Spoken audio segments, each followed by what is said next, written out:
All right. Let's move on from this because you might be wondering what the distraction could be about. And this is definitely something that is an ongoing incident, an ongoing back and forth. Here it is. Ladies and gentlemen, the Big Booty Cheeks Bill. Big Booty Cheeks Bill, Booty Cheeks Bill, Booty Cheeks Bill, Booty Cheeks Bill, Booty Cheeks Bill, Booty Cheeks Bill, Booty Cheeks Bill, Booty Cheeks Bill. Let's get into some of the meat and potatoes of this big booty bill.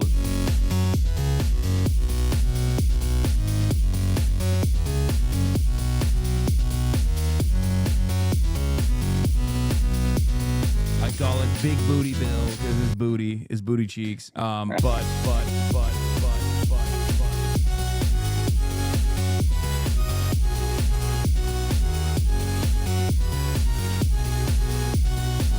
You say, please, it's too much winning. We can't take it anymore. More.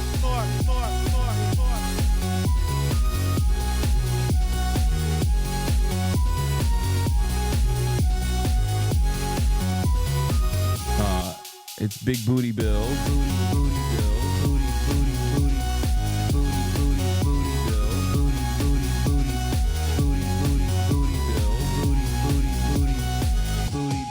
Booty Bill. Don't worry, I'm gonna talk about the Big Booty Cheeks Bill. What's going on, everybody? I hope everyone's having a fantastic evening, fantastic afternoon, fantastic pre-noon, no matter where you are in the world. I'm Hasan Piker, and this is the HasanAbi broadcast coming to you live from sunny California, Los Angeles, folks. We are live. We're alive, and I hope all the boys, girls, and MBs are having a fantastic one because today's a beautiful day. Today's a wonderful day. Today is,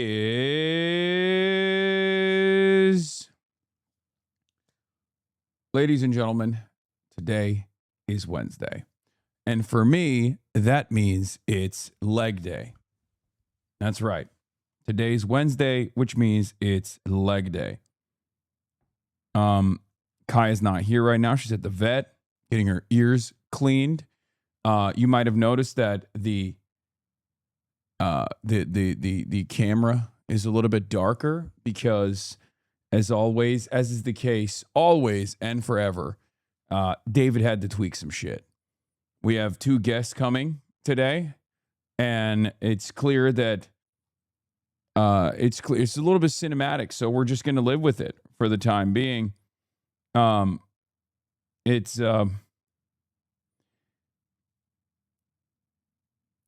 on.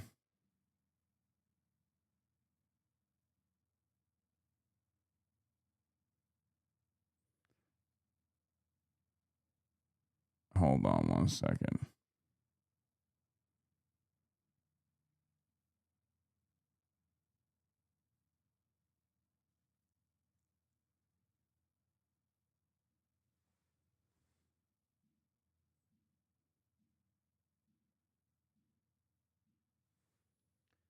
Great tie. Thank you.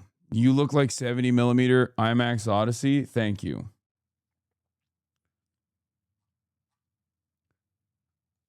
Anyway. You saw the New York Times article about there's a near standard flow in the Strait of Hormuz through dark traffic. What do we think?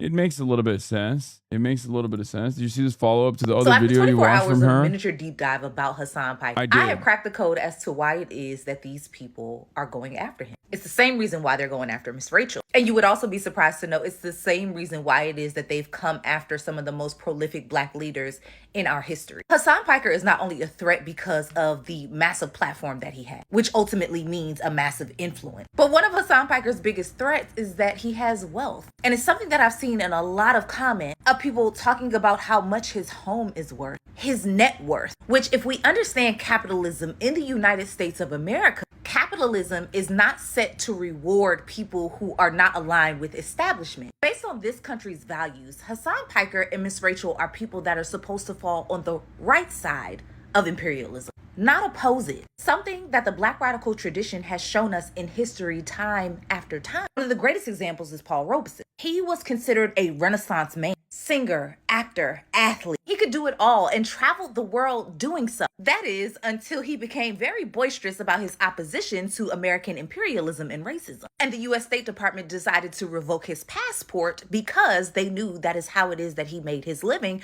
but ultimately how it is that he was able to share his influence internationally. Close presence, thank you for the 100 gifted. Paul Robeson and civil rights leader William Patterson went to the United Nations and presented a historic petition entitled, "We Charge Genocide, the Crime of Government Against the Negro People." Wonder where we've heard that genocide word before. And one of the key signers for this petition was none other than William Edward Burghardt Du Bois, also known as W.E.B. Du Bois, along with over 150 civil rights leaders, family members of lynching victims, lawyers, intellectuals, actors, activists. It was as a result that Paul Robeson was blacklisted and ultimately saw a decline in his income, because that's the tool of what capitalism does. So what does this have to do with folks like Hasan Piker and Miss Rachel? Well, the reality is folks like me and so many others that follow the Black radical tradition have said for the longest time that whatever happens to us will eventually happen to others. We have talked about COINTELPRO and surveillance. It's Black August. We've talked about political prisoners. We've given the history of enslavement, policing, outright lies spewed by the government. But for some reason, when it comes from Black people, it's not enough. So the correlation of seeing how it is that Hasan Piker and Miss Rachel are being treated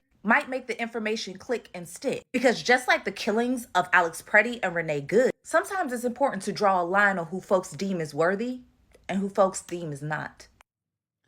Yeah. See, there's someone who said, Hasan is the sole reason why I'm a leftist today. Went from voting Trump in 2016 to listening to Hasan and becoming a socialist soon after that. His method of communication truly does work.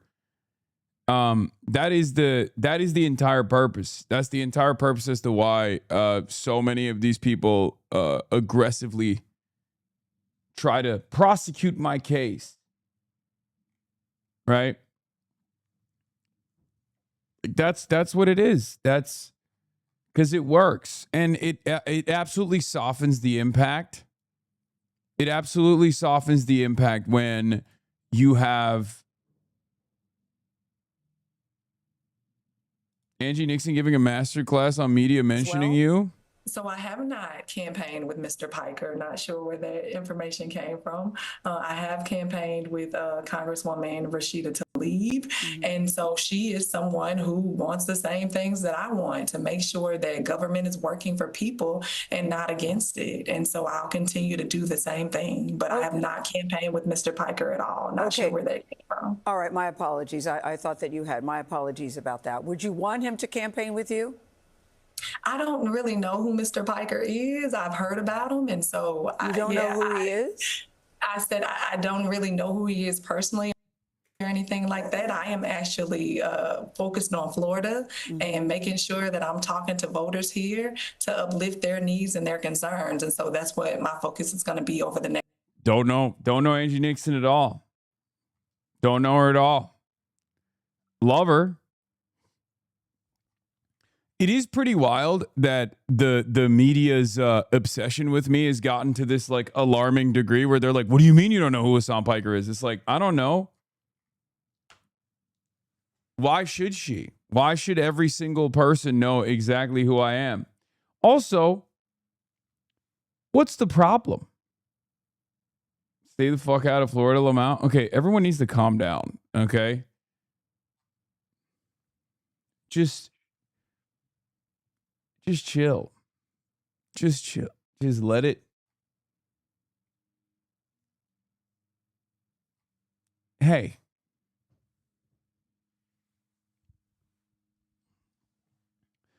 All will be revealed in time. Anyway, but it's because Chomp the Oligarchy tour got falsely reported on that you were there. I think that's why they were saying it. Yeah, I didn't go to that rally. I wasn't there at that rally. And it's very strange that they're making it seem like I was there at that rally.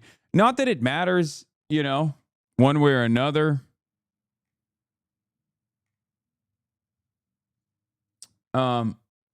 Stay away from Florida, please, Hasan. Endorse the Republican, please. Okay, here. I'm going to start. First of all, I'm going to start banning people who say dumb fucking bullshit like that. Okay, I'm going to start permitting people that say dumb fucking bullshit like that because you're undermining your own cause. Okay, you're undermining your own cause, you fucking idiot. I am you. I am your megaphone. You don't have to hand the oppositional framing a W here. Okay, there's jokes, but then there's also like people who sincerely think that like our community's involvement in any race is a burden? Are we now taking the MS Now, CNN, Fox News framing? Is that what we're doing? Are you fucking stupid? Do you not understand that you're just caving to their narrative at that point? Okay?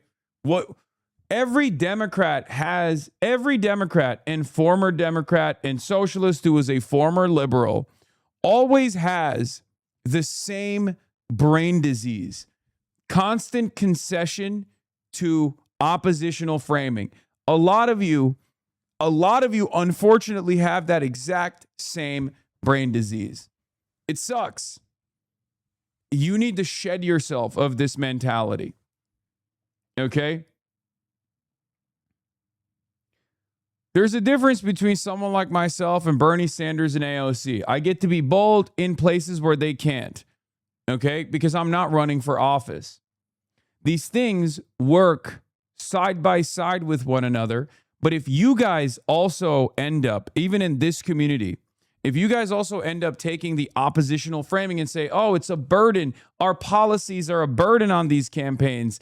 Our movement is a burden on the big, beautiful, progressive wing of the Democratic Party.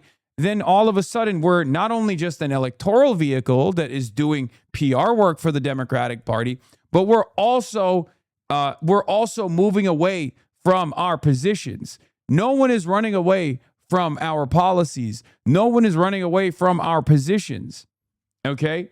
Just because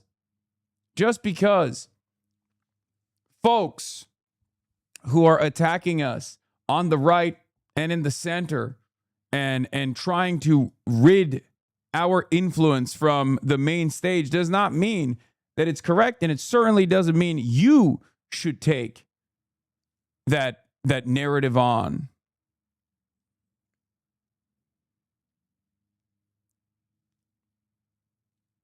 Don't ever do that. Our policies are incredibly popular. This platform will remain, not just the policy, but on the media side, we will still be an incubator for more quote unquote radical policies, more quote unquote radical campaigns. This will still remain a bastion of the left. Wisen up. We're fighting against the status quo. We're fighting against very powerful forces in this country. For many years, I think people said, "Oh, corporate influence is so toxic. Corporate influence is so subversive." And then you're faced with a little bit of pushback. You're faced with a little bit of pushback, and all of a sudden, you shy away, you back away. You're faced with a little bit of pushback, and you immediately take the oppositional framing. Yeah, I saw it, Themasius. I know.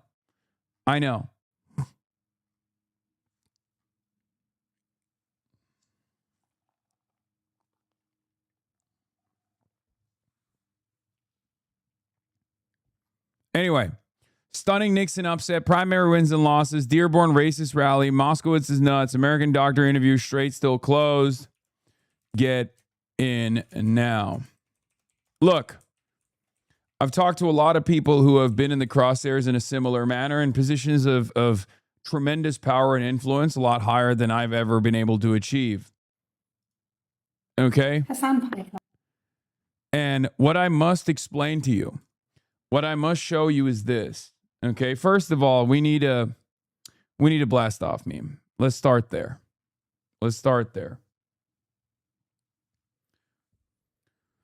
I need a blast off meme, folks. Your face is on cakes now. Wait, what? That's so funny.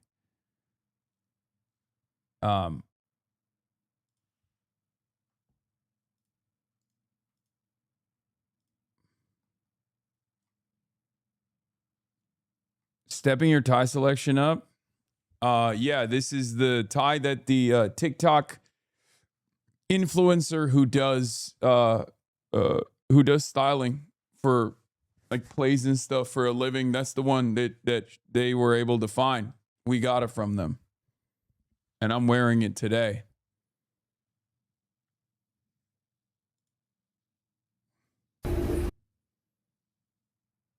Here's your blast off meme. Okay, I need a photo, man. I need a photo. I don't need a funny movie that you saw. You know. Anyway, here we got to. All right, we'll do that. And then we'll get into some stuff. Wow, you actually followed through on that? Yes, dude. Yes, I'm on it. Some of you are dropping the ball. I'm on the ball. Okay.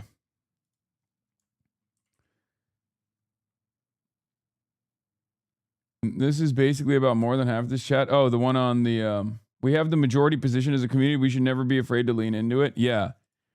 Yeah, I like, dude, if you guys in this community are eating that propaganda, then how is the expectation that politicians will remain brave or bold when it comes to their advocacy? If you guys literally are like, well, Hasan is far too odious of a figure. Sorry, sucks to suck. And you literally tune in every day. You've basically caved to the framing that we are Nick Fuentes. Like, you might as well run around and join the opposition team. You might as well quit watching this broadcast and go back to MS Now. Like, there's a reason for why. There's a reason for why they're doing this. Do you think it's a fucking accident that it's every Israel first politician and every Israel first news network? Every news network that's unbelievably favorable to Israel in their coverage, or rather very sympathetic to Zionism because of, you know, a couple executives or a couple producers.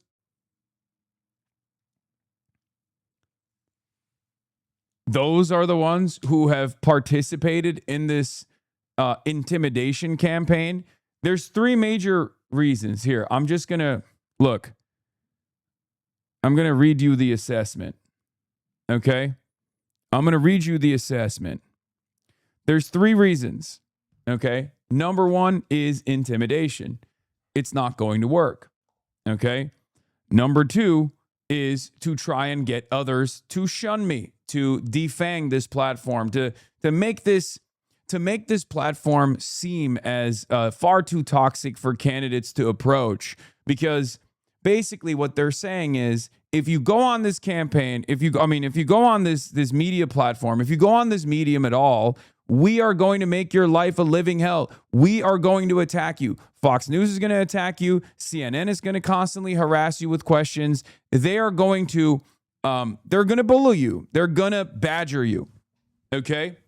And the second part doesn't necessarily work. It's not as effective.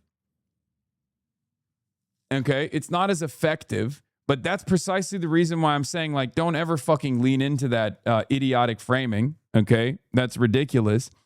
And then the last one, I guess, is to make it seem as though it's politically disadvantageous to have our policies, to maintain our policies.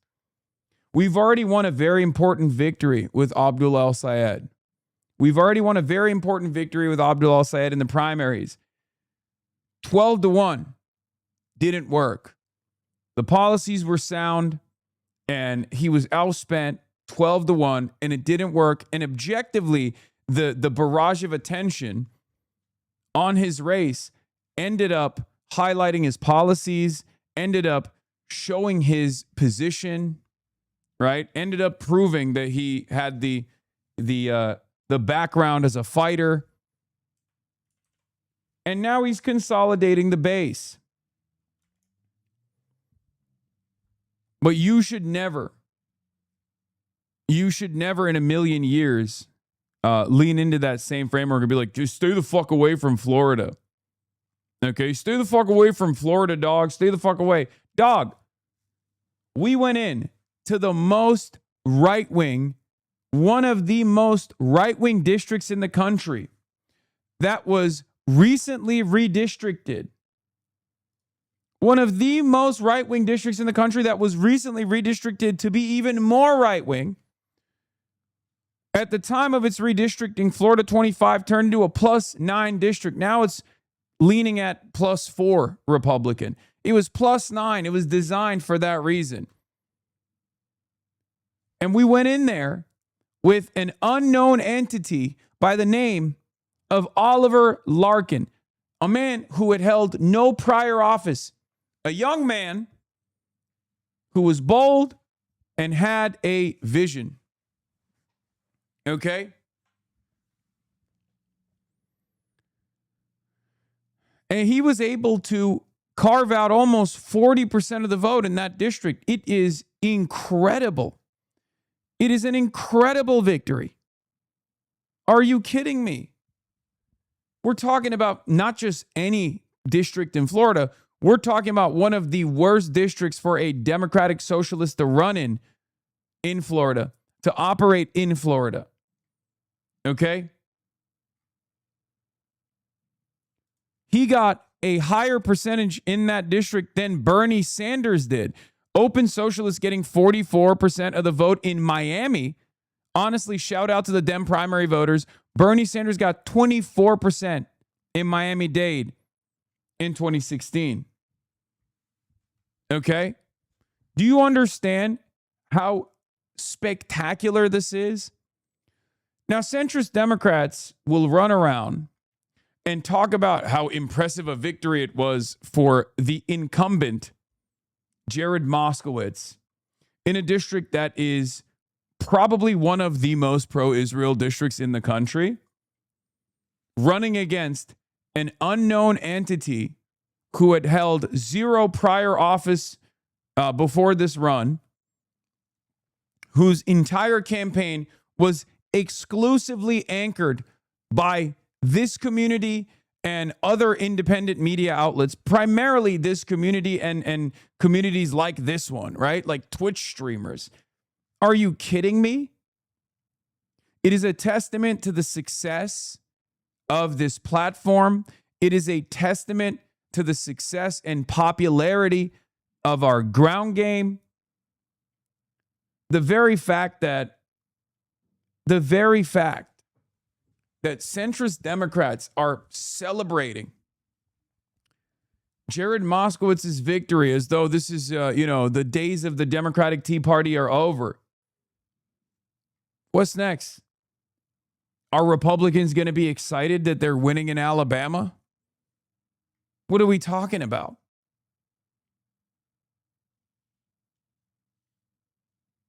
These are the dying gasps of a movement that refuses to change, a movement that has no vision. Okay? They don't.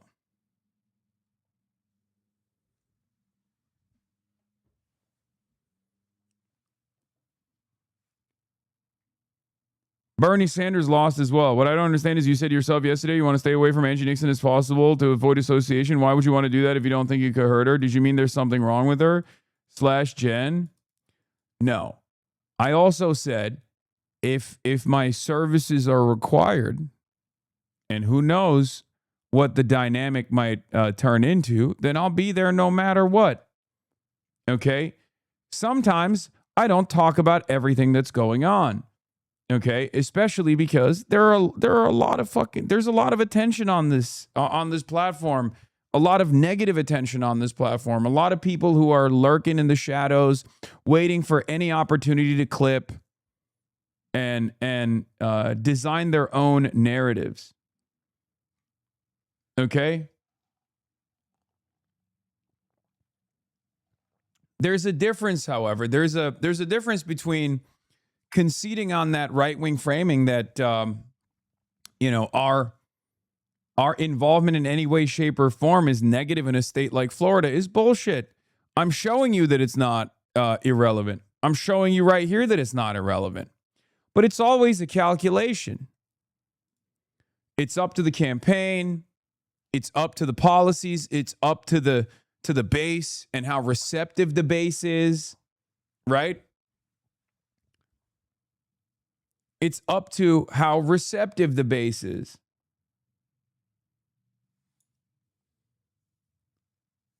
Something that works in Denver, Colorado, or Colorado statewide, or Michigan statewide might not work in Florida, especially with the current attitude in Florida, especially with the current demographic makeup of Florida, or the voters in the state of Florida.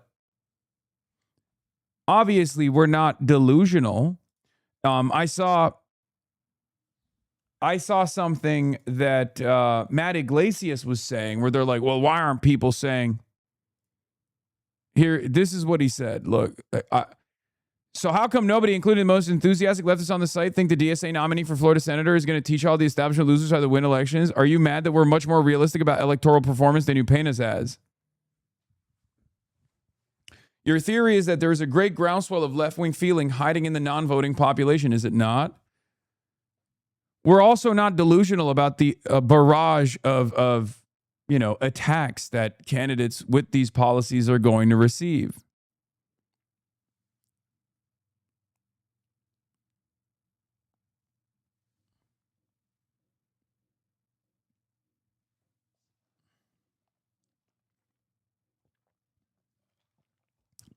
The theory is simple. Establishment Democrats that have moneyed backing,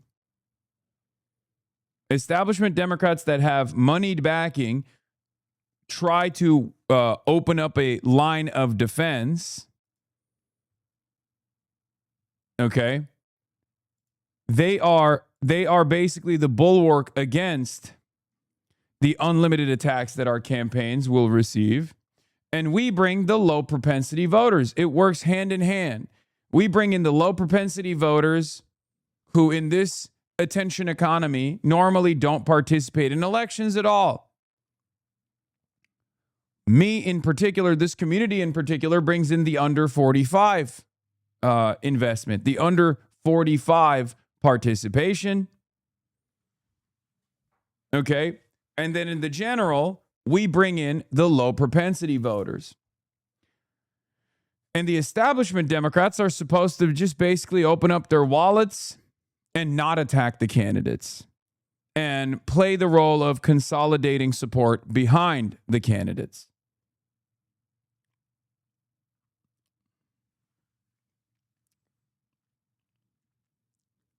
That is the theory of success. A world where Bernie makes it out of the 2016 primary and the establishment Democrat consolidates support around him. Okay? The establishment Democrats consolidate support around him.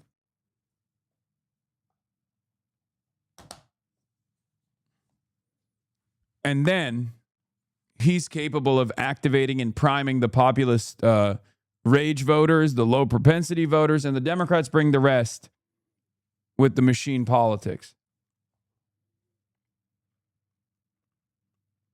That's why the Abdullah Sayed race is a major test. There's some good information coming out of that one right now. New polls showing. A Majority Report, thank you for the raid. Hope you had a good stream. And we'll be looking at that. We'll be looking at that and we'll be covering that in a little bit.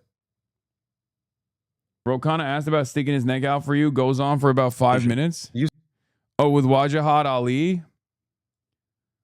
Yeah, I'm going to be doing I'm going to have a little spot on the Joyanne Reed show later.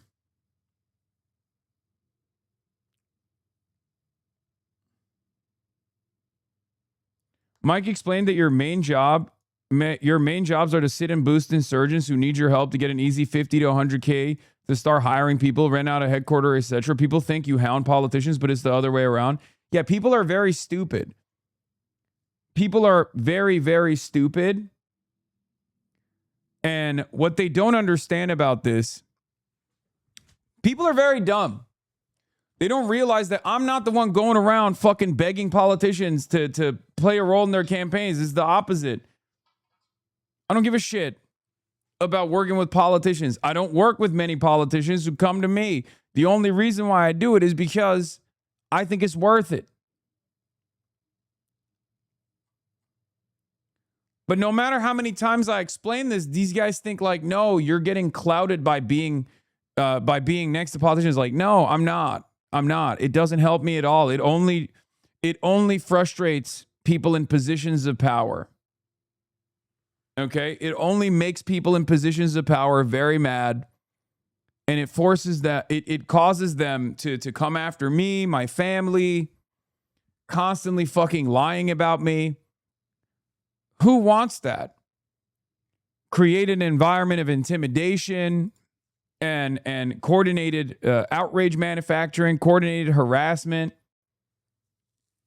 You think I want people to think that I'm like a dangerous anti-American radical terrorist or whatever the fuck? You think I like seeing videos like the ones that we're going to be talking about later from Dearborn, Michigan, where you have a straight up white nationalist going to the Dearborn, Michigan Council or town hall and saying Hasan wants to impregnate white women. We have to kill these people. You think I like hearing that? You think I like seeing how viral those clips are? You think Zionists don't know what they're doing when they lean into these anger campaigns to try to activate some of the most schizophrenic Republicans in the country to go do their bidding, to come and try and assassinate me? You think they don't know what they're doing? You think Zionists don't know what they're doing when they foment Islamophobia? Of course they know what they're doing. Of course they know what they're fucking doing. It's not like they're hiding it. They say it out loud. They say it out loud. Here is one example of this. Diaspora Affairs Minister saying out loud that their new strategy is to no longer appeal to concerns of anti-Semitism, but to go all in with the European and American right on Islamophobia. Here is Israeli diaspora minister Amichai Chikli. Anti-Semitism does not interest the average European or the average American. Radical Islam interests them very much, very, very much, and therefore we need to take advantage of that. עם האגף השמרני האמריקאי והאירופי, נגד האסלאם הקיצוני ונגד האחים המוסלמים. זה צריך להיות האסטרטגיה. כי כאן יש לנו בעצם בסיס משותף שהוא לא לבוא ולומר כמה חשוב. By the way, this isn't new. Dropsite reported on this already months ago. I covered it. I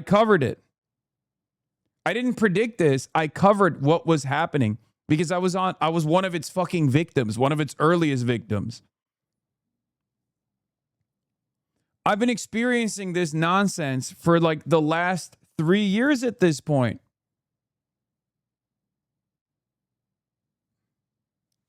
Do you understand? Orospu çocuğu. Üzgünüm Hasan, bununla başa çıkmak zorunda olduğun için.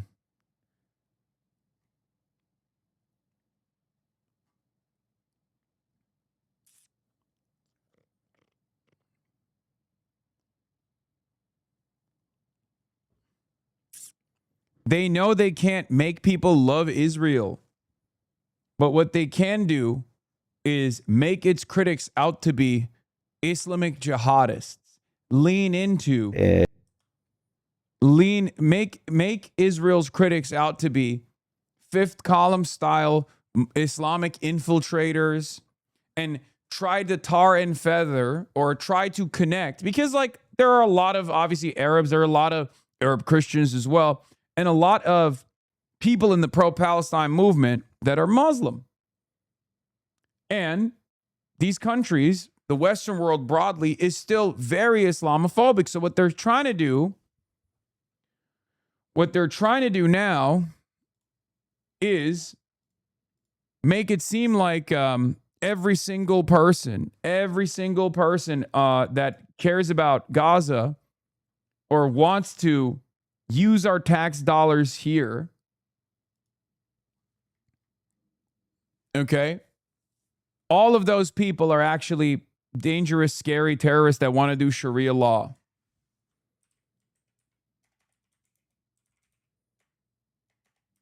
That's it.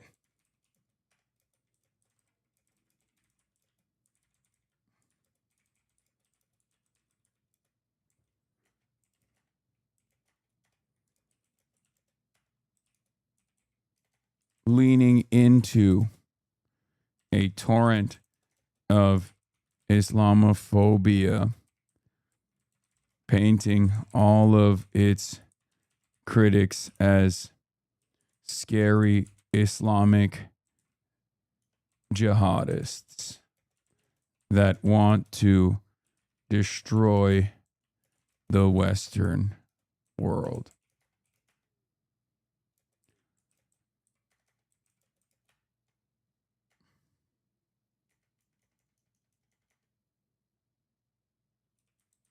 Wake up.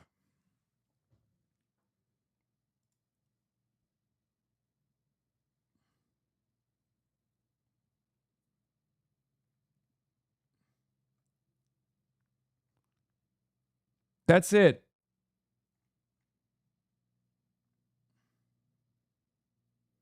Do you think you are at the height of your political capital? Fuck no.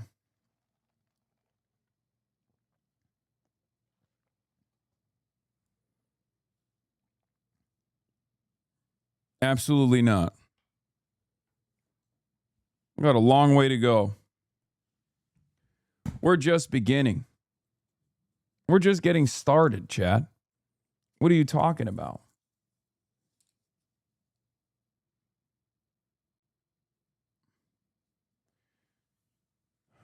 Anyway. I mean, the Abdul al-Sayed race is a perfect depiction of this, a perfect demonstration of exactly what I'm talking about. Okay? The Abdul al-Sayed race is a perfect demonstration. It ties back to what Jared Moskowitz is trying to do as well, though. And we'll talk about it. I can't imagine this is going to make people positive of Israel. No, it's just making Americans more hateful overall. They'll just be anti-Semitic and Islamophobic. Yes, you're absolutely correct.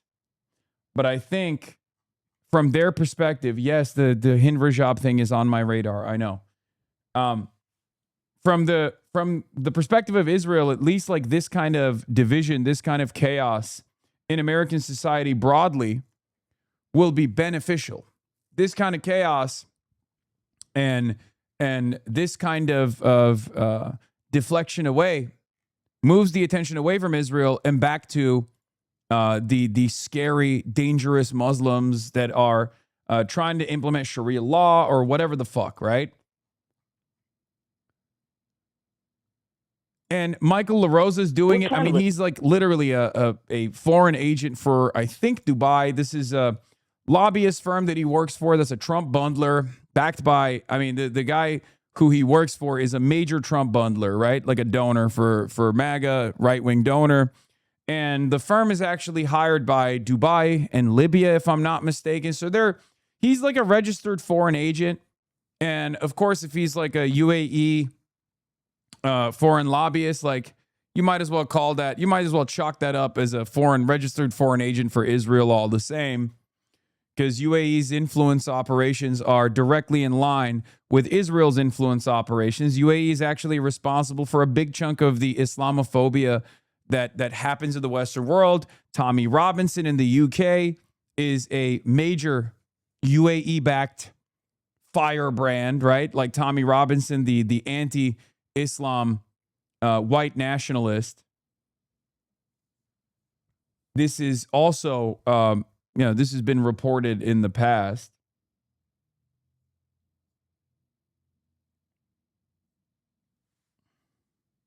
UAE is a proxy for Israel. Yes, absolutely. Check logs. Case in point, Tommy Robinson shouting him out. Yeah, Robinson wished Chickley success. Amichai Chickley. Controversial far-right figure Tommy Robinson has sent a video message of support to the Israeli minister Amichai Chickley ahead of a Likud election. Robinson wished Chickley success and referred to him as his dear friend. Robinson praised Chickley for what he described as his understanding of the problems the West faces, calling for Western patriots to unite in defense of Western civilization. In recent years, Robinson has been accused of having strong ties with Israel, with critics referring to him as Tel Aviv Tommy. Some critics have also alleged that Robinson acts as an Israeli asset, while reports have shown that pro-Israel organizations have helped fund his legal costs.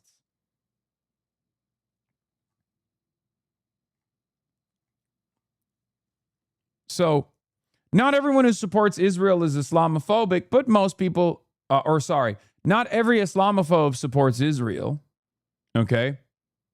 But everyone who supports Israel is Islamophobic.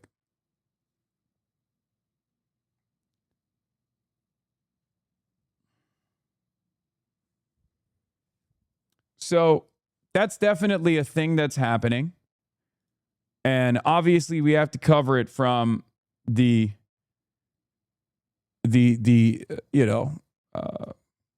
have to cover it because it's going to have, it's currently having some kind of electoral impact.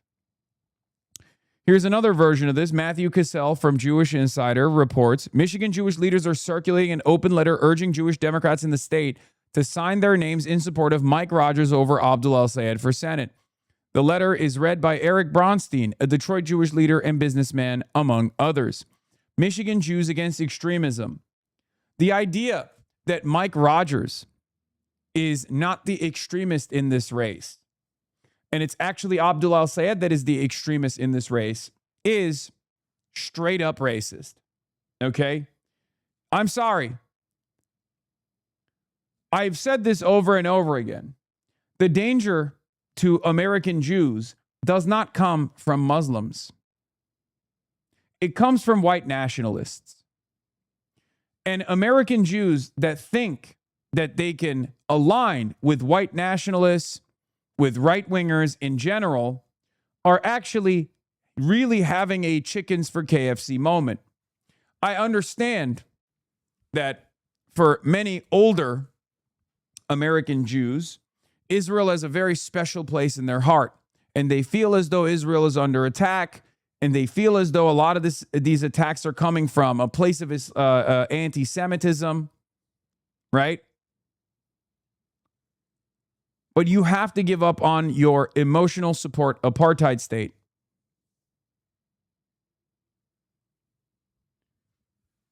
These people that you think you are aligning with are going to send you to the same concentration camps that we get sent to first. It blows my mind.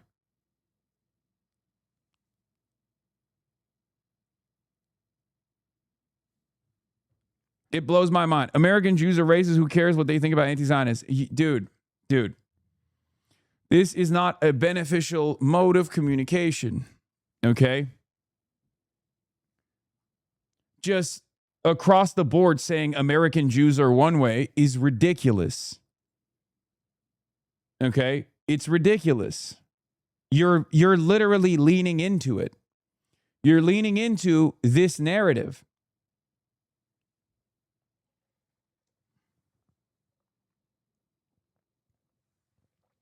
No one is monolithic. White people are not monolithic. Jews are not monolithic. No group is monolithic. Of course, statements like this lead people into believing that American Jews are monolithic. And that's why statements like this are fucked up and dangerous. And I won't stop advocating for my values. I won't stop combating anti-Semitism as well as every other form of bigotry, even if every Jewish institution in the country comes out and says, Hasan Piker is our biggest threat. Okay? And we're pretty much there at this point, with the exception of like Jewish Voice for Peace and other anti-Zionist Jewish institutions.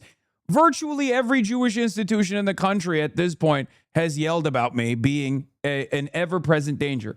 I have not shied away from expressing my opinion of the toxic and incorrect nature of anti-Semitism, regardless.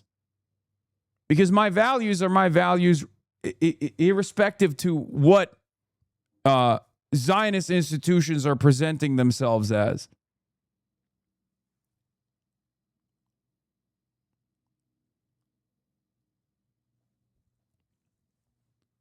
I don't do it for ass covering. Many people falsely assume that I'm doing it for ass covering. Oh, I'm paying the piper. I have to say this stuff. It doesn't matter. It doesn't matter what I say. They treat me as though I'm a dangerous anti-Semite nonetheless. If anything, they treat me as a more toxic figure because of my uncompromising anti-Zionist position and my uncompromising position against anti-Semitism.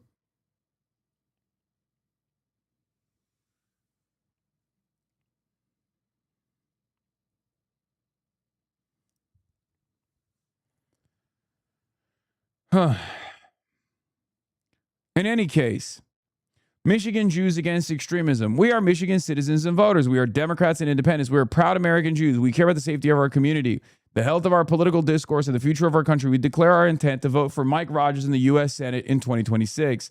Many of us have been fiercely supportive of Democratic candidates and principles. All of us have felt threatened and alienated by the politics and allies embraced by Abdul al-Sayed, which has included demonization of Jews, equivocation on terrorism, exclusion of Jewish Americans from public life, and expression of implacable hatred of the world's only Jewish nation. We believe these core messages of his candidacy are bad for the Democratic Party, harmful to the safe and thriving Jewish community in Michigan, and detrimental to the future of the country. If al-Sayed were to win the general election in this important swing state, implacable. Sorry.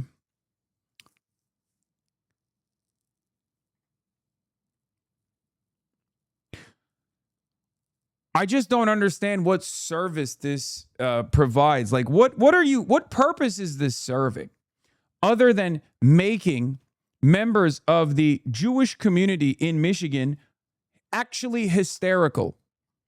Because if you think Abdul al-Sayed is an anti-Semite, you're fucking hysterical. One of the first backers of Abdullah al-Sayed was Andy Levin, the president of his own synagogue. A proud Michigan Jew. That was one of his first backers. Levin, sorry. Abdullah al-Sayed is backed by many Jewish Michiganders. Abdullah al-Sayed has never demonstrated any hatred to any group. Certainly not Jews. Certainly not anybody else. So, what's insane about this is all you're doing is freaking out.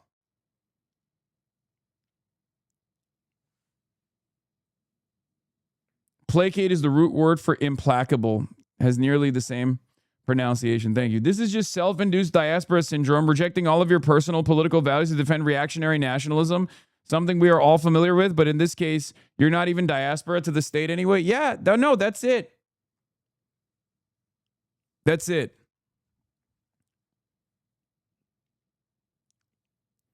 If al-Sayed were to win the general election in this important swing state, we fear the far left and anti-Jewish elements within the Democratic Party would become dominant, including the imminent 2028 presidential race. We cannot allow him to become the Democratic standard bearer or Michigan senator. We know Mike Rogers served ably in the House of Representatives in his early career in the military, national security, and law enforcement. He has been and will be a friend to the Jewish community. Our vote for Mike Rogers does not require that we agree with him on every issue or that we support President Trump. Yes, it does, by the way. Yes, it does. It 100% does. You're saying that you don't want someone who is critical of Israel, who literally abides by the overwhelming majority position on Israel, to be the deciding vote on the Democratic Senate majority to create an environment of accountability, just a little bit of legislative accountability on the current president, the current fascist president, because you're worried about its considerations for 2028 with American Democrats and their relationship with the state of Israel that has done a genocide, that's maintaining an apartheid. It is one of the most toxic forms of nationalism that I have ever seen. I don't think this is indicative of the broader attitude of Michigan Jews. Okay? I don't think this is correct. But the media will go to some of the community leaders and make it seem as though every Democratic voter who is Jewish in Michigan now is terrified of Abdullah al-Sayed. They did this with Zohran Mamdani. It wasn't the case in New York City, and it will not be the case in Michigan either. It's not even American nationalism, which is crazy. No, that's what's insane about it. It's Israeli nationalism that is leaning into American nationalism. Have you learned nothing? Look, I know my name is Hasan. I am, the number one scary force in American politics for American Jews is what you've seen in your media, what you've heard. But do you not recognize what dangerous forces you're playing with when you lean into American fascism? You think if you're Jewish and you're worried about another Holocaust happening, what do you think is the higher likelihood of another Holocaust potentially happening? American fascism that you're leaning into, or restricting Israel from continuing to do fascism? Insane. Wake the fuck up. Acting as though Mike Rogers is not the radical one here, but Abdullah al-Sayed is a betrayal. Is a betrayal of thousands of years of Jewish history. It's a betrayal of the revolutionary history that has been a formative part of Jewish history from its beginning. ridiculous. It blows my mind that the last 100 years of Zionism has almost entirely eroded thousands of years of shared Jewish history. It blows my fucking mind. I cannot understand it.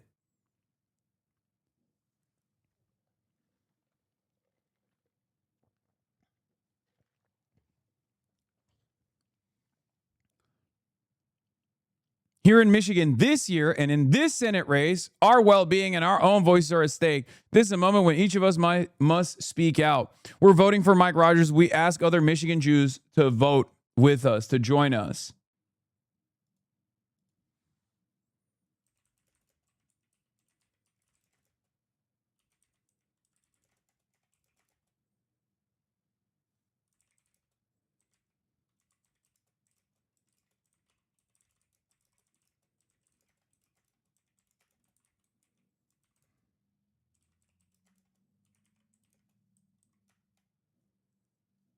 Anyway, they are fascist, Jewish or not. Doesn't matter if they support a fascist state committing a genocide. They're fascist. I know.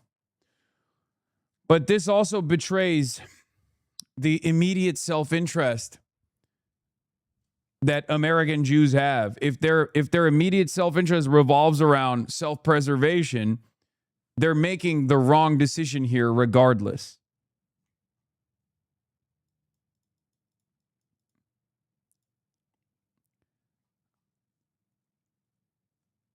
Yeah, Jewish socialists help build multiracial democracy in America, man. What the fuck are we doing?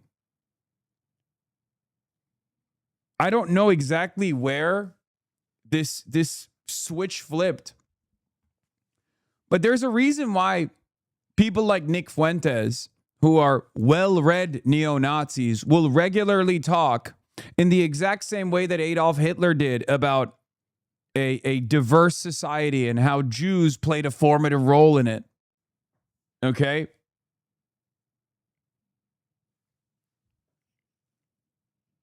That's why I talk about PEP, Progressive Except for Palestine, and how much American Jews have played an important role in all aspects of labor struggle, in all aspects of the civil rights struggle. Jewish socialists were instrumental in destroying the apartheid in South Africa, many of which are still alive. They're still around.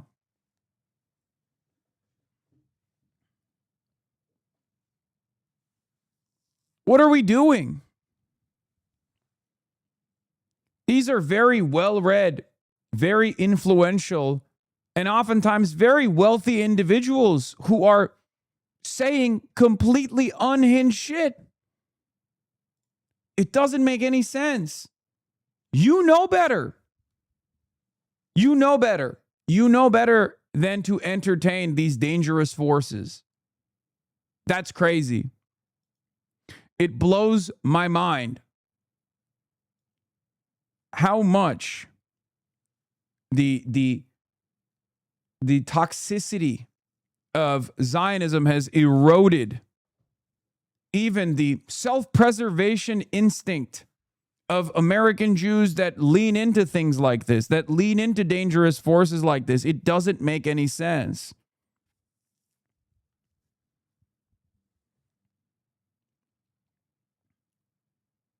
Sometimes ethnic identity trumps over other values. You saw a decades-long alliance amongst Jewish and black New Yorkers in the civil rights movement completely collapse into animosity after the Crown Heights riot. We like to think we're above tribalism, but we aren't. I just think that, like, I just think you have to have higher principles, you know? You have to have higher values.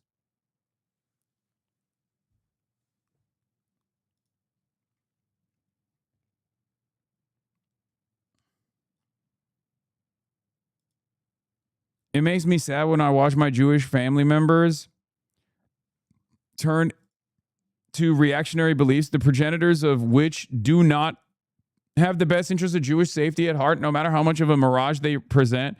We saw with Ben Shapiro's and Coulter dismissiveness. John Podhoretz's Trump can say Shylock 100 times. He bombed Iran bullshit. Exactly. I don't know why if there's one lesson to learn, from Nazi Germany and the Holocaust, it's the fact that you cannot align with fascists because fascists are inevitably going to say you're a part of the out group. Jews have literally historically been this force in every single society that's collapsing. In every instance of economic volatility, who do the forces that control society turn to and shift the blame to? A minority population that has a lot of money. It's always been the Jews. You think that you can continue with this allegiance? Are you fucking stupid? Right now it's Muslims. It doesn't matter. It doesn't matter. Muslims are the out group right now, but Jews will inevitably be the out group as well. So it doesn't make any fucking sense. That's kind of the whole point of building a multiracial, diverse society that exists harmoniously. That's the whole point.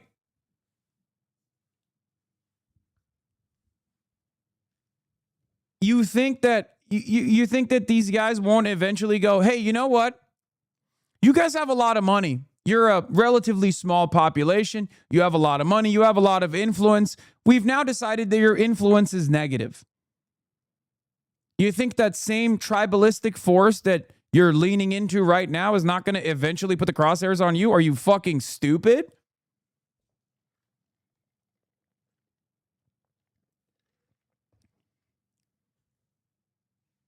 It's going to happen. It's already beginning to happen. I mean, look at James Fishback. James Fishback ran on the Holocaust might have not happened, but if it happened, it's good ticket, you know? And he got 10% of the vote in the Florida gubernatorial primaries for the Republican Party.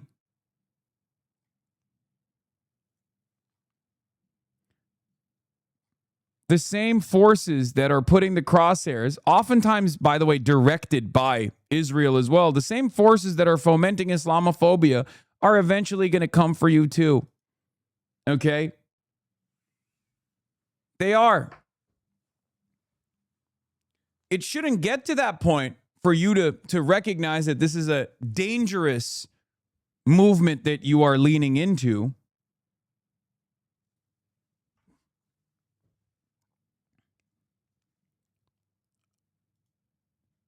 But in any case, let's get back to Florida 25. Representative Jared Moskowitz. Moskowitz dunks on the DSA. This is the playbook. Now, yesterday, our boy Oliver Larkin put up a very strong fight in one of the most conservative districts in the country. Perhaps one of the worst districts for an avowed anti-Zionist socialist to run in. Okay? District is very old. District is very rich. District has 25% Jewish population in it. And these aren't like, Jewish folk in New York City. These are Jewish folk that love Israel. Right? And he put up a very strong fight with no national progressive endorsements whatsoever. Just basically our community, a couple other communities on the internet, and tremendous ground game. And in a district like that, he was able to secure more than a third of the vote. A higher percentage of the Miami-Dade voters voted for Oliver Larkin than they did for Bernie Sanders. Okay? But what did Jared Moskowitz, the incumbent with maxed out name recognition in the district, in a fairly conservative district, do? Well, he presented his position as though it was a profound electoral victory, first and foremost. And a lot of centrists did this too. When I thought, yeah, Boca Raton, it says Palm Beach. Anyway, first thing he did was tweet out, "My condolences to Hasan the Hun." He didn't actually say, "Oh, we have a job here. This is going to be a tough general race against the Republican. They redistricted this district to make it more competitive for the Republican Party." None of that. No, thank you to my voters. None of that. His first thought was, prominent critic of Israel, Hasan Piker, fuck you. Before even thanking his constituents, I said he's really worried about his genocidal emotional support apartheid state, which he is. He should be, I guess. If that's his primary concern, it makes sense.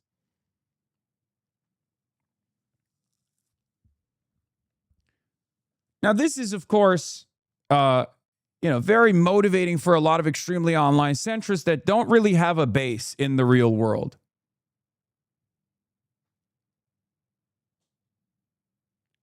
It's kind of crazy that the Republicans have successfully tried to turn me into a wedge issue. And not only have the Republicans done this, but also Democrats are doing this as well. Democrats are leaning into this as well. Democrats who are pathetically obsessed with defending their emotional support apartheid state. Straight up. You will only hear these kinds of attacks get validated by corporate media that is sympathetic to the plight of Israel, and also establishment Democrats and establishment Republicans as well, of course. But we know where they stand on these issues. Moskowitz, it seems, is going to take his predictable victory in his own district into a national campaign against the Democratic Socialists of America and also myself. The Wire taught us, you come at the king, you best not miss. That same rule applies to extremely online members of Congress. Representative Jared Moskowitz became the latest moderate Democrat to push back against the Democratic Socialist surge on the left, trouncing Oliver Larkin in Florida's 25th last night, likely handing the Democrats their best shot at retaining the newly redrawn district meant to favor Republicans. But that's just the start for Moskowitz, who's eyeing a Washington-sized role in the Democratic Party's ongoing civil war. Florida is known for hurricanes, he told Playbook, moments after dispatching Larkin by nearly 30 points. And so the DSA is a disaster area in Florida, and there's no federal or reimbursement coming for these people. I just love these, dummy clapbacks. It's always so funny. It's always... The clapbacks are always hilarious to me. Okay? It's just like a guy trying to be cool for some, and failing to be cool every single time. In any case, the pro-Israel Dem, typically quick to respond to critics, ignored Larkin's attacks in the DSA chatter around the race in the run-up to Tuesday, betting that engaging his little-known challenger would only give him oxygen. He knew that if people were more primed and more tuned into this race, and if he actually matched up against his opponent, that there would be a lot more people in his district that would favor the lesser-known Oliver Larkin. So he did exactly what he was supposed to do. Betting that engaging his little-known challenger will only give him oxygen. Now, Moskowitz plans to seize the role of chief counterweight among House Democrats and make his former challenger the first of many targets. Moskowitz may be the best moderate, the moderate best position to take on the left. He's a fluent online troll and proven sharp communicator across social media and in committee. His clashes in Trump administration takedowns routinely go viral. He's got a particular knack for getting under rival skin, just as former FOIL and House Oversight Chair James Comer. What Moskowitz doesn't understand is, I'm a media demon. I'm a media demon myself. This is all I do. All I do is comms. All I do is media. So you're actually rolling up your sleeves and getting in the mud, and I'm the pig. You understand? So if you want to make yourself this embarrassing figure, instead of focusing on your race, or you have a tough battle ahead of you, go right ahead, I guess. I'm not running for office, dumbass. But I guess he thinks this will boost his national profile. as the great annihilator of democratic socialism or something. I think it'll make him look silly. I've said this before.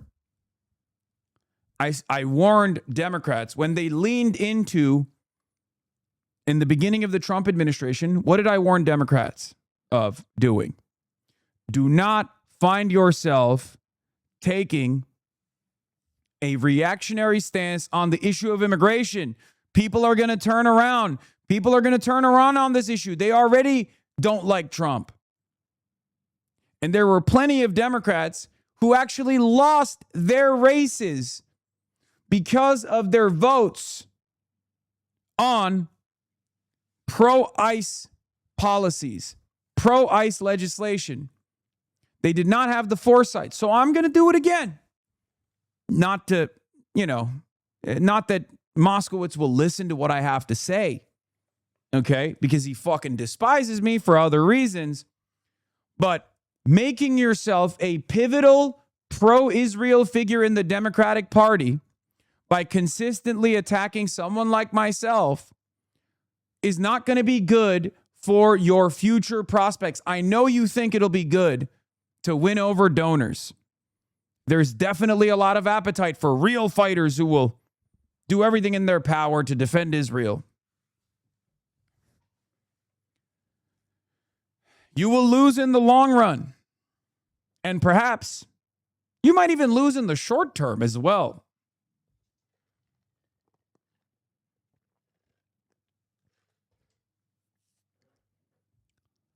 In any case, expect to see plenty of Moskowitz on the airwaves starting tonight on CNN News Insight with Abby Phillip. First on his list, hey, Hasan Piker, welcome to Florida. The influential socialist streamer campaigned for Larkin and hammered Moskowitz on his stream for weeks. Now Moskowitz is putting Democrats who campaign with Piker on notice. Democrats shouldn't play hide the Piker now, Moskowitz said. For all those people who thought it was a great idea to campaign with him, as Jay-Z once said, bring him out, bring him out. They shouldn't be hiding him now. In a phone call last night, Piker laughed when Playbook read him Moskowitz's attacks. I said, I'm genuinely concerned for his mental well-being, Piker said. I think he should stop posting on the internet and focus on defeating the Republican in his newly redistricted congressional seat. Moskowitz isn't laughing. They're anti-American at their core, he said of the DSA members likely to join Congress next year.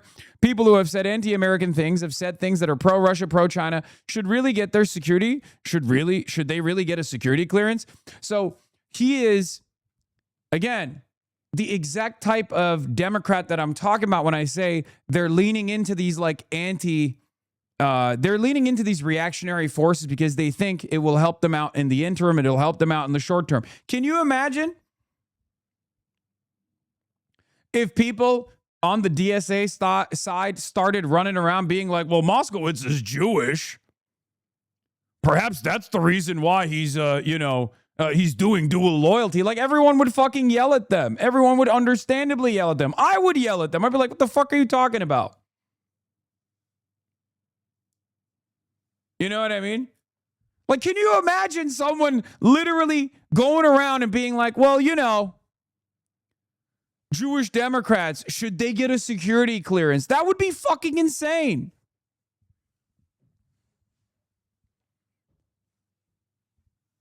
That would be a fucking insane thing to say. And people would understandably get mad at that. And they should get mad at that. I would get mad at that. And I do get mad at that when people try to do that kind of nonsense around these parts.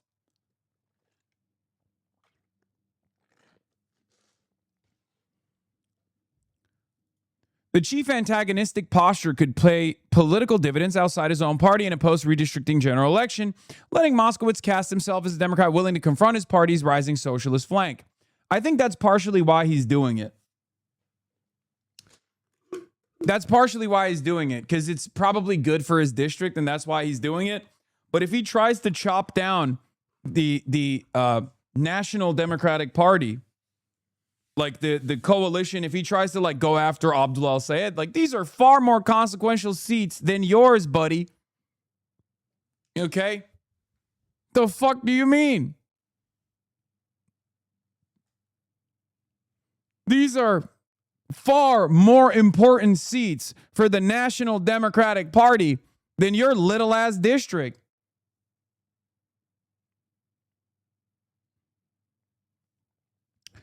And we should not forget, once again, no matter how moderate the district is, no matter how right-wing the district is, if you don't differentiate yourself from the Republicans, you're basically serving your, existing constituents to the Republicans. Okay? This is the problem. I am not opposed to moderating on your agenda or your message dependent on the district that you're running in. But you have to still remind people why they are voting for you. So if you keep promoting Trump and Trumpian policies, Trumpian attitudes, if you just focus all of your time and effort attacking your left flank to be like, no, we're a different kind of Democrat, please vote for us, but then your comms look exactly the same as the Republican, then all you're doing is normalize Republican values, normalize reactionary values, normalize reactionary sentiment, normalize the Republican Party. That's all you're doing to your base. And at some point, the same calculation will take place in your district as well. The same calculation that happened with Kamala Harris's 2024 run, where people said, why would I not vote for the Republican Party if the Democrats are also talking about stopping the migration crisis that they played a formative role in creating? If you legitimize this idea that migrants are a national security concern, then of course people that would normally vote for you are either going to stay at home because they're like, what the fuck are these Democrats saying? Or they're going to say, okay, well, you told me that the migrants are a real problem. I'm going to go with the guys that have been saying that for years. They're more honest about this problem. People don't want to vote for Diet MAGA if real MAGA is right there. In any case, that's a real issue, in my opinion. That's a real problem, in my opinion. Drawing that distinction will be even more important after DSA member Angie Nixon scored a breakthrough nomination in the state Senate race and makes this comment to Playbook even more eye-raising. Florida is where DSA goes to die. And he may not have seen the last of Larkin. DSA members are urging the defeated candidate to consider becoming a national spokesperson for the group, a role that could put the two back on a collision course. So yeah, that was the Larkin situation. But yeah, Open Social is getting 44% of the vote in Miami. Honestly, shout out to the Dem primary voters. Bernie Sanders got 24% in Miami-Dade in 2016.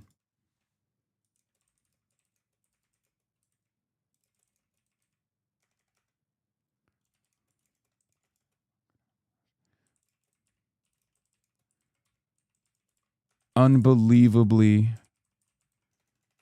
promising results.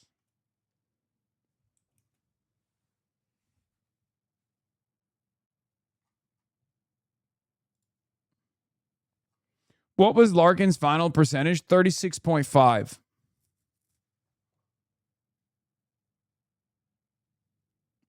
How is he celebrating when a DSA politician won the Senate primary? I'm sure you saw this, but right after his tweet about you, he thanked the people. Yeah, no, he did it after the Twitch streamer. Yeah, 12 hours between dunking on a Twitch streamer and this law. I want to thank the voters of District 25 for continuing to have faith in me to deliver results for Florida. I want to thank my wife and kids. Yeah. Yeah, it took him 12 hours to get there. But congratulations to Jared Moskowitz for being fucking normal.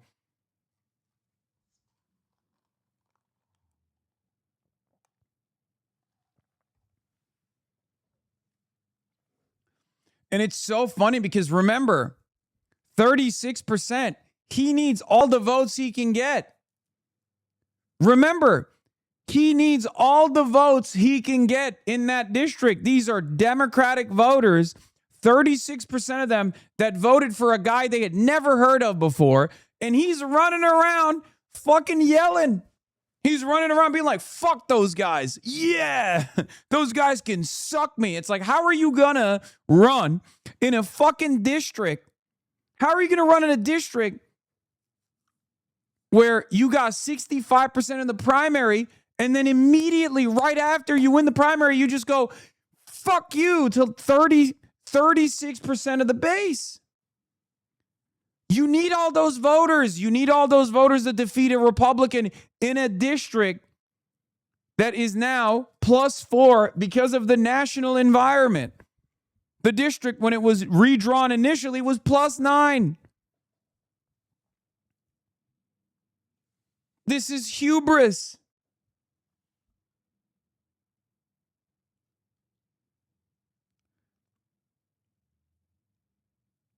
It's so dumb. And a lot of these guys are brain broken by the internet, and I know they are. They're brain broken by the internet, and it's so clear that they're brain broken by the internet that they were all celebrating it. All these centrist Democrats are like, we did it. We fucking did it. Pop the champagne. We've destroyed socialism in one of the most conservative districts that was literally redrawn to benefit the Republican Party. Fuck those guys. And it's like, all right, dude, good luck. Good luck. Good luck. What can I say? It's hubris. That's what it is. You need every vote you can get, my man. So positioning yourself like this, very strange, very dumb.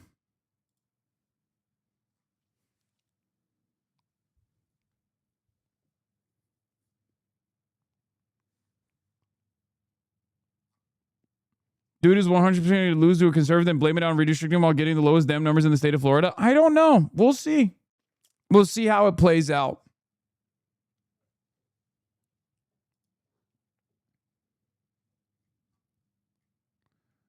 Yeah.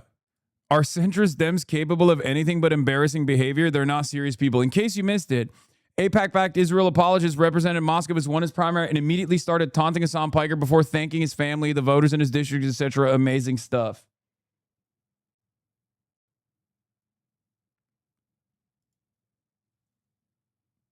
Mainstream news outlets aren't over their obsession with Hasan Piker just yet. Here's Gayle King assuming Angie Nixon had campaigned with Hasan, followed by King's seeming disbelief regarding Nixon saying she doesn't know Piker. I have not campaigned with Mr. Piker at all. Not sure where that came from. All right, my apologies. I thought you had. Would you want him to campaign with you? I don't really know who Mr. Piker is. I've heard about him. You don't know who he is? I said I don't really know who he is personally and anything like that. I'm actually focused on Florida.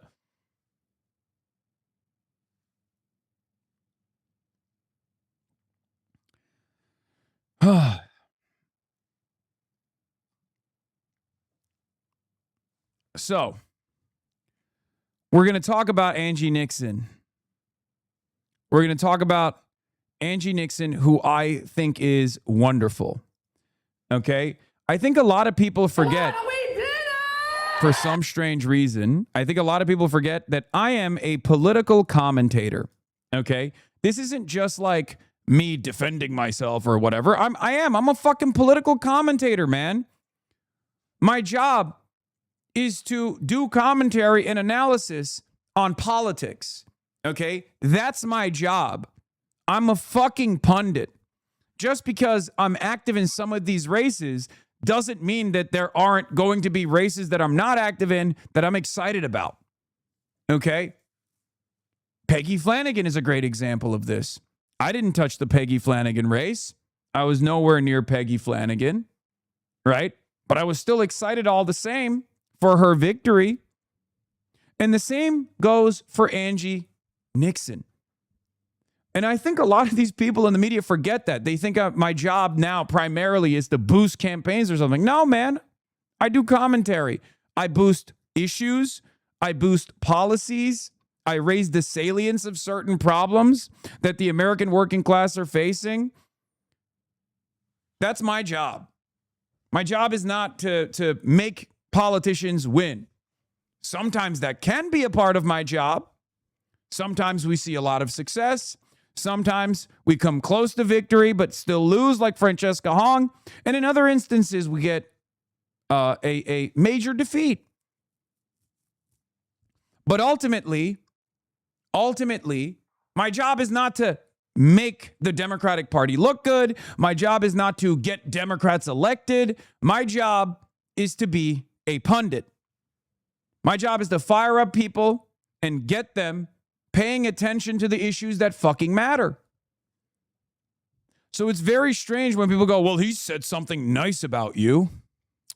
You should disavow him now. It's very stupid. They don't do this for anybody.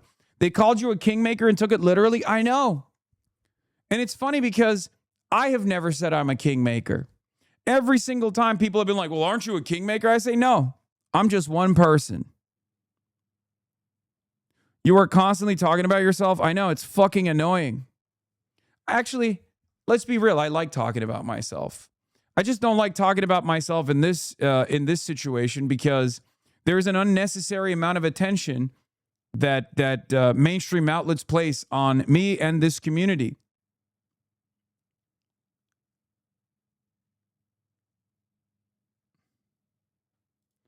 Blue Sky's opinion on Hasan has to be the funniest. They're more frustrated with people bringing up Hasan, someone they overwhelmingly do not know all the time, than anything Hasan has ever said. Yeah.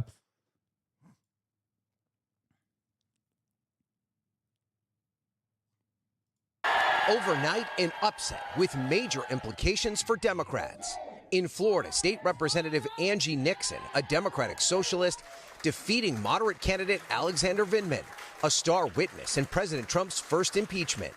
I will say, by the way, this is the death blow to resistance liberalism from the first Trump administration. It's over. It's done.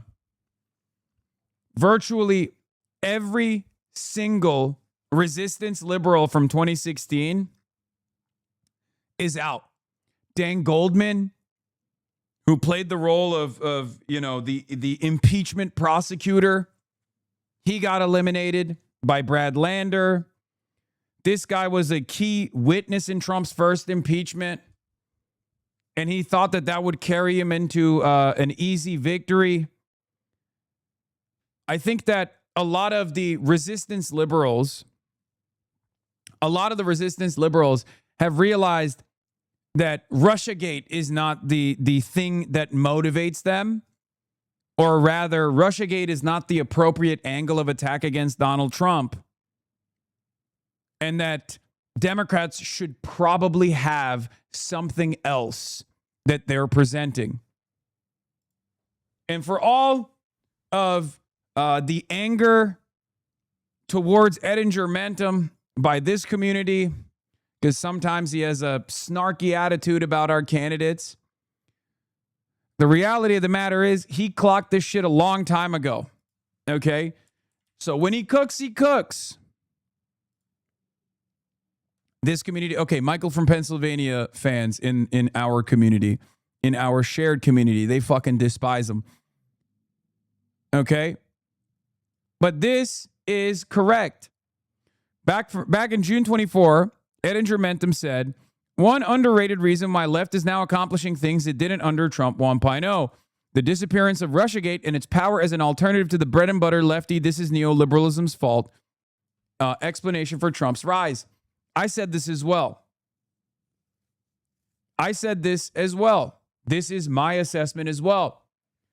If you remember, one of the things, because people always forget I'm a very pragmatic person, and I can turn on the election Twitter side of my brain as well, and I often will talk about this sort of thing. Like, one of the very common threads that I always pull on is that Bernie Sanders' 2016 success wasn't just because everybody was like, I love socialism. I now have a copy of the Communist Manifesto that I sleep with at night. It was because he was running against Hillary Clinton. And it was a populist movement that was running against a very bad establishment Democrat, a very unpopular establishment Democrat. So there were a lot of anti-Hillary votes in the primaries, probably, maybe even a 50-50 split between the pro-Bernie vote and the anti-Hillary Clinton vote. So that was number one. Number two, another thing that I always brought up was the fact that resistance liberalism in 2016 treated Trump as an aberration, and sought reasons as to why this aberration could ever win in the Republican Party. So that's why they would always say stuff like, oh, well, you know, MAGA is something different than the Republican Party. We need a strong Republican Party. We got to get back to business as usual with the Republican Party. And I always said that's fucking bullshit. But that was the hashtag, pink pussy hat wearing resistance liberalism from 2016 that took a lot of the animus from the base and actually fed it to something that they considered was productive. And the Democrats broadly opposed Trumpism. And therefore, they could lead the anti-Trump forces whichever direction they saw fit. And for them, it was a continuation. It was a continuation of the neoliberal policies and a pivot to moderate positions over and over again, while simultaneously really beefing up the anti-Trump rhetoric. It was just simply rhetoric. It began and ended with anti-Trumpism as rhetoric only. No resilient policies that would completely defeat the Republican Party. A false notion that Trumpism did not represent a logical, maximalist conclusion of decades of reactionary policies from the Republican Party, and no alternative vision for a better society, no alternative vision for a positive trajectory for America. This was a real issue. This is what we have been trying to implement now by force for the last decade. And that's why I always give credit to James Carville, because we would not be here if James Carville and all of these other centrist consultants actively urged prominent Democrats to just show their belly. James Carville's New York Times opinion editorial lives in my mind permanently. You know the one I'm talking about, where James Carville says, make them feel the pain of existing under Trump and remind them why harm reduction works. Because that was, I'm paraphrasing, he didn't say that, right? He wasn't that bold, but that was basically the argument. He said, show your belly, play dead. Those were the real words that James Carville used. He said, show your belly and play dead. If he hadn't done that, and if Democrats were wise enough to lean into the anti-Trump liberalism once again, like they did in 2016, the DSA would not have been able to present themselves as the alternative that actually fights against Trumpism, that fights against the values represented by the Republican Party. Straight up. Because we've always been there, but liberals have the power of co-optation, right? They always co-opt and neuter real, oftentimes decentralized movements that are making demands to change.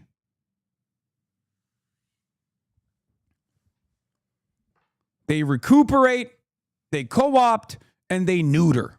Always. But this time they didn't do that. And that's why we were able to present the true alternative, which many people were invested in.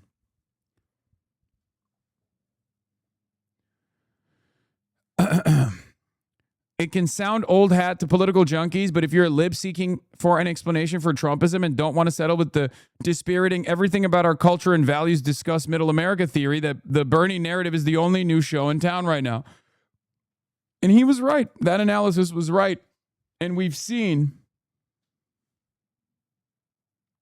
they clipped you hard. You never said Abdul is a socialist. More moderate voters, some of the more conservative voters, and actually pulls off a tremendous victory against Mike Rogers. Okay? That would prove that a socialist can win in a fucking swing state.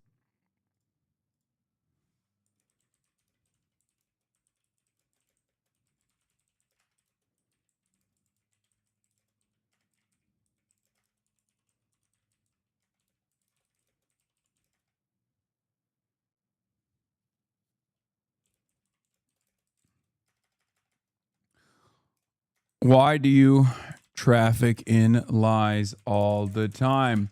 They've been clipping you hard and randoms be posting it online, bro. Like many other Fox News talking points is wild. Yeah. No, that's precisely what it is.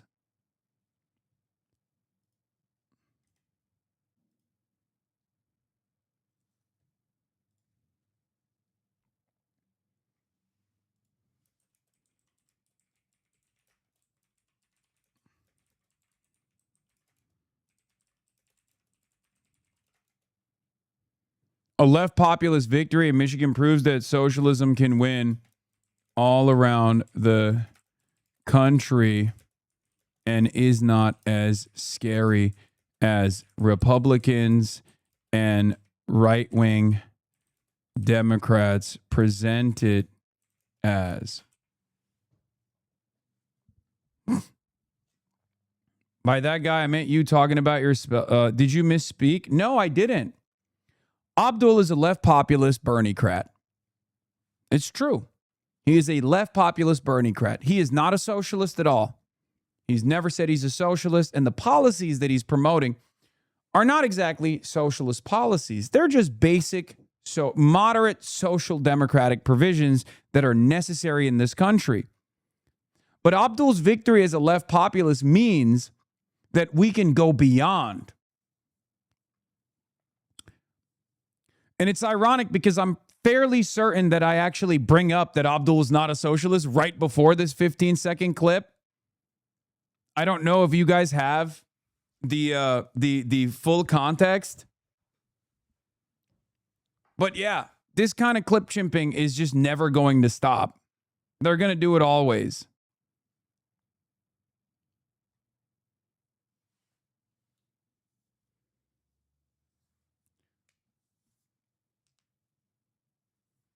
If this freezer holds ice cream, that means we can make ice. Yes. Get fucked Islamist Dick Ryder says Nicholas Obama ate. This is what I mean when I say these guys are primed. They have no argument against left populism. So the only thing they can say is, oh, you're an Islamist, you're a jihadist, you want to destroy America. To that, we always say the same thing. If I wanted to destroy America, if I hated America, I'm rich enough. I could be a fucking Republican. Okay? That's what I would do. I'm telling you.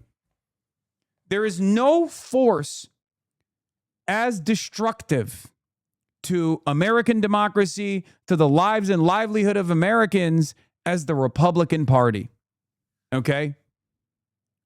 They hate you. They hate everything you stand for. They do not care about you at all. If you're a working class stiff, if you're a regular American, if you're an ordinary American, living day in, day out, they despise you.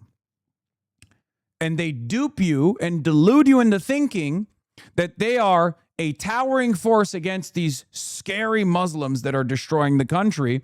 And you fall for it hook, line, and sinker. You really think people that want to give you health care unconditionally hate your guts? You really think people that want to fight to make sure that you have a better future, to fight to make sure that you have shelter over your head, a warm meal, and an opportunity to take care of your family, a family that you will be able to create because you'll have more free time as well, on a single salary, those are the guys who hate you? Your brain has been poisoned by this kind of propaganda. It's that simple.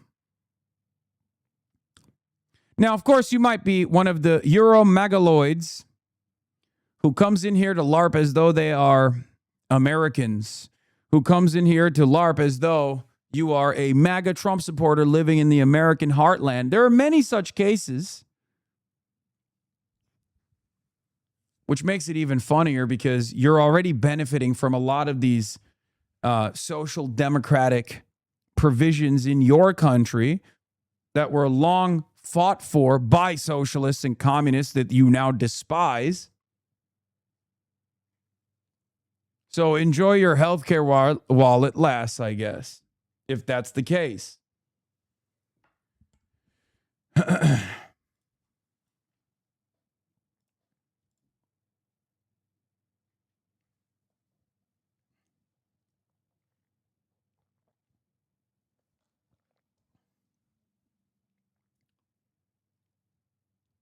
The worst thing really is a dude with a state-sponsored healthcare in Europe LARPing as an anti-communist McCarthyite soldier for the cause. Yeah. Yeah, it's fucking nasty business, dude. It's nasty business.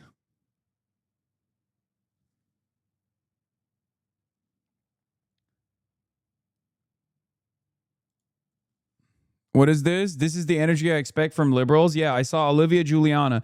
Some of the most important lessons in growth I've had to come from busting my ass for candidates who lost. I think getting people involved and organized in primaries is healthy for democracy and good for elections. More people should understand the work it takes to win or lose a campaign. I wish more people on the left welcome bringing people into the process to learn instead of resenting their involvement because they disagree with them. 125,000 calls is no joke. Win or lose, those people who made those calls participated more in the process than a lot of the people laughing at them for supporting a candidate that lost. Good for them. Everyone has to start somewhere. Look at that.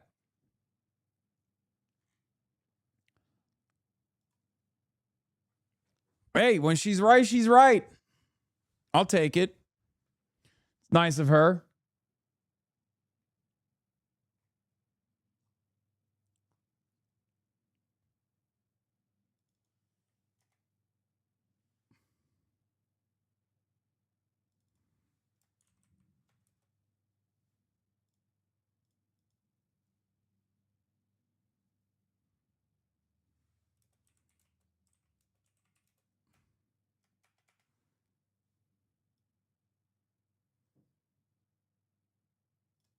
And is not some scary thing.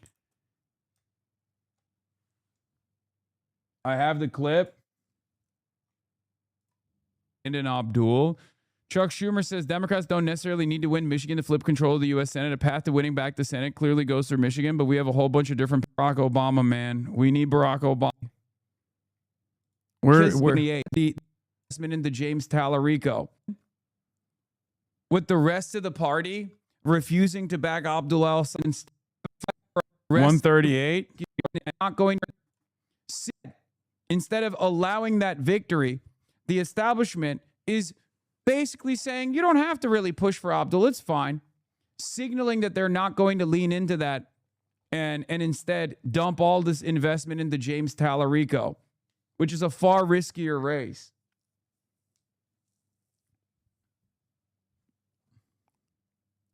If we go into 2028, or not 2028, but if we go into the midterm season with the rest of the party refusing to back Abdul al-Sayed and setting up a... This is a different clip, isn't it? No, it's not. It's the same clip. They just took 15 seconds out of it, zoomed in on my face, additional hurdles in front of him because they don't want him to win, and then put so much money and so much effort in the direction of James Tallarico, and then the Texas freaks end up voting for Ken Paxton, and he wins by an ass hair.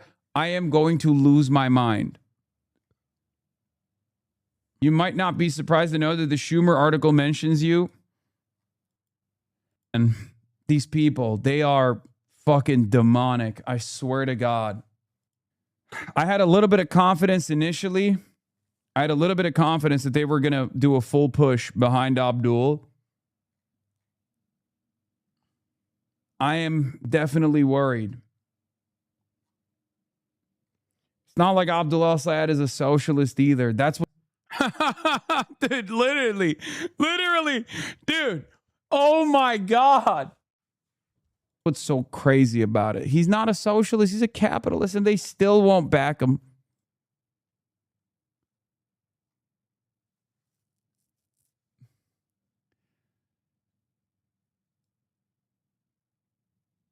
Abdul al-Sayed is a socialist either. That's what's so crazy about it. They're gonna literally clip it like this. Abdul al-Sayed is a social. They're gonna be like, see, we got him. We got him. That is a socialist. Abdul Saad is a social. We got him. Not like Abdul Saad. Nope. Sorry. Hold on. Saad is a socialist. Got him.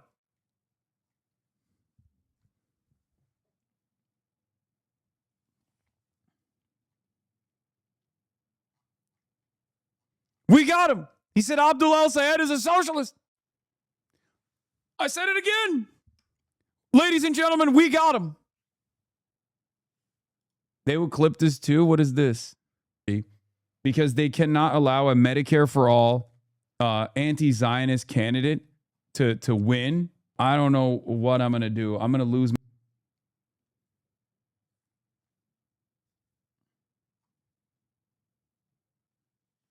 You're just doing their jobs. Dude, every single clip that these guys present,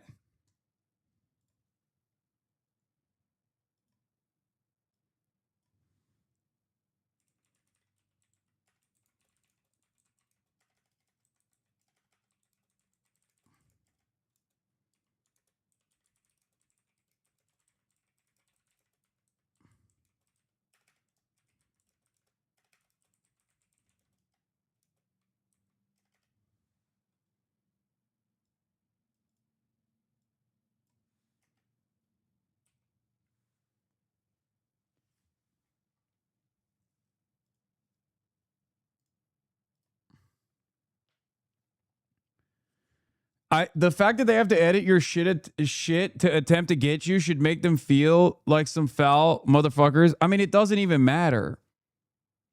It literally does not matter. It's just like we can't even do out of context clips as a joke anymore. It's just it's crazy that in this media landscape, in this media environment that we live in, right?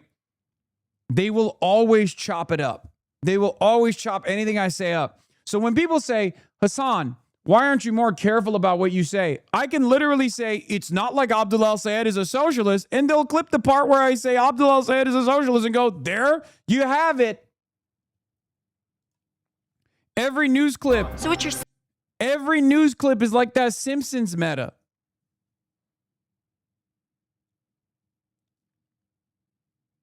So you need a giant clock behind you? That doesn't matter, dude. What are you talking about? It's motivated reasoning. It's motivated reasoning. Okay? Turn clipping off. You think they can't clip it regardless?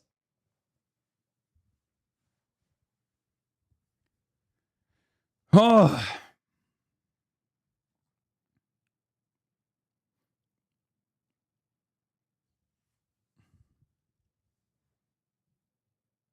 It's not going to work.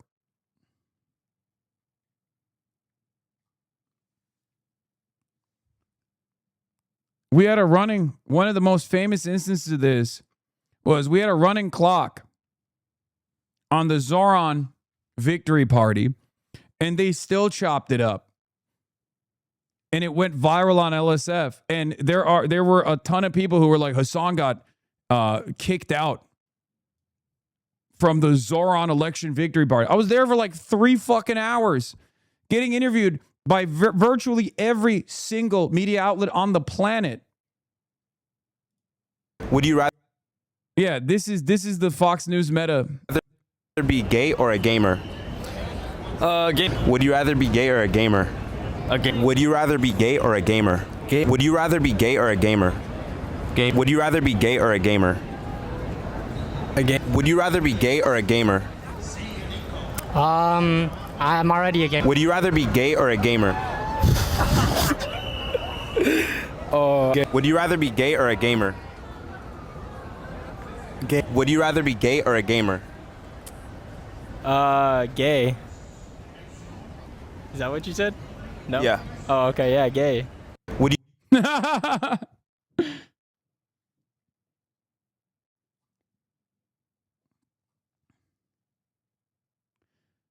Normal people hate this shit. As soon as they see the full context one time, they understand what the Clippers are doing and stop believing any of it. Obviously not the sex best cult is. Yeah.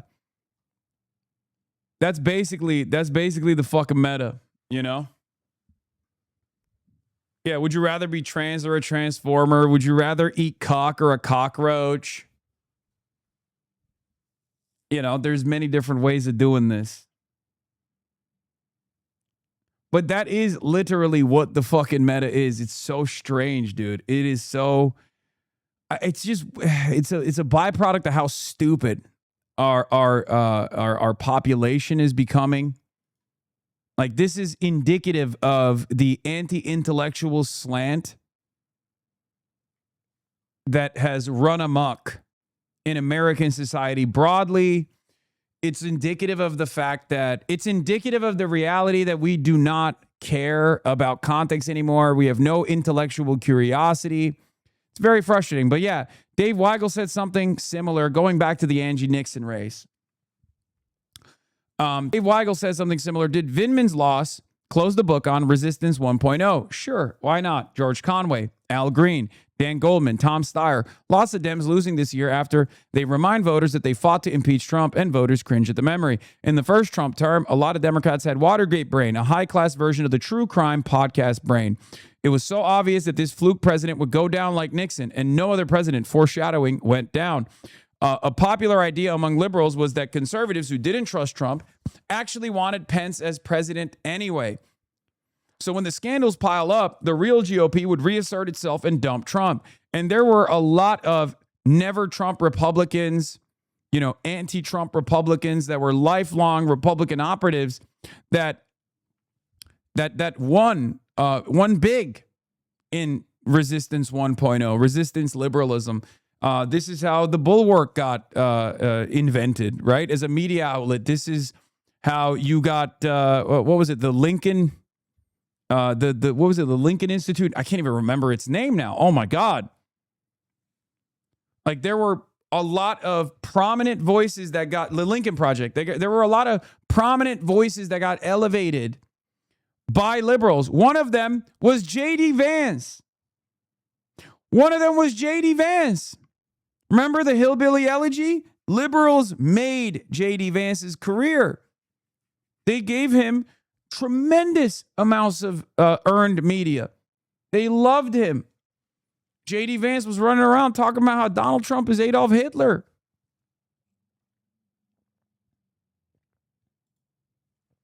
What is this? So what you're saying is it's all downhill for Mystery Inc. No. Hey, you're doing that thing again where you take everything I say out of context. You're trying to make it look like I think Coolsville sucks. No, don't record that. All Fred Jones had to say was, I think Coolsville sucks. in light of the city's recent chaos.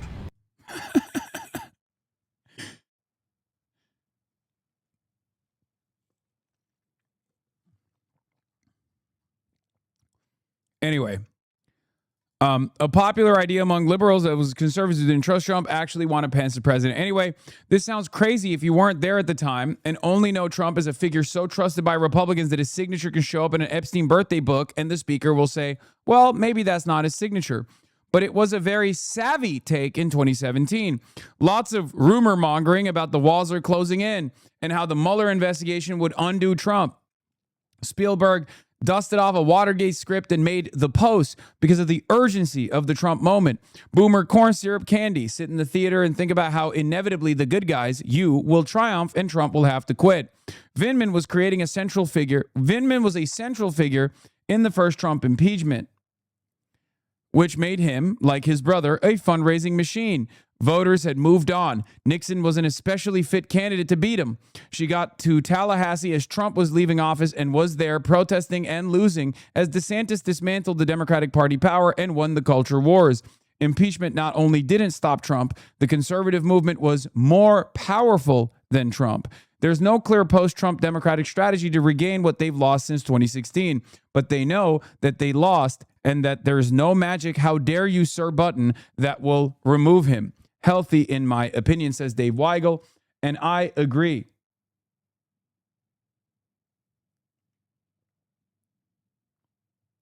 Channel 4, not sure if it's on the docket. Hasan Piker, a socialist Trump could reverse America's decline. Yeah. That's the real truth. It's going to take some time for liberals to finally come to terms with that reality, but that's been something that I've been saying for a minute now. That is the real truth. Our institutions are destroyed. We must take advantage of the moment and rebuild them, but rebuild them in a socialist manner.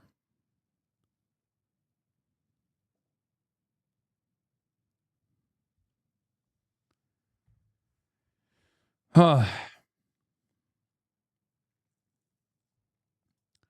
yeah, getting back to Angie Nixon now. The hard-working, everyday people of Florida sent a shockwave to the Washington, D.C. establishment. The president posting overnight.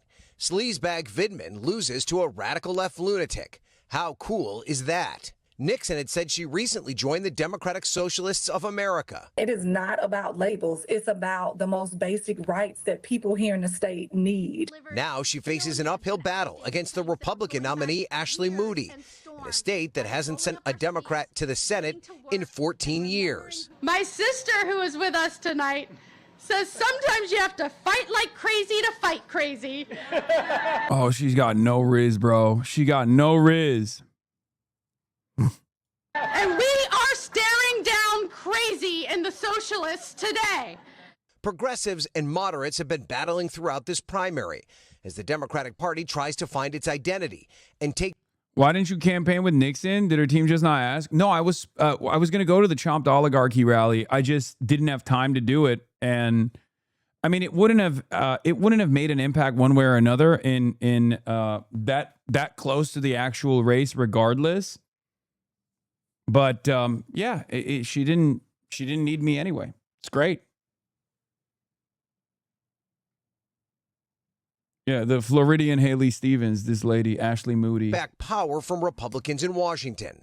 Also in Florida, a closely watched race for governor, with Congressman Byron Donalds, backed by President Trump, securing the Republican nomination as he looks to succeed Ron DeSantis. Are you with me to keep Florida red? Donalds will face the Democratic nominee, former Congressman David Jolly, a one-time Republican turned prominent Trump critic. When we win the Florida governorship, guess what? We do just that. We reshape American politics. And another closely watched Senate race taking shape in a... Yeah, I didn't like that Jolly immediately came out and was like, I hate the DSA. I love America. And the DSA sucks. Like, in the night of his victory party. But it does seem like he likes... I talked to some Florida folks. It does seem like Jolly really likes Nixon and will defend Nixon. You have to have these statewide races, coalesce around one another. Yeah, I reject socialism. Former Republican. I mean, that's expected.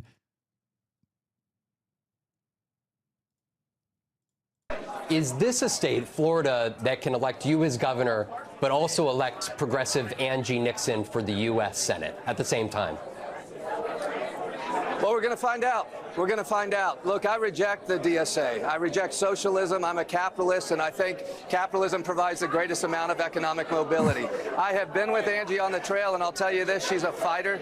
She leaves it all on the field. She goes in every room talking about what I talk about. Can we improve your access to housing, affordable housing, to health care? Do you know where to educate your kids? What is it that government can do where the private sector is unable to improve your life? Angie's out there fighting for those same values. I think she and I have a very different approach to this. But look, I reject socialism. I'm a capitalist. We'll see how Florida's voters sort that out in November. Is DSA the new Hamas? Yes. Yes.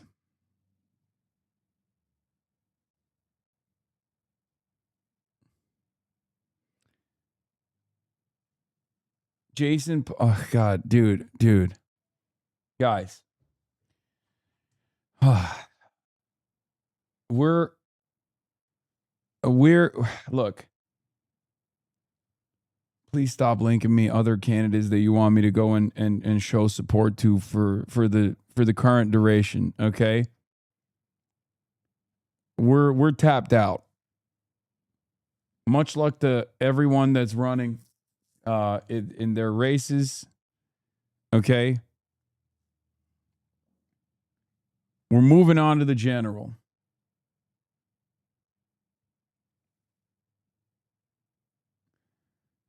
I really, really got to stop.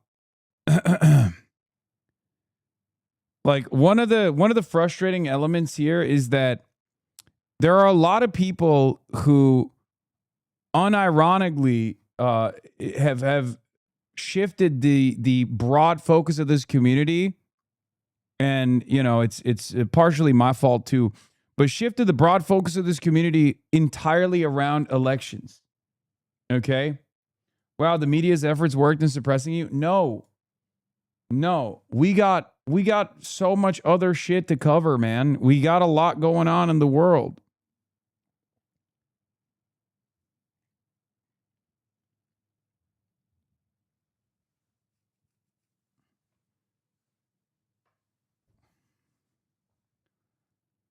It's not just about winning primaries and winning elections in general. We got so much other shit going on.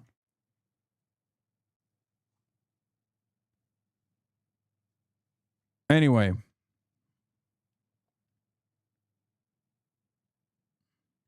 DSA is not advocating for real socialism on their website. I don't understand why they don't call themselves social democrats. You're right, brother.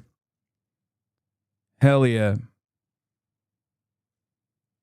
Yeah, you see, the problem with the Democratic Socialists of America is that they're actually not radical enough from the perspective of the average American. That's what their problem is. I'm always saying that. I'm always thinking like, why aren't they doing a real, Marxist-Leninist movement? Why aren't they just like dropping this whole election game and moving into real siege communism? That's what I'm always thinking. I just wish that people would go out in the real world. I wish that people would go out in the real world and like explore what the average American's attitude about this sort of thing is, and recognize that it takes a long time to even foment class consciousness amongst the broadest base of the American masses. I wish people would just like, maybe instead of writing in here, instead of writing on Twitter, they would just go out in the real world and encounter normal Americans for once, try to understand what normal Americans think, what real Americans, regular Americans think about this sort of thing. Okay? And then maybe their perspective would just change a little bit on this stuff. Yeah, DSA is just DNC law. No, I know. That's the real problem. The problem is all their candidates go to the Democratic Party. You're right.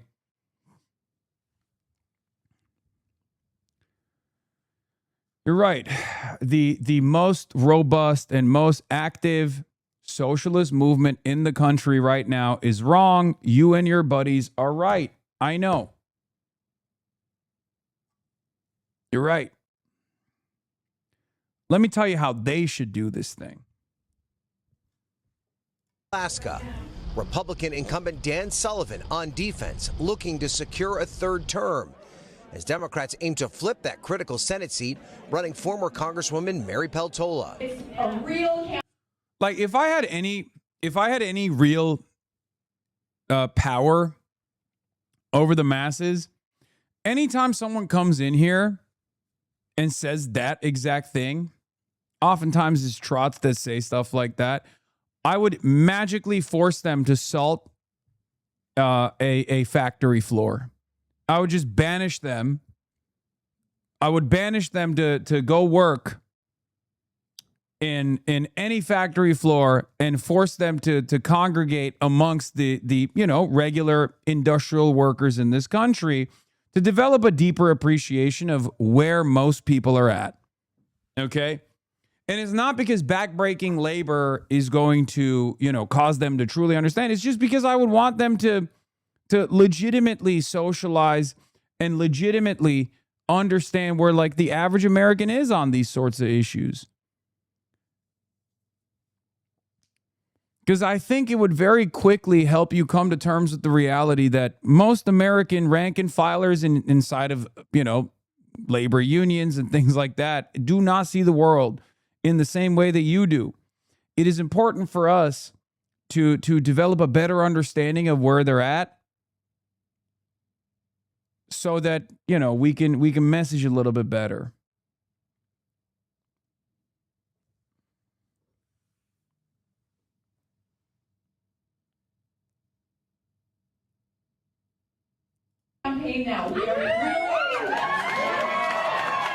Sullivan and Peltola qualifying for the general election, which will include the top 4 vote getters, one of whom could be another candidate named Dan Sullivan, a retired teacher who could earn a place on the November ballot. Warehouse worker here. Some of my coworkers think ghosts are real.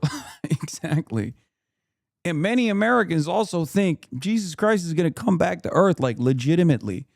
Like there are a fuck ton of Americans who sincerely believe that Jesus Christ is going to come back to earth, okay? And that the rapture is going to happen. Like there's a lot of stuff like that. There are a lot of people who believe in a lot of crazy things. You know?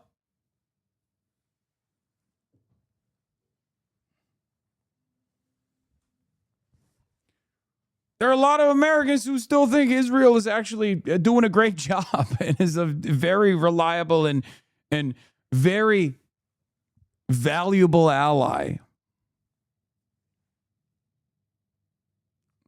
People believe in crazy shit. Many Americans legitimately believe that one day they too will hold a crumb of power and they will hold some capital on the side. That this entire process is going to work out in the long run. That they are merely temporarily embarrassed millionaires, entrepreneurs, Sigma grindset guys that dump boatloads of money into Discord servers that you know, quote unquote, educate them on how the next big thing is right there.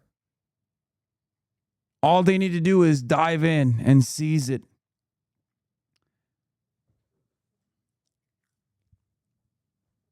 You don't have to do anything for these candidates, just a simple endorsement is all people want, which will boost their profile exponentially. You've done it with other winning candidates like Mei Wong and Anna Lilia Mia and Frederick Haynes, so why suddenly stop now? Massachusetts and New Hampshire desperately need new leadership. They literally can't get it done without you and us.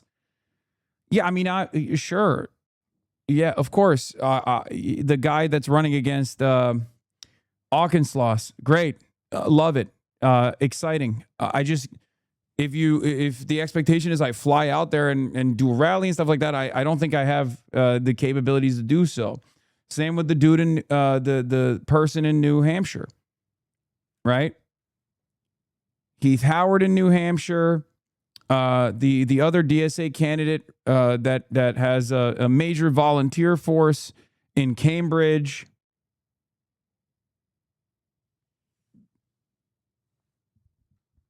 The Massachusetts, person in Massachusetts is not DSA back too. Sure, they're great. They're great. I'm in favor.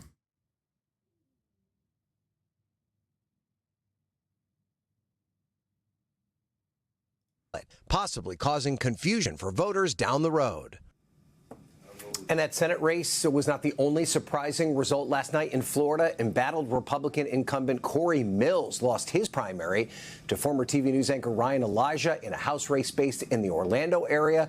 Democrats had targeted that seat as a potential pickup based partly on the scandals surrounding Mills. Savannah? All right, Ryan, thank you very much. Hey, thanks for watching. And don't forget, you can catch the Today Show every morning on NBC or take Today when you're on the go. Just follow the Today podcast on Apple. We're going to begin this hour with a big political upset in the state of Florida, drawing new attention to the Democratic Party's left wing. State legislator Angie Nixon, a Democratic socialist, won her Senate primary in a state that has shifted deeply Republican in recent years. She defeated Alex Vindman, a former national security official and well-known Trump critic. Her victory follows gains for Democratic socialists in other states. And Angie Nixon joins us now from Jacksonville. Good morning. Good to see you. Yeah, I don't like these kinds of takes. This is like the election Twitter nightmare take, okay? Everyone is saying, oh, dumping any money into Florida is a lose-lose. And that, oh, well, thank God Angie Nixon won because now none of these resist libs will give that money and light it on fire, and it'll stop the National Democratic Party from spending, $150 million to lose by 20 points to the Republican. I don't like this kind of attitude in general because I think it's self-defeating. We have a very unique candidate in Florida in Angie Nixon, a real fighter. Okay? I think pushing for Angie Nixon and trying to consolidate support around Angie Nixon and pushing for her candidates should be the move here. Pushing for her candidacy should be the move here. If we are socialists, if we are people who care about improving the material conditions of the working class, Angie Nixon is a wonderful left populist, very progressive candidate. It's an opportunity for us to push. Yeah, it's a D plus 12 environment. We have no idea where we can win. We've had Republicans or neutral years in the last 3 elections. Yeah.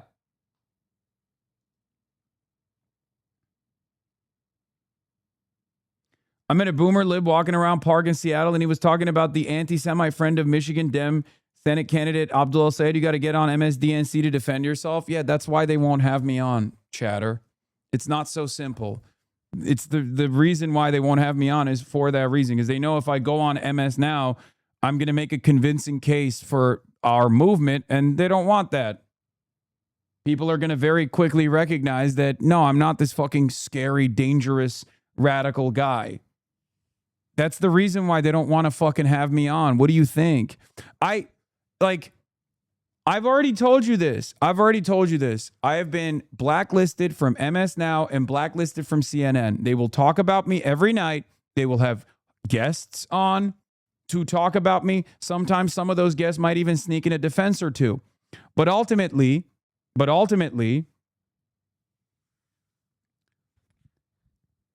will never have me on directly because they don't want me to make a convincing argument. They don't want me to go up there and be like, I'm not this crazy guy that you're talking about me as.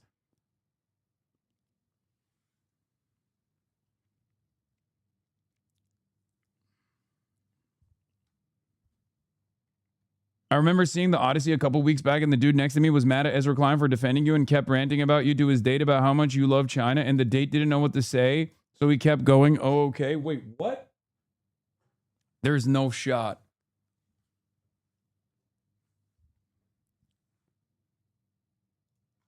Won't talk about DSA member, Medicare for All pro-Palestine candidate Jason Polo. No, this is who I'm talking about. I said, great. I endorse him. I think it's wonderful. I think it's awesome. Good luck to this person. Good luck to this primary race. Okay.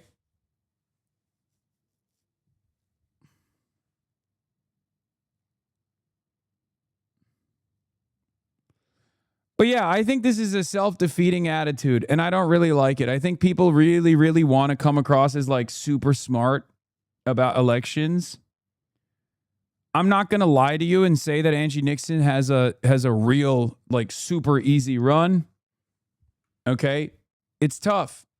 It's an unbelievably tough battle. Look, I'm super confident about Abdul El-Sayed in Michigan for a reason. I'm not as confident about Angie Nixon. But the reason why I'm not as confident is because it's Florida. It's a very, very Republican advantaged state. And it has become increasingly more red in the last decade or so. Angie Nixon is the perfect candidate to turn this around. Having said that, it will require a tremendous amount of lift. So my attitude on this issue, my attitude on this run is, look, if the media won't save you, which they won't, but the media will be neutral. Here's the thing. If the establishment forces won't come and offer a lifeline to Nixon and will basically drop her like a hot potato because they think it's a lost cause, I will be there. Okay? The problem is many of our national progressives, even if it is the sole Democrat, will shy away will shy away from endorsing even Angie Nixon, but I hope that won't be the case. We're in a plus 12 environment and she's down 8. Yeah. It's moved up to plus 12. It was plus 8 before. Now it's moved up to plus 12. Yes, in the Senate, she is down 8 points. Ashley Moody has the incumbent advantage, but it also shows that Ashley Moody is not tested. And remember, I think this poll was conducted not by, I know this poll wasn't conducted by Angie Nixon's team. It was actually, I think, conducted by maybe Vindman, if I'm not mistaken.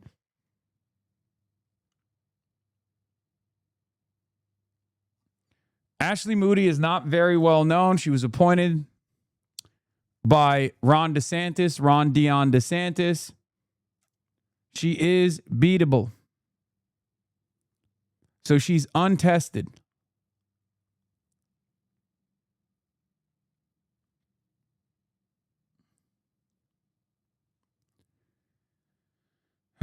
Plus 8 was 2 months ago. Moody is max name recognition, while Angie was just an unknown state rep. Yeah.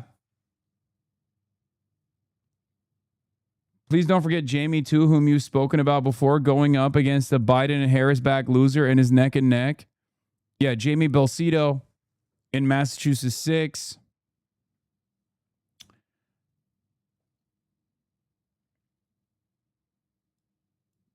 Jolly, the guy who won the Dem governor primary, said last night he would not campaign with Nixon and made sure to tell the interviewer he rejects DSA and socialism. No, you got duped by a bad clip.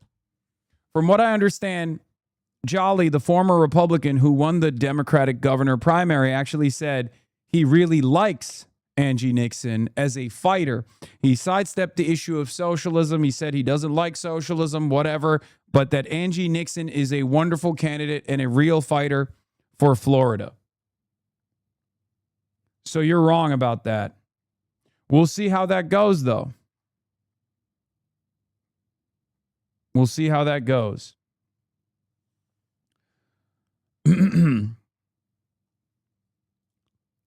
Now let's listen to Angie Nixon herself. Good morning, Vlad. How are you? I'm doing well. Thanks so much for joining us, and congratulations on the win. I want to jump right into it. You were outspent by... See, as soon as I fucking bring up one candidate, everyone literally starts this. I hate this, bro. I hate this so much. Guys, stop spamming candidates, okay? Stop. This is why I was saying, like, I can't even get through my coverage about this ginormous upset victory for a progressive senator, okay, who just won on the backs of every major Democratic black leader in the state. And I can't even do proper analysis because every single person in the chat is like, no, look at my candidate, look at this candidate, look at this candidate, look at that candidate. It's very fucking annoying. Stop. Please. Please, I beg of you.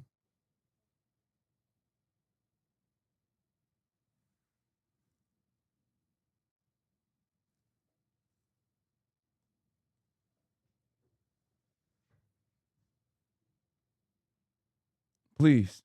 More than 20 times. And prediction markets, which I thought was really interesting, prediction markets had your opponent with a 90% chance of defeating you. Now you are the nominee, and registered Republicans, they outnumber Democrats by 1.5 million in Florida. So I just want to go through a couple of issues that you've been campaigning on. You want Medicare for all and free universal child care and pre-K. How are you suggesting taxpayers pay for that? Yeah, for sure. So thank you for that question. I have been traveling all across the state of Florida, having conversations with folks. And what is evident is that everyone wants the same things, right? To be healthy, prosperous, and safe. And a lot of folks it crosses party lines as it relates to universal child care and Medicare for all. And how do we pay for that? Actually, Medicare for all, we're already spending the amount we would be paying for Medicare for all right now, even while folks are still paying for co-pays and deductibles and co-insurance. And when it comes to universal child care, I think it's important to note that for every $1 we spend, that puts $3 back into. So, Representative, how would you pay for that? Economy. Yeah. And so how I would pay for that, right? I would repeal that big BS bill because that's what it was. It wasn't beautiful. And I would make sure that these big time billionaires and ultra wealthy millionaires pay what they owe. All right, so you want so that's another issue that you've called for. You want a billionaire tax, you want a national rent freeze. Which of these policies are you prepared to tell moderate voters and perhaps even some Republicans who may be intrigued by this that this should become federal law? And again, how do you convince them that the cost will be worth it? I mean, we have conversations with them and it's been resonating. I want to be clear. There are Republicans and independents that cross party lines to vote for me in the primary because they're fed up with what's happening in Washington, D.C. They realize that it's broken and that people like unelected Ashley Moody and Donald Trump are working less and less and less and meanwhile getting richer. No, I look at how understand aggressive he is, by the way. Articulated how you would pay for it. Let me ask you about something else. Look at how fucking aggressive this line of questioning is, bro. Dog. ZBS is out of control, brother. Did Ashley Moody and Donald Trump are working less. Yo, have you seen any anchor in liberal media treat a regular Republican with this level of enmity, with this level of animosity? Do we ever hear from any of the major media outlets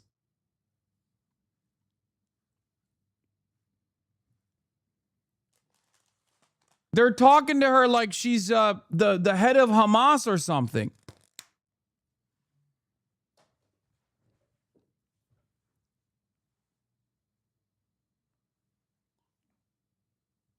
Wow. Unfucking believable, dude. I'm sure being a black woman has nothing to do with it. If she was an establishment neoliberal, they would not be treating her like this.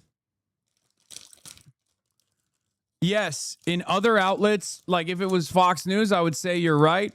And yes, black women are consistently undermined.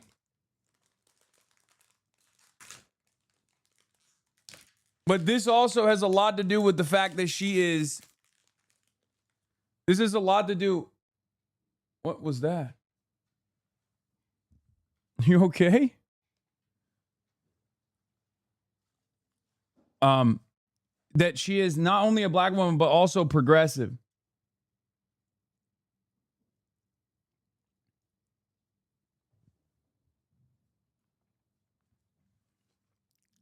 Less and less, and meanwhile getting richer. No, I understand that, but you really haven't articulated how you would pay for it. Let me ask you about something else here. You have faced some criticism, like other democratic socialists. You're advocating for ending unconditional aid to the state of Israel. Florida has the third largest Jewish population in the country. What would you say to those voters who are perhaps worried about your position, given that we've seen enormous spike in anti-Semitism in this country? For sure. I'll let them know that I have continued to fight for the safety and well-being of all Floridians, despite their religion or whatever their ideology is. And I'm going to continue to advocate as such. And so back to your previous question, I did articulate how I would pay for it. I told you that I would make sure that we made these billionaires and ultra wealthy millionaires pay their fair share. A budget is a moral document. A question to present this insane anchor is, what the fuck does defending Israel's unlimited demands for American tax dollars have to do with America and American Jews? Like, the hidden premise there is, oh, well, anti-Semitism is skyrocketing. Don't you think that Israel needs more billions of dollars? What the fuck are you talking about?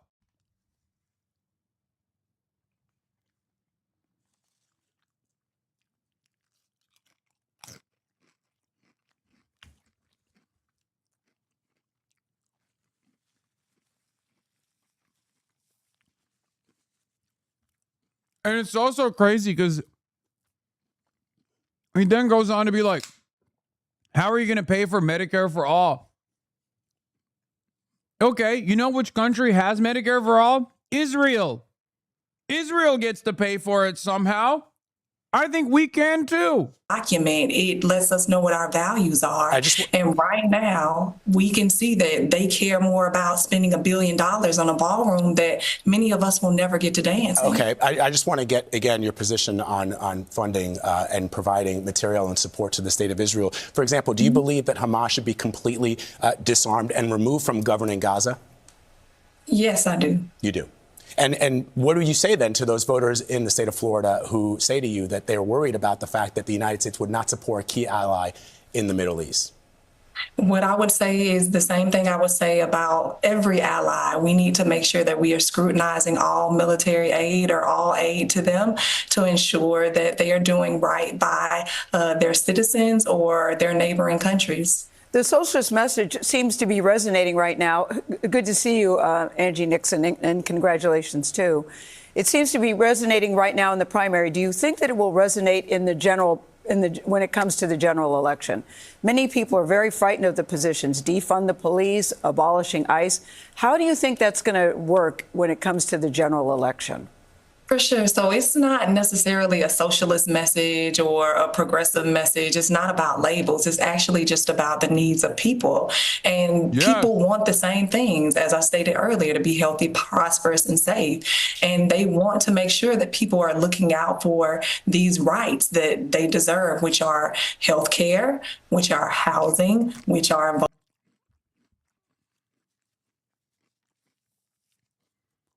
For the record, that is a socialist message, but I don't expect every candidate, especially ones that are running statewide office, especially ones that are not like DSA cadre candidates, to carry on that message.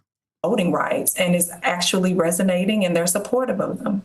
Have you heard from anyone in the Democratic leadership since your win? So we've had folks that have reached out to call us, and we are going to be returning phone calls all this week.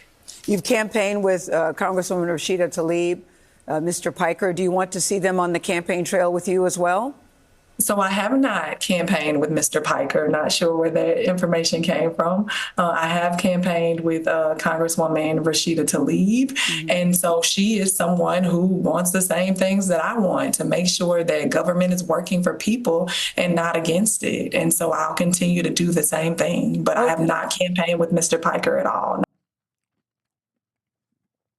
Why are you on screen? Because they got the boss, they got the marching orders. Notice how Gail, instead of correcting the misinformation, then moves into, well, will you shit on Hasan Piker, please, for us? So we can get another fucking soundbite? And it's so dumb.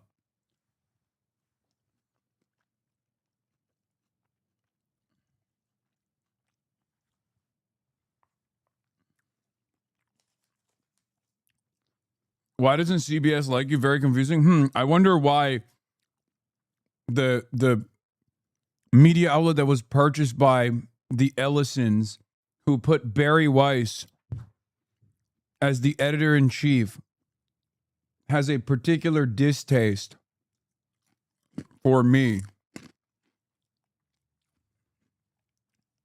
You know, the outlet that was purchased by the Ellisons with the express purpose of making it more pro-Israel and more pro-MAGA.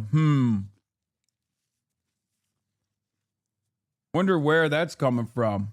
Not sure where that came from. All right, my apologies. I thought that you had. My apologies about that. Would you want him to campaign with you? I don't really know who Mr. Piker is. I've heard about him, and so you don't know who he is? I said I don't really know who he is personally or anything like that. I am actually focused on Florida and making sure that I'm talking to voters here to uplift their needs and their concerns. And so that's what my focus is going to be over the next 76 days. How do you think you pulled this off, Angie Nixon? You know, the money, you were outspent by the money. Your opponent seemed to have more appeal, allegedly, when this campaign first started. The poll numbers were not in your favor in the beginning. How do you think you pulled it off? I know you said people want to change. I hear you. But what do you think happened? Yeah, for sure. So here's some background information for you guys.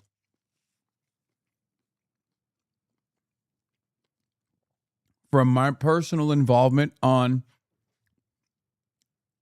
campaigns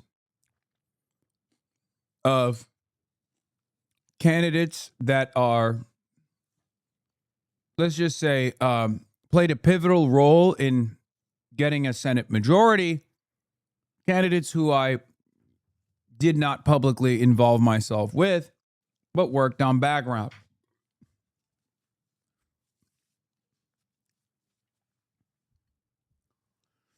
Let's just say there were some campaigns that wanted to set up get out the vote initiatives, but were too scared. And this was many years ago. This was before the Hasan wave, the anti-Hasan wave. They were worried about not just my involvement, but even the involvement of the likes of AOC. Now, of course, the attitude has changed dramatically now because AOC is a national figure, a beloved figure, especially amongst the base. But you see pieces of this so irrelevant conjecture. No, this is not irrelevant conjecture. The point I'm trying to make is that different races with a different base of support will sometimes lean into or shy away from nationally relevant progressive figures, even if they themselves are progressive.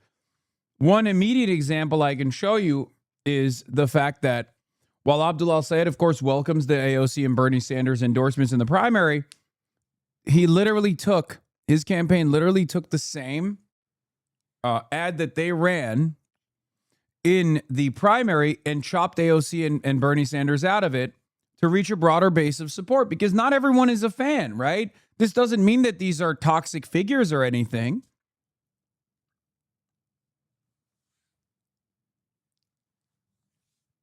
It's just sometimes important to target different bases of support with the same ad campaign that, you know, is specifically tailored around Abdul Al-Sayed, or in this circumstance, Angie Nixon. Do you understand?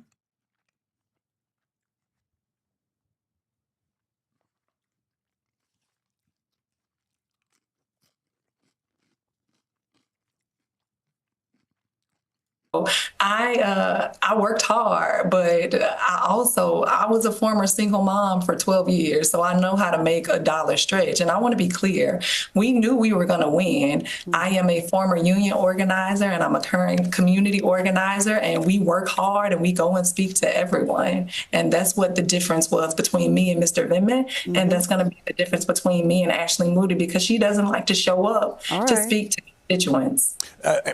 Representative, really quickly before you go, you're a Democratic Socialist running in a statewide race with a large population of people who have fled governments that call themselves socialists. How do you convince those voters when they hear socialists that they may see that as disqualifying?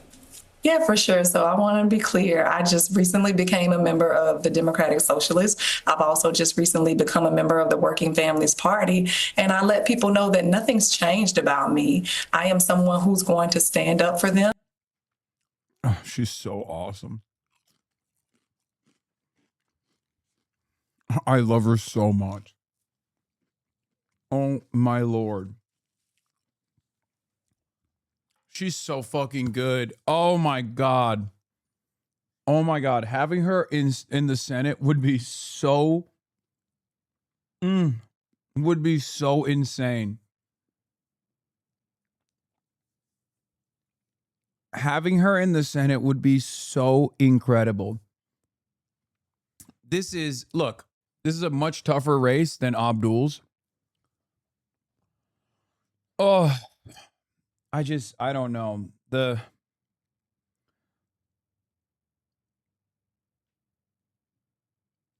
I will say this much. Did I misunderstand that? That she wants to send Israel weapons? Yes, you did. She did not say that at all. She said the exact opposite, which is part of the reason why ZBS is so unbelievably antagonistic towards her.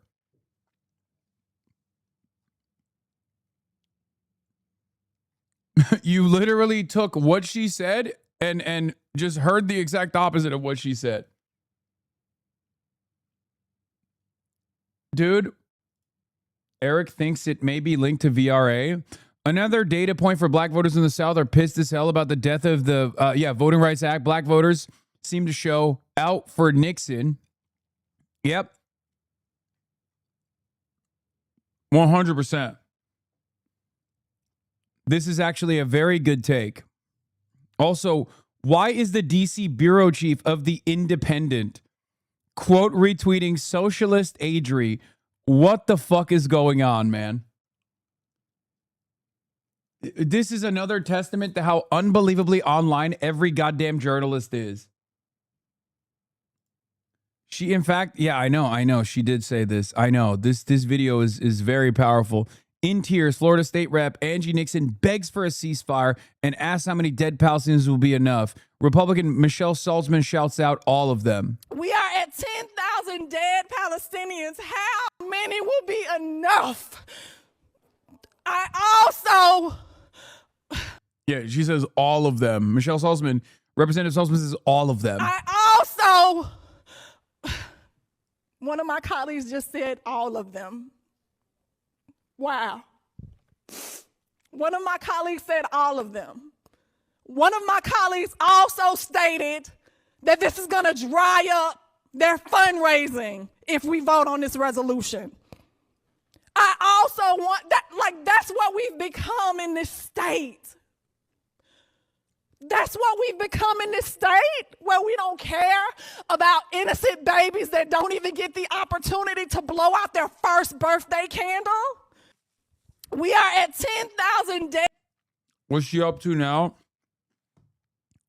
What's she up to now?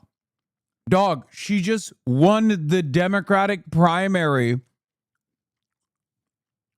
for Senate last night in an unfathomable blowout victory against all odds. Oh, you mean Saltzman? Oh, I don't know. I don't know what the fuck.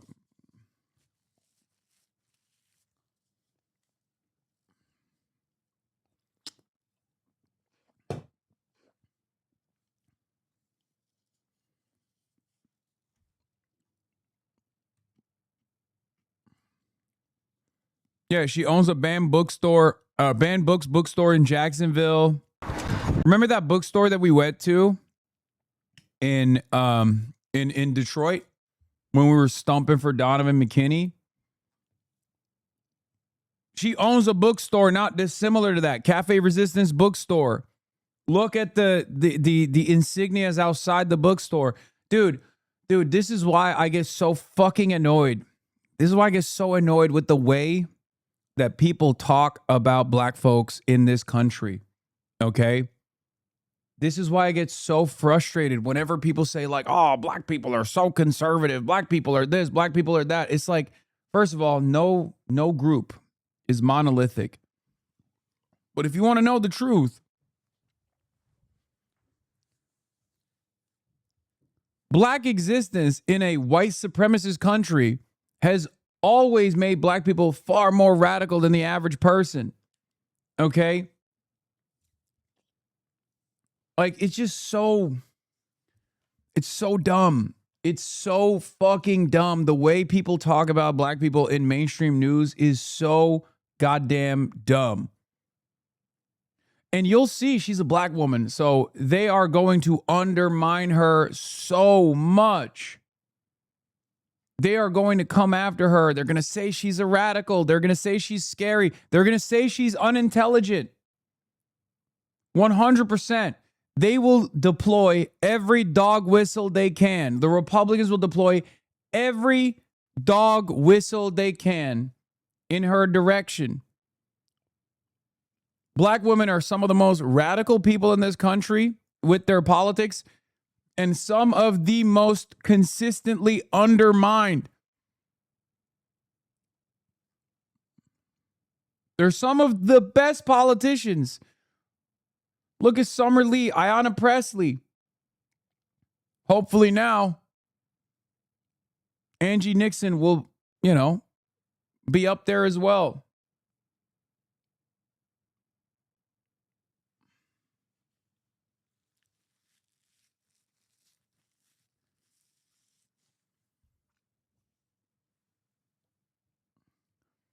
We in the DSA have some discussions about endorsing her here in South Florida because of legitimate disagreements, but how can I convince my comrades that this is as important, if not more important than Oliver's race? I don't know what Angie's calculation is. From what I understand, I think Miami DSA refused to endorse her because she wouldn't say she's a socialist or wouldn't run as like a socialist.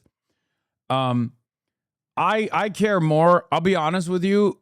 Like, if I was thinking about this as an opportunity for DSA, you should be fucking, begging her to be associated and deploy as many of your resources as you can to get her elected, because I don't think that the National Democratic Party is going to do anything with this race. I think they're going to leave this race behind.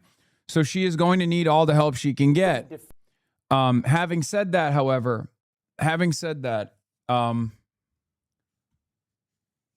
Angie might not want it.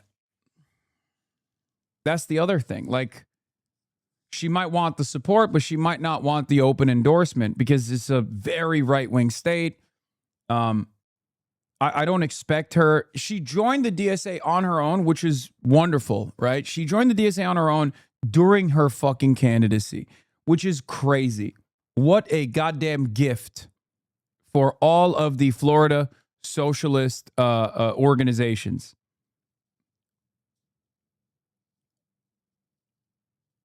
What a goddamn gift.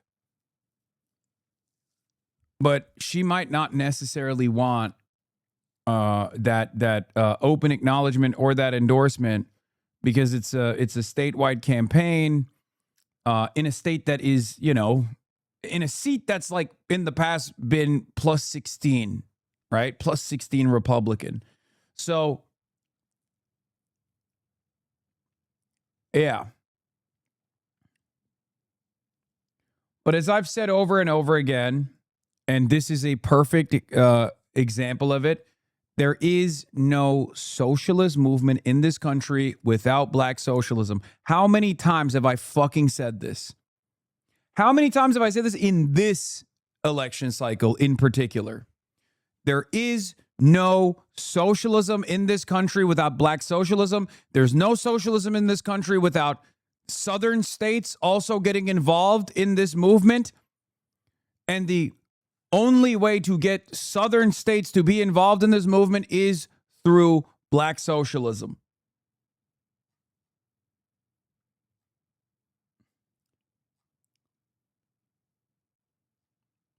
So just remember that.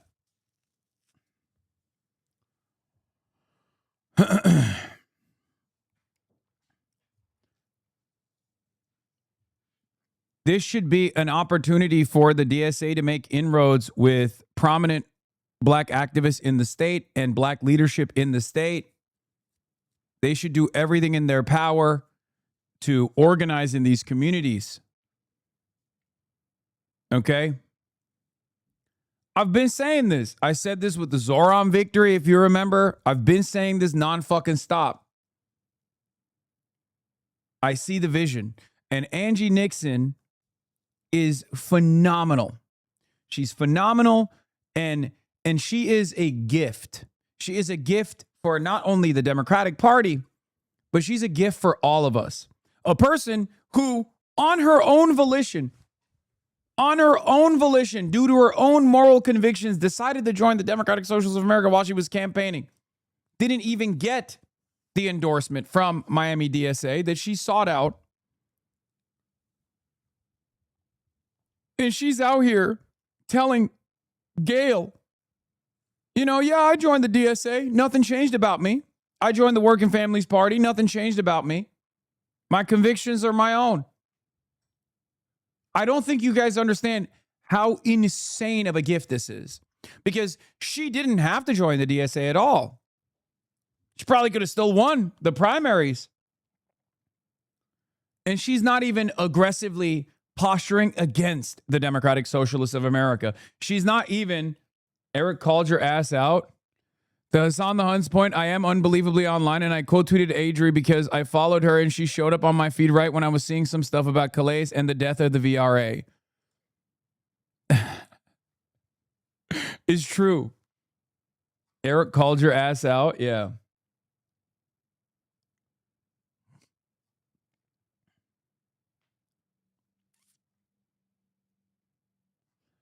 So yeah. This is a Angie Nixon Stan account. Ladies and gentlemen, going forward, this is an Angie Nixon Stan account. Okay? If Angie Nixon wants our help, we will be there for her. If she wants it to be quiet on the background, I will do that. Whatever. If she says, I don't know Hasan Piker, I don't want him anywhere near, I will never touch the state of Florida. I will never bring it up.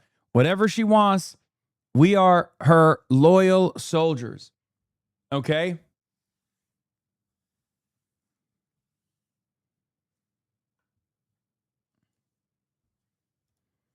That's it.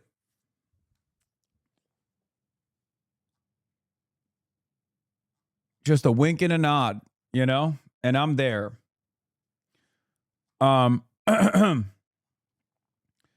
She is FDR, and we are farmers in the Dust Bowl. Sure. Maybe not the best example. As we're talking about a black woman in the South, perhaps FDR is not the strongest analogy, but okay.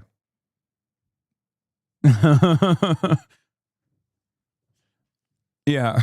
Chowder be like, we're Dixiecrats. No, we're Dixoncrats. But yeah, I don't think people understand how phenomenal this is.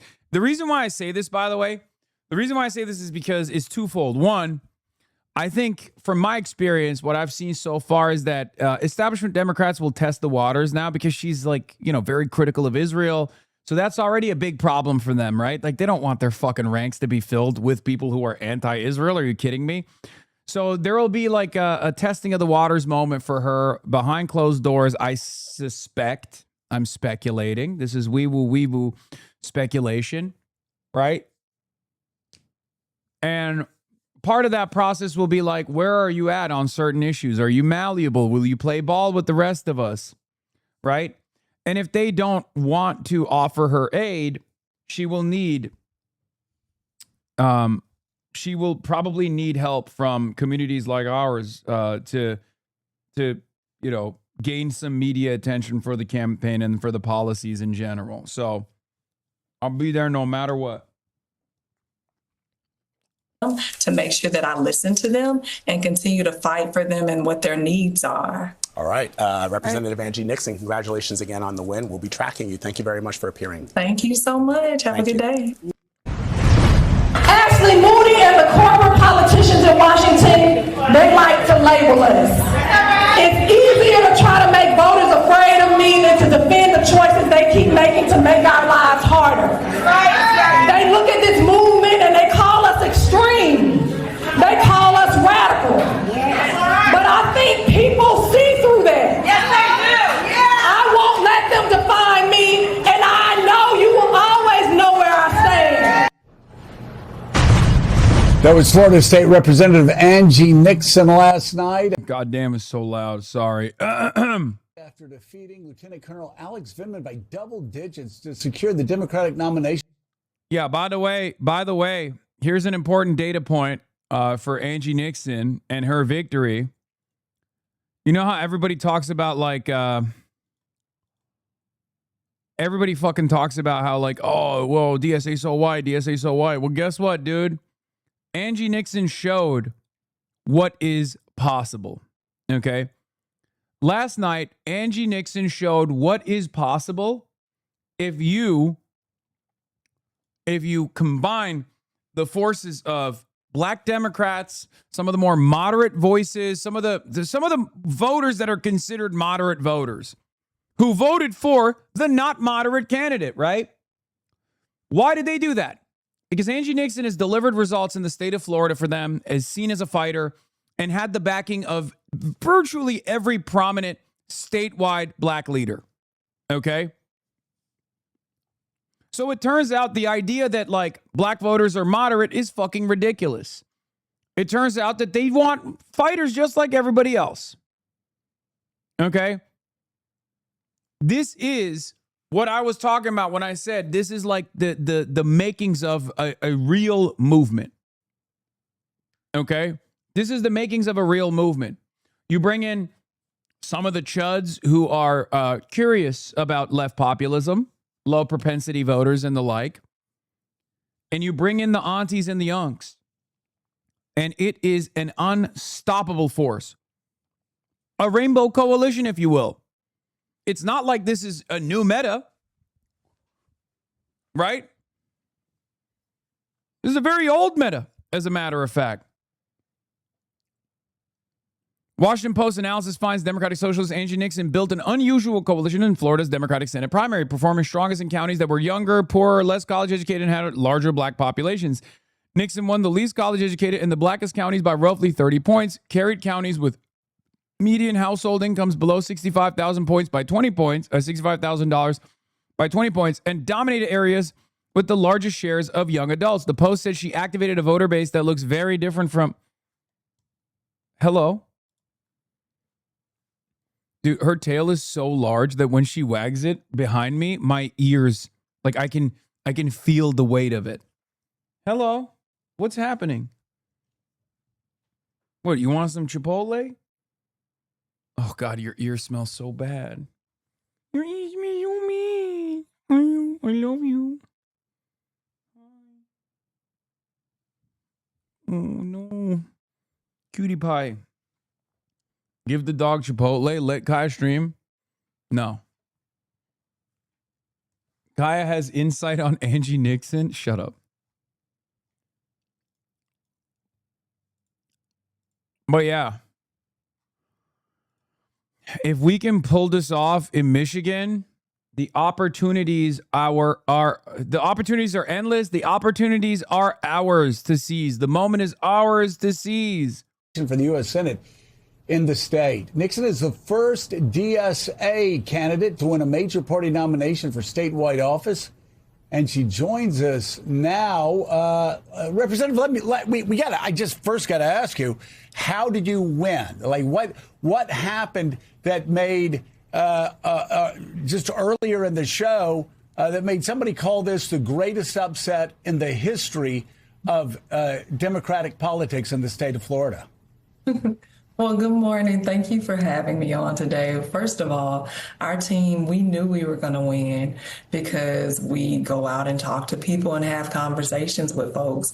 I'm a community organizer, a former union organizer, and I have been fighting for nearly 2 decades to address the issues that Floridians have been facing. Grew up with a single mom, saw a lot of domestic abuse, union organizer, community organizer, owner of a black-owned banned bookstore, a banned books bookstore. She is so fucking awesome. I don't know what my level of involvement in this campaign would look like or what kind of like negative attention it would have brought about. But I do, or maybe positive.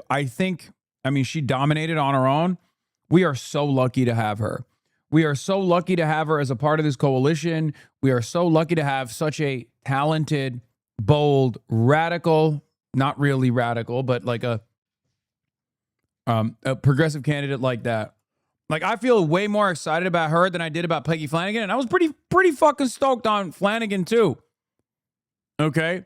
I was stoked on Flanagan. Obviously, I have a close association, a close tie to the Abdul race in general, but she is probably one of the best.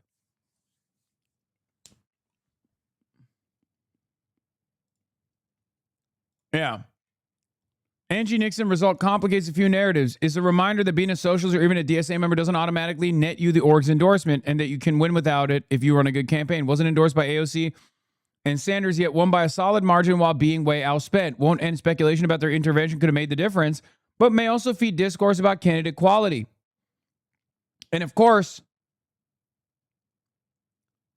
the idea that Socialist Electoral Project crashed and burned last week because of one very important race. It helped that she was so well known in Florida before she even joined DSA, and probably also that Bernie AOC stayed out while her opponent was nationalizing the race. He just didn't take her seriously in a way he would have if she had any kind of institutional backing. Yeah. So when I end up joining the fray, for example, here's one of the problems. The opposition, and it's the same for like Bernie Sanders or AOC, they nationalize races, right? The problem with nationalizing a race is, and this is what happened with Oliver Larkin as well, all of a sudden outside expenditures will just drop a money bomb out of fucking nowhere. Now with the case like with the case of Abdul, that was already going to happen, so it's not a lost cause for him regardless. But in the case of Peggy Flanagan, that can be a problem. In the case of Angie Nixon, that could have been a problem because Angie Nixon's opponent had fundraised $16 million already. But he was waiting because he thought that he was going to easily defeat. He thought that he was going to easily defeat Angie Nixon and therefore was holding that war chest for the general.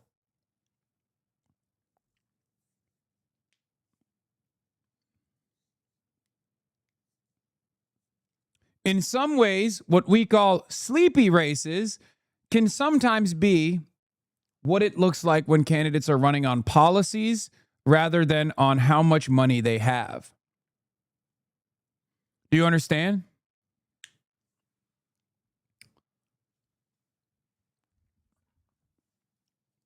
Simply put, it's a race not dissimilar to a race where there's no money in politics, right?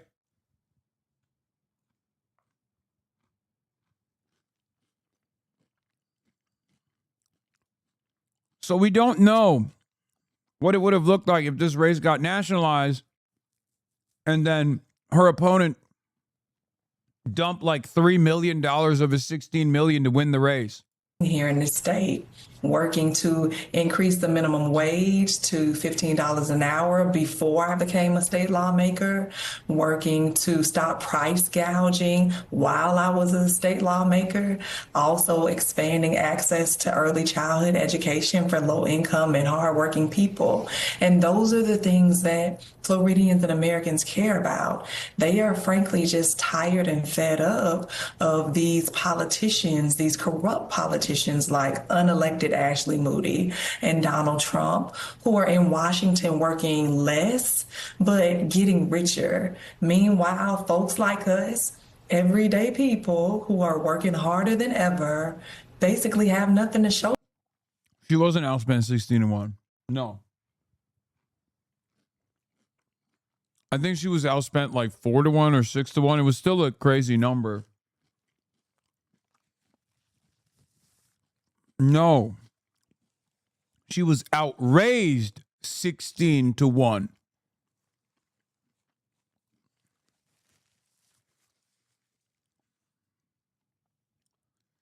She was outraised 16-1. She couldn't even crack $1 million. She had $927K or something in her campaign fundraising. Vindman fundraised $16 million. Vindman, I believe, spent around like $5 million. I don't know how much she spent on ads. I think she had 0 TV ads.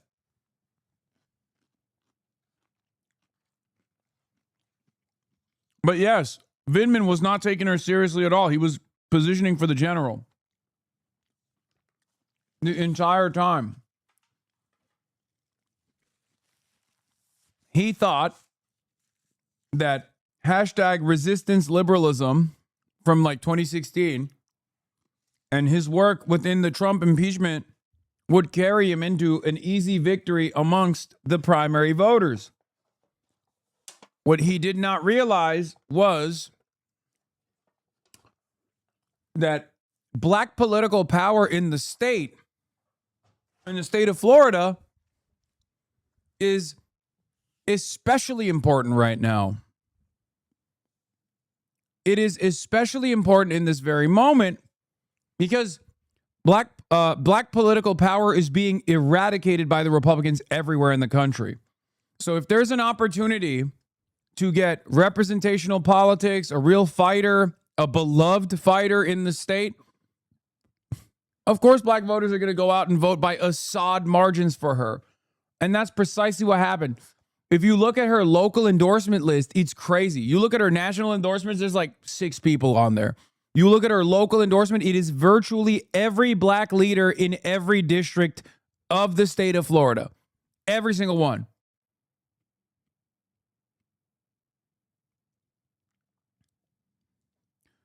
That's why she won. And she deserves the win, of course. She was great, but let's be fucking real. Yeah, if Jesse Jackson 88 happened 40 years later, he'd have locked it before Super Tuesday, 100%. Yeah. Rainbow Coalition by like a Jesse Jackson style figure would be unstoppable. Bar none, no question. It would destroy in the general too. But there would be no Democrat that ever makes it out of the primary. No Democrat.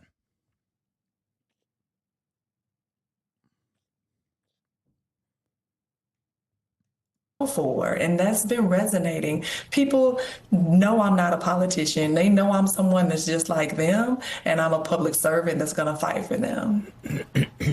Let's talk about the things you believe in, things you don't believe in. You said you weren't going to allow people to define you. So let's first of all talk about the things that you've said you believe in, and then we'll get to the other things that every DSA candidate's going to be asked about from now till the end of the election. You say Floridians are ready for Medicare for all, universal child care, affordable housing, fully funded public education, and an end to senseless wars. How did that resonate on the campaign trail, especially Medicare for all, a universal health care? Yeah, for sure. So the state of Florida, Floridians, we are the largest group of enrollees on the Affordable Care Act. And again, unelected Ashley Moody decided to vote against extending the ACA subsidies, which knocked nearly 300,000 people off the ACA marketplace. Medical debt is the leading cause of bankruptcy here in our country. And you got to think about it. People are literally going bankrupt simply because they're trying to stay alive. And so not only that, but childcare here in our state, it ranges anywhere from $800 to $2,400. Universal child care is something that we need. For every $1 the government would spend, it puts $3 back into the economy because it allows parents to be able to work. I am a mother of 5. Me and my husband have a blended family. I have a 5-year-old right now. Do you know how much we need childcare, and that'll free us up to not have to worry about things? And Floridians and Americans all across the state agree. So, first of all, 300,000 Floridians knocked off of health care support because of the so-called Big Beautiful Bill. It's had a devastating impact across America. Yeah, a big BS deal has had a horrible impact for so many working Americans. I want to ask you now about some other issues, and some candidates support these issues, some DSA candidates. I know Mayor Mamdani does not support some of these issues. I'm going to ask you where you stand on defunding the police, abolishing prisons, and opening up the border again. Do you support any of those propositions? So what I support is making sure that we have law and order in this country. And that starts with making sure there's a full release of the Epstein files and that we hold people accountable. It also is making sure that we have accountability for ICE officials who have murdered and slaughtered people in our streets on camera who unfortunately have not been held accountable. and actually have been hidden, honestly. And so those are the types of things that I support. And I want to be clear, you know, I am a union member. I recently joined the Working Families Party. I also just recently joined DSA because there were some things, the majority of things that I'm supportive of. But just like I'm a Democrat, there are some things that I do not. By the way, Shakespearean, insert fucking fire emoji. I'm not in support of prison abolition. I, however, am in support of private prison abolition. That is insert fucking fire quiver on the book emoji moment. Fantastic. I'm not in support of police abolition. I'm in support of ICE abolition. I'm not in support of prison abolition. I'm in support of private prison abolition. Is muy caliente. It's excellent. It's great. Now, remember, a lot of people get very fucking mad. A lot of people go, oh my God, this is a betrayal, blah, blah, blah, blah, blah, blah, blah. Shut the fuck up. Okay?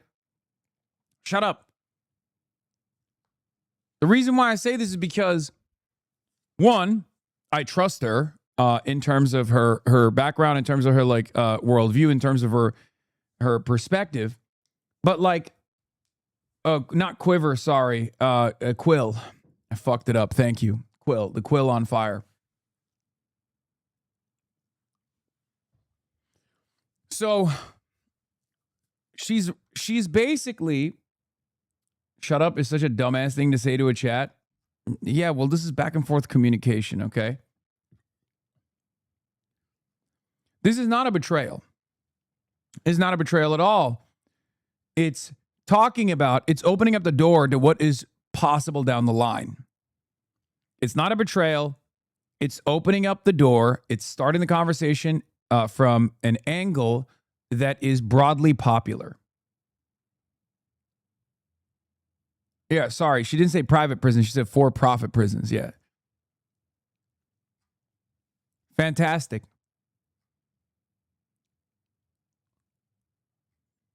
Fantastic. Not fully support within the Democratic Party, particularly those corporate Democrats, right? I don't accept corporate PAC money, and I want to make sure that these billionaires pay what they owe. And so there are going to be a few differences here and there, but overwhelmingly, please stop wearing suits. What I care about and support are what everyday Floridians care about and support, which is making sure that housing is a right and people have a place to put their heads at night. Yeah. So you don't support defunding the police? No, I don't support defunding the police. I do support comprehensive criminal justice reform to make sure we are addressing some of the root causes of people leading into a life of crime. Right. Willie Geist's with us and has the next question. Willie. Congratulations on your win last night. Let me just follow up on what Joe was asking, because as you know, now that you're running statewide, your Republican opponent, Ashley Moody, already is saying the positions of the DSA and particularly of you are crazy, calling you all comrades together, et cetera. So what about abolishing prisons, which is one of the platform positions of the national... she's going to say, I'm not in favor of abolishing prisons, but I'm in favor of abolishing for-profit prisons. DSA. Do you support that? I don't support abolishing prisons. What I do support is abolishing for-profit prisons because they exploit labor and they usher many of our children into the school-to-prison pipeline. Why are we incentivizing the enhancement of... Also, well, barring some establishment, black politicians, black candidates, black politicians in general are going to never skip a beat on this because they have lived experience from their communities as far as how to communicate around this issue. That's part of the reason why, no disrespect to anybody else that's a progressive, nationally famous progressive candidate, but she's not doing, because a lot of people were like, well, she's not doing the woke 1.0 was crazy shit. It's yeah, because she's a black woman. It's ironic because woke 1 was crazy came from Chiose, a black man. Okay. But, I understand how he meant it. And I even understand how AOC meant it as well, which a lot of people did not see in the same favorable light that I did. She also got off scot-free on that. Yeah, top Chi. But yeah,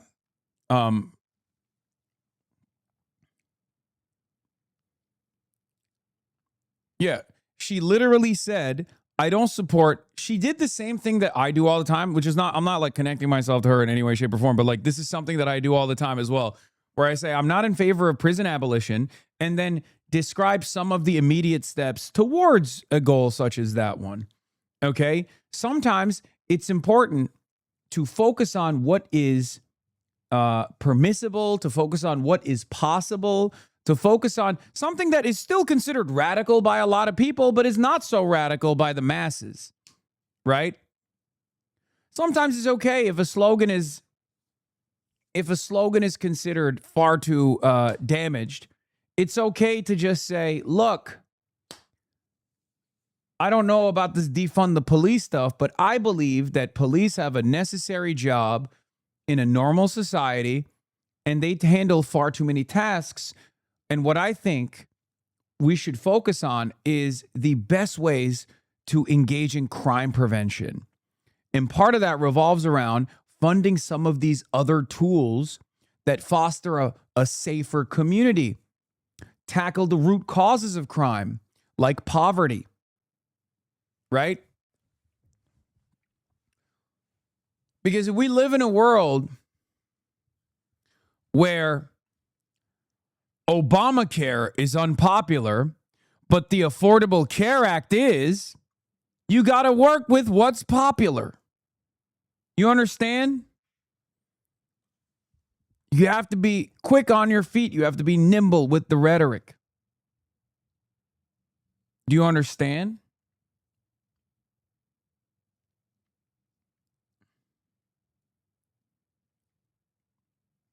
Especially if it's directionally in line with your goals. HasanAbi, you do not talk about the school to prison pipeline or for-profit prisons when it's discussed. No, I was referencing something else that I also reframe when we talk about prison abolition. I say there are plenty of people that I would like to put in prison, but then I also talk about how I'm much more favorable towards the prison abolitionist position than what is the norm. What do I always say is the norm in American society? For-profit prisons is the norm in American society. Putting people in concentration camps is the norm in American society. Our current unbelievably violent carceral state is the norm in American society, and I think that's unfathomable. I think that's radical. Do I not always say that? Yes. In the past, I've talked about the school to prison pipeline extensively. But if you think that I, do not bring up for-profit prisons or our carceral state and how violent it is, how exploitative it is, you're wrong. You must not have listened after I say I'm not a prison abolitionist, because you probably fucking checked out because you heard me say I'm not a prison abolitionist and you started seeing red. Because there's probably hundreds of hours of me talking about not only our carceral state and how ridiculous it is, how violent it is, how bad it is to how bad it is at reintegrating felons back into society, normal society. How many fucking times have I talked about this shit?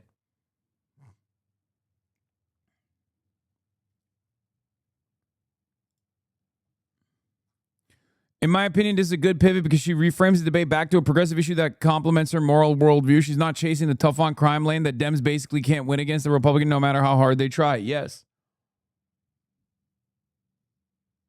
For-profit prisons because they exploit labor and they usher many of our children into the school to prison pipeline. Yeah, like every line, bar for bar, after she said, I'm not a prison abolitionist.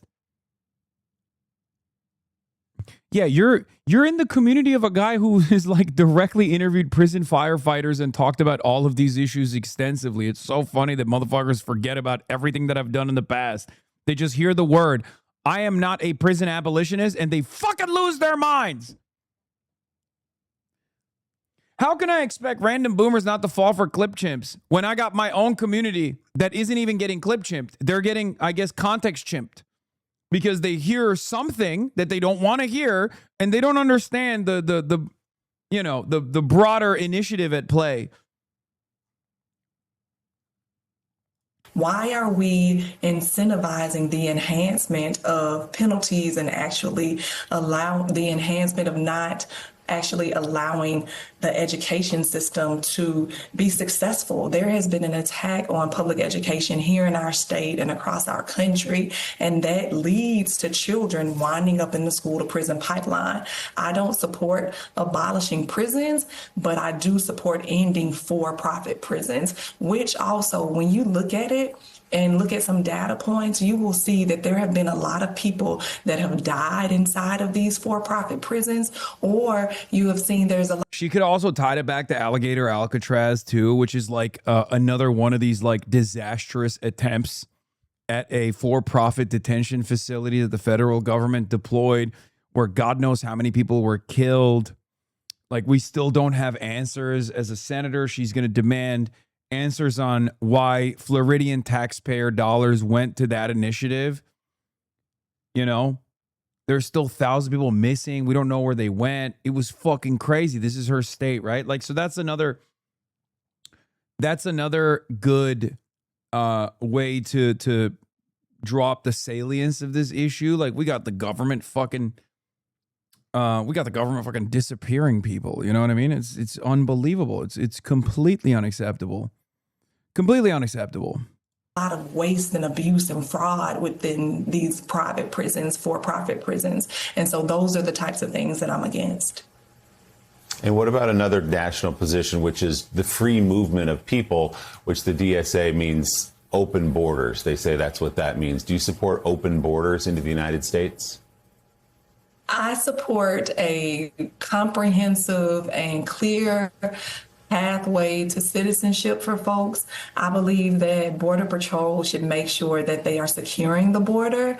I believe, though, that there needs to be a clear, comprehensive, and compassionate pathway to citizenship, especially for folks like Haitians and Venezuelans and Syrians. The Haitian community here in our state contribute over $2.6 billion to our economy. And not only that, it's not only just about their labor. It's actually about the culture that they bring here. They are amazing people. And so there needs to be a clear pathway to citizenship, especially if their country is still so unstable. I mean, the Department of State has issued warnings to people traveling over to Haiti. And so how can we be okay with ending TPS status for folks if we say that Americans shouldn't go back there or go visit? And so I, again, support a clear and compassionate, comprehensive pathway to citizenship, as well as making sure that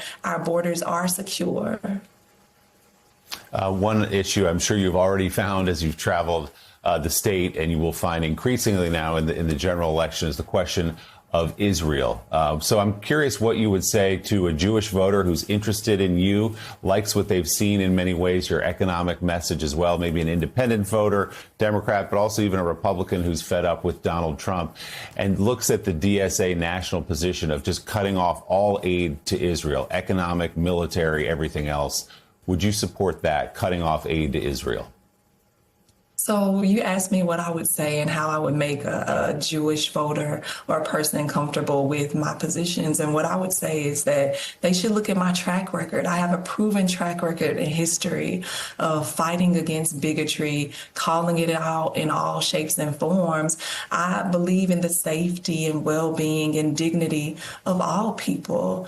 And I want to ensure that when it comes to military aid or aid to any country outside of the U.S., that we heavily scrutinize it. Because right now here in our state, in our country, we have veterans that are living unhoused on the streets.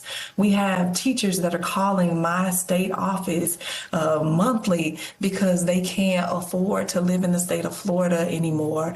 And so we need to make sure that we're putting Americans first before we go ahead and start sending money or military aid to any country outside of the U.S. So that's fair. Gene obviously. Robinson, I think that's why. just as, I'm sorry, Willie. Good. No, I just wanted to just put a fine point on that. So that's why you won your economic message, because people in your state are suffering economically. But just to put a fine point on it, would you support cutting off military and economic aid to Israel? At this time, I believe what's happening over in Israel and in Palestine is not good for Israelis or Palestinians. And I believe that Netanyahu is a war criminal who needs I mean, thank you. to answer to his crimes. And I do not support sending any money or any weapons to Israel at this moment. No, I don't. Beast mode, queen, beast mode. Oh, dude, never did I ever believe that I would see the motherfucking day. Dude, again, won the Florida Democratic Senator primary. Can you please, I need you guys to understand where we are. Okay? I need you guys to understand where we are currently. Like, so many of you only tuned into this issue in the last 3 years. If you've been at this for the last 13 years like I have, this is an unfathomable but very welcomed sea change. Okay? Even if you were tuned in kind of 3 years ago, think about it now.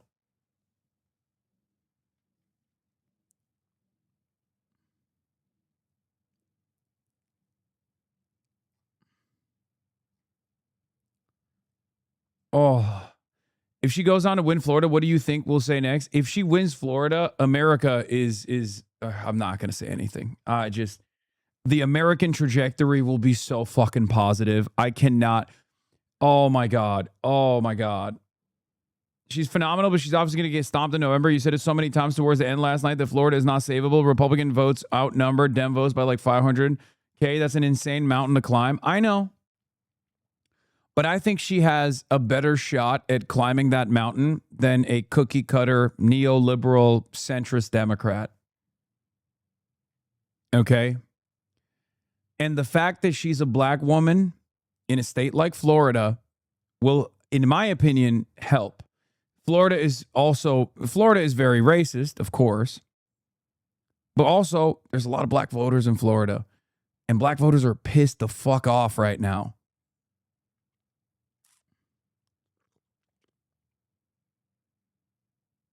There's a ton of black people in Florida. Dog.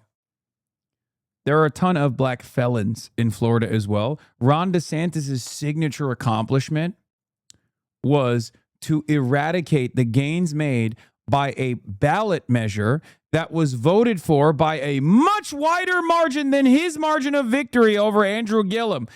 The first thing he did was felon voter restoration was a ballot measure. Okay?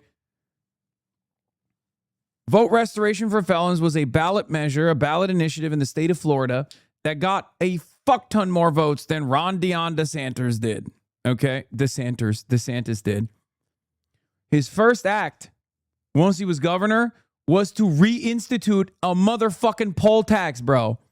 Straight segregation shit. He literally went in to the governor's mansion, and one of the first things that he did was reinstitute a poll tax.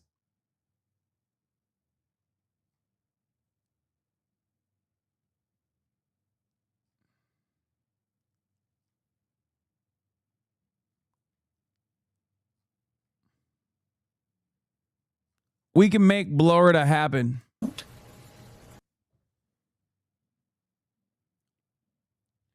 Yeah. Florida is a true purple state still. I believe. If you believe, it can happen. The progressive wing. Florida could happen. Okay? Because all those ballot measures get crazy, crazy support. Because remember, in the state of Florida, okay, in the state of Florida, which is how I will be referring to Florida going forward, ballot measures need 60% to pass. And Floridians vote for those ballot measures with that 60+%. They pass all the time. Super, super progressive ballot measures pass in the state. It's the Democratic Party that's not popular in Florida. The Floridians are writing abortion rights, things like that. People want it. Anyway, I do want to talk about the fucking Ad Fontes media bias chart once again, because they revealed it one more time. Now, this is like the Sex Pestiny cult's favorite bias chart. And of course, I have some choice words to say. And I'm glad that more people are aware that these guys are a fucking psyop. Like, if you dig into the founders and funders of Ad Fontes Media, Ground News, and any of these bias evaluators, their methodology is purely vibes-based, and their right-wing political project is pretty clear. Literate Machine did a great article and video about it. I wake up, there's another psyop. Only the most brainwashed will fall for your corporate media glazing bullshit. Now, a lot of people hyper-focus on the fact that I am as unreliable and as much of a liar as like Alex Jones, right? People love using that. What they fail to recognize, and I've said for years, like in an effort to show how fucking insane these guys are with their metrics, is all of the other people on the left versus people on the right. I'll give you some examples. Now, they put me down here, contains misleading information, on the hyper-extreme, hyper-partisan left, not the most extreme. Rev Left Radio is the most extreme. Breakthrough News is more extreme. They put Joe Rogan above me, right? So, like, a lot of people will look at that and go, ha, lol, owned. At least they put me a little bit above Nick Fuentes, America First, Nick Fuentes. And they put Alex Jones beneath me for the first time this year. But what's really interesting about this is not where I'm at in comparison to other right-wing sources. If you want to understand how fucking insane, how unbelievably biased these guys are, look no further than the fact that Midas Touch is also barely cracking the bottom of the opinion or wide variation in reliability metric, whereas SkyNews.com.au, New York Post, Daily Mail, and fucking Megyn Kelly is considered more reliable than Midas Touch, more reliable than Rolling Stone, more reliable than Daily Dot.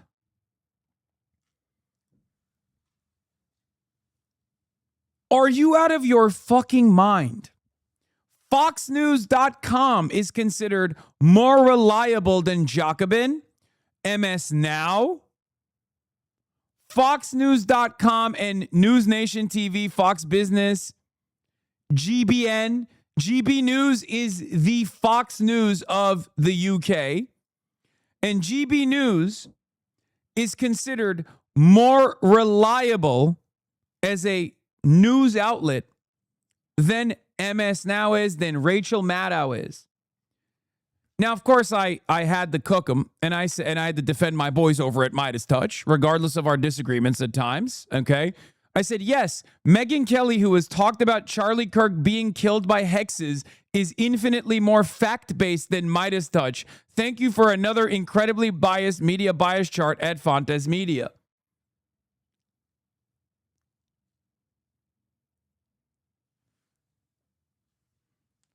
GB News is the Fox News of the UK. You were briefly featured in this video about how trash ground news is. Oh, this is from Literate Machine.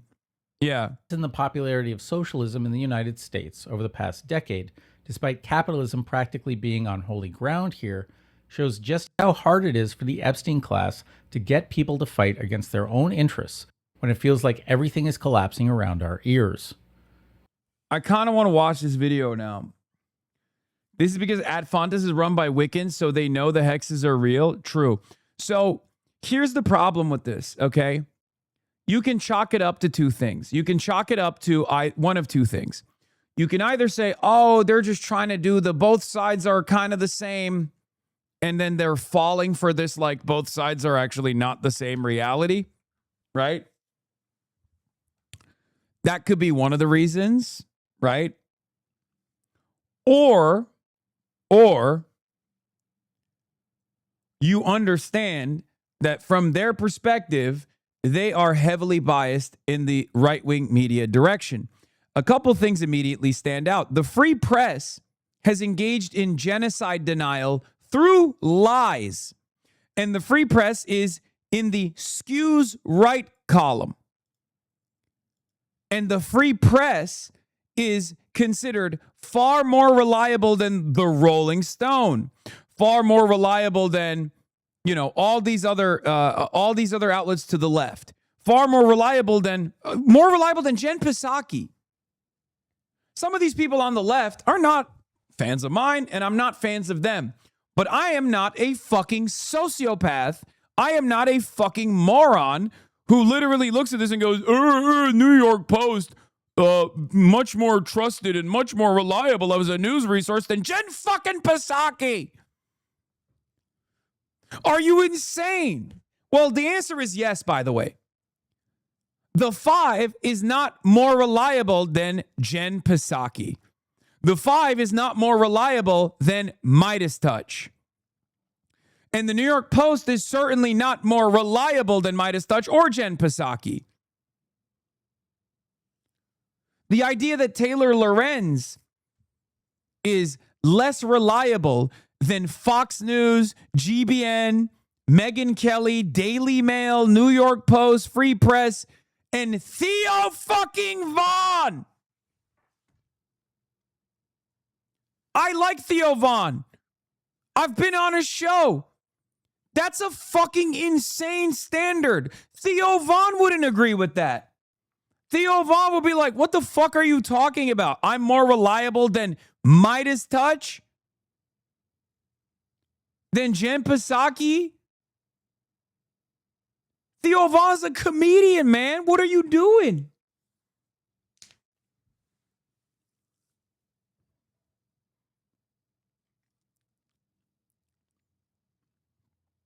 Like, Brett Baer, in what planet is Brett fucking Baer, who is probably one of the better anchors on Fox News, but albeit still on Fox News, in what planet is the special report with Brett Baer a more reliable news resource than even the fucking Atlantic or Current Affairs? What are we talking about? Boston Review.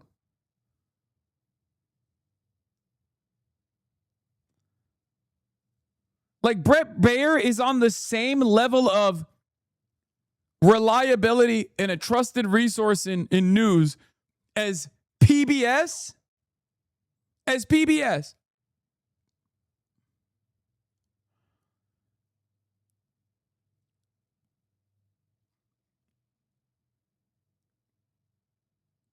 What are we doing? This is an insanely biased and insanely broken media chart, and I'm glad that people are, recognizing it.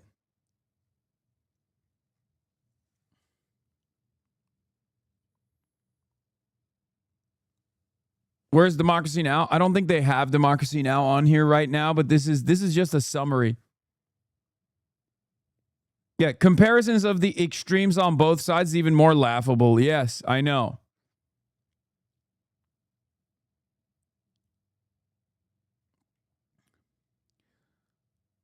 You might have noticed I haven't worked with Ground News, even though what I do is basically what Ground News does, right? It's a perfect organic ad placement. This is the reason why. This is the reason why. I told him straight up, like, I was like, you have to talk to Ad Fontes. You guys rely on Ad Fontes to figure out your bias and your reliability charts. These guys are out of their minds.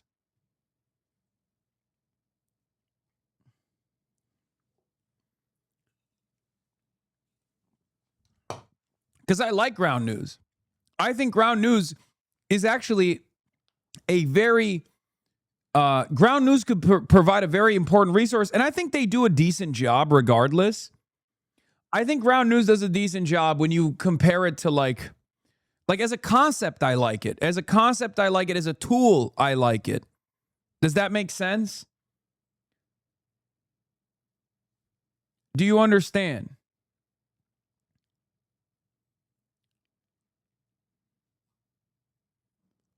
You guys are misunderstanding my point. I'm saying that as a concept or as a tool, Ground News would be an important resource for a lot of people who are not as fucking media obsessed as we are. Okay? We're media obsessed. We're media perverts. We are media perverts. We watch more Fox News than our racist grandparents do. We watch Fox News. We read articles on a daily basis. We're article heads. I'm sorry. The average person doesn't have your understanding. Yeah, Piker, Fuentes, and other media influencers do more than political commentary. They shape political parties. Yeah, I'm only a little bit higher than the guy who doesn't believe the Holocaust happened. You are out of your fucking mind.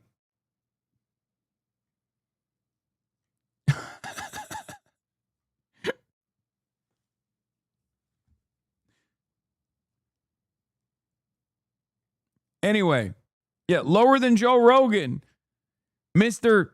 Anti-Vax, Mr. Ivermectin, a more trusted, more reliable source of news. You look silly.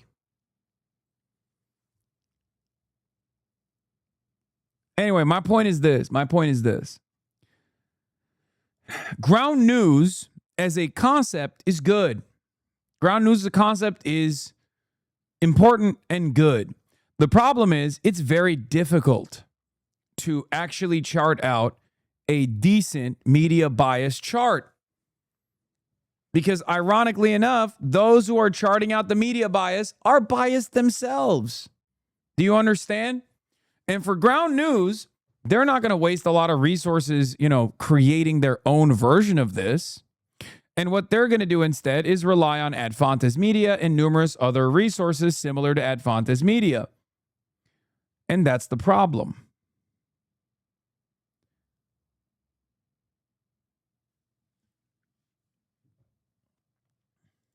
Yeah. Yeah, Joe Rogan calls out his producer Jamie for laughing when medical doctor Zach Bush says simply looking at hieroglyphics can reverse inflammation in the body. And Ad Fontes Media is like, yep, that is a more reliable news resource than myself.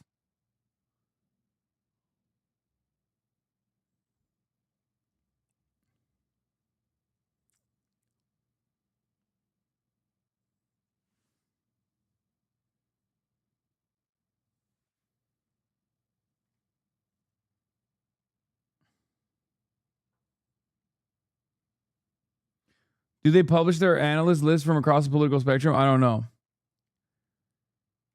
Jamie hates his life, dog. Anyway, this is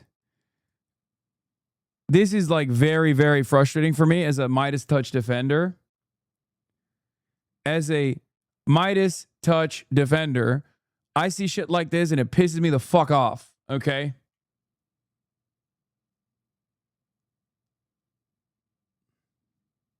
What's their justification for having you this low?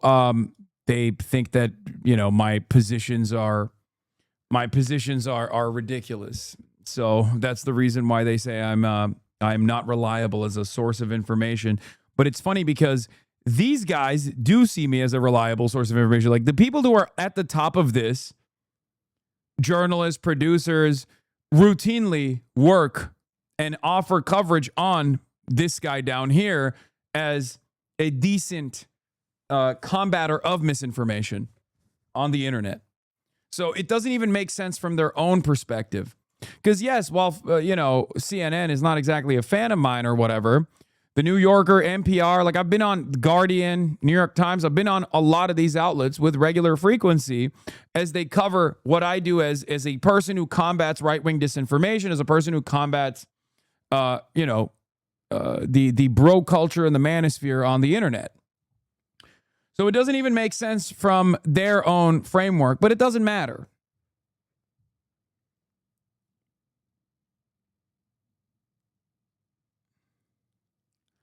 But yeah, if Ground News were to fix their hyper reliance on like Ad Fontes Media, I think they would be a far better tool overall. Are you being fed a never-ending doom scroll of media that only serves to reinforce your existing biases and may even push you into more extreme views? Well, have I got a solution for you? That's right, it's my sponsor. Not actually my sponsor. Ground News! Ground News will show you news stories like you've never seen them before. The same story presented from multiple news sources at once, conveniently categorized by political bias, as well as showing you news stories that might be getting covered by news organizations of one political leaning, but not another, to help you get out of your filter bubble. Sounds great, right? Right? Chapter 1. So what's the problem with Ground News anyway? There's this video by Ben Jordan about how capitalism is dying. Something I was researching for a certain other episode. And his video is pretty good. However, there was one part that made me do a double take. At one point in the video, he says there's a problem that every piece of news that the average voter sees is manipulated by a third-party aggregator. Yeah, true. I gotta pee. But then at the very end of the video, he turns around and says, I suppose you want some advice on how to educate yourself about current events when an exceeding amount of news organizations are owned by billionaires and sometimes even governments. Well, Ground News. Come here, I'll show you. And I'm like, wait a minute. Now, you might have heard of Ground News because they've been buying ads on popular YouTube channels faster than Raycons and Raid Shadow Legends. But Ground News is also a corporate news aggregator serving up stories via an opaque algorithm, right? And it's not only that, but it's a news aggregator whose chief feature is that it classifies the entirety of news output along a simple one-dimensional left-right political axis. Now, Ben Jordan says that Ground News is independently owned and funded by subscribers, but this is at best a half-truth. According to their own website, in addition to subscribers, Ground News is funded by an unidentified handful of mission-aligned independent investors. And if you look in PitchBook, you'll find a number of venture capital firms in the mix, including Techstars, which was also one of the early investors in Uber. But even if we accept Ground News' independence at face value, how do they even determine the political bias of a news organization? According to them, it's based on the work of 3 other independent organizations: All Sides, Alfontes Media, and Media Bias Fact Check. I could deep dive into these 3 orgs, the opaque nature of those involved in creating their ratings, and none of them actually tell you the names of the people doing the ratings or what their credentials are, and the fact that they're all, like Ground News itself, for-profit businesses. But I think it's more telling to look at the results of their work as represented by Ground News. One could, of course, take issue with Ground News identifying the New York Times as a publication that leans left, considering the many efforts it's made under Nepo Baby owner A.G. Sulzberger's ideals of neutrality and objectivity to buck that perception by hiring openly anti-woke journalists, giving voice to right-wing columnists, not to mention the famous 2020 editorial by Republican Senator Tom Cotton to send in troops to put down the George Floyd protests, and causing longtime liberal economist and Nobel Prize winner Paul Krugman to quit through editing that he said toned down his voice and forced false equivalences on him. But a more concerning case, I think, is the Wall Street Journal, a publication owned by Rupert Murdoch's News Corporation, which also owns Fox News, and which Ground News tells us is politically in the center, but which, as far as I can tell, has never had an opinion piece to the left of Federico Franco. As I wrote this, the Wall Street Journal opinion pages had such absolute center takes as Mamdani's socialist supermarket may put little grocers out of business, despite the fact that they're specifically aimed at food deserts, a piece called The Justices Are Finally Colorblind, celebrating the destruction of the Civil Rights Act by the Supreme Court, and Obama's Legacy is the Trump Presidency, with the lead line, his foreign policy was one of retrenchment, and his signature health insurance law made things worse. Does them implicitly criticizing Trump by blaming him on Obama make the Wall Street Journal centrist? What kind of a bad joke is this exactly? Or consider The Economist, another publication marked as center by Ground News, and which, for example, recently had a cover story about how best to fight Gen Z socialism, which it portrayed as a me-first doctrine and a threat to prosperity. Or Forbes magazine, which literally has a billionaires section, and whose articles include such nuanced takes as one in June by the magazine's billionaire founder about how California's wealth tax is, quote, part of a tyrannical scheme for global economic control by people who don't understand that economic growth is limitless, something I debunked in another video. That's definitely center, according to Ground News. What do you think center is supposed to mean here exactly, and who benefits from defining it this way? And while there's long been a distinction between the news and opinion sections of newspapers, and even news-related television programs, this isn't a distinction that Ground News makes. And while the writers and newscasters of the two sections might be kept separate, they're still under the same upper management and editorial policies.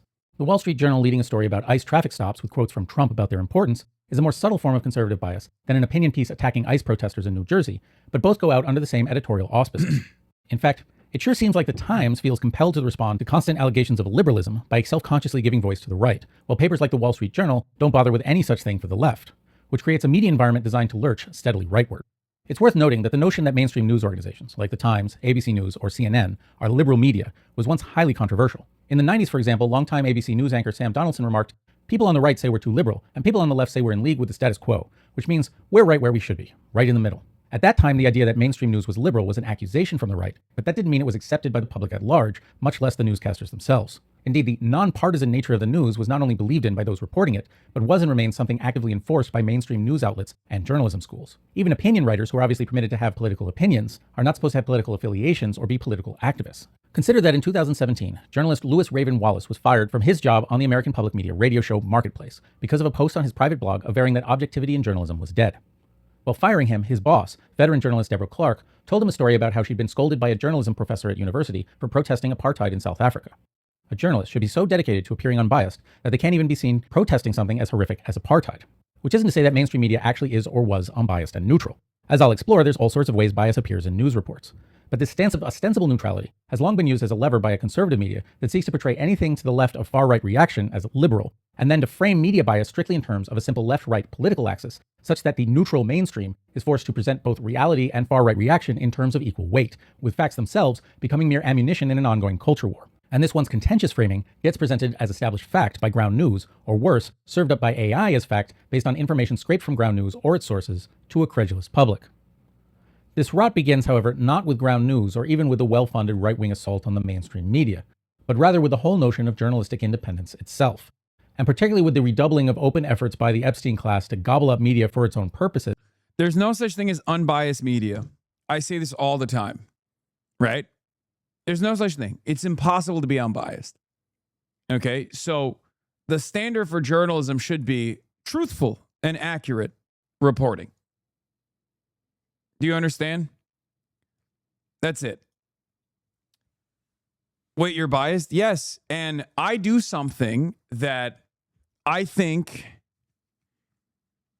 a lot of people, at least like the average consumer of news, doesn't comprehend, is far more truthful than just hiding my biases and saying, I'm impartial, I'm unbiased. Like, no, I tell you what my biases are. I tell you what my position is every single time. Unconditionally. I always tell you, I'm always transparent about what my perspective is on any issue that I cover. And for the average consumer of news, they look at that and they go, wait a minute, but I'm used to hearing people say that they are apolitical. I'm used to people saying that they're impartial. So there's something probably wrong with you. Right? And it sucks because from a marketing perspective, I should probably just say, I'm unbiased, I'm impartial. All I'm doing is giving you the common position or whatever. But I don't do that. I don't do that because I think this is far more truthful. It's far more truthful to tell you, like, this is what I believe. This is my perspective on this issue. I'm just going to tell you exactly how I think. And then you can make up your mind if you think that I'm being like, if I'm favoring one side of an issue. It's worth taking a look at how we got here and what this all actually means.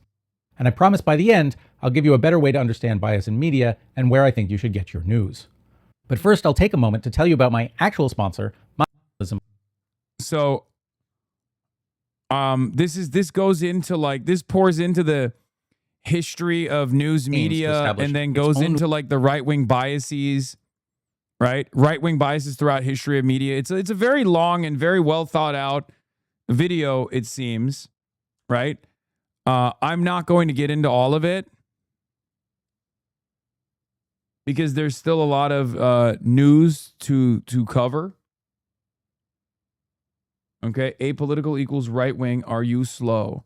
Why do you use the N-word so much? What is the N-word? Nuclear?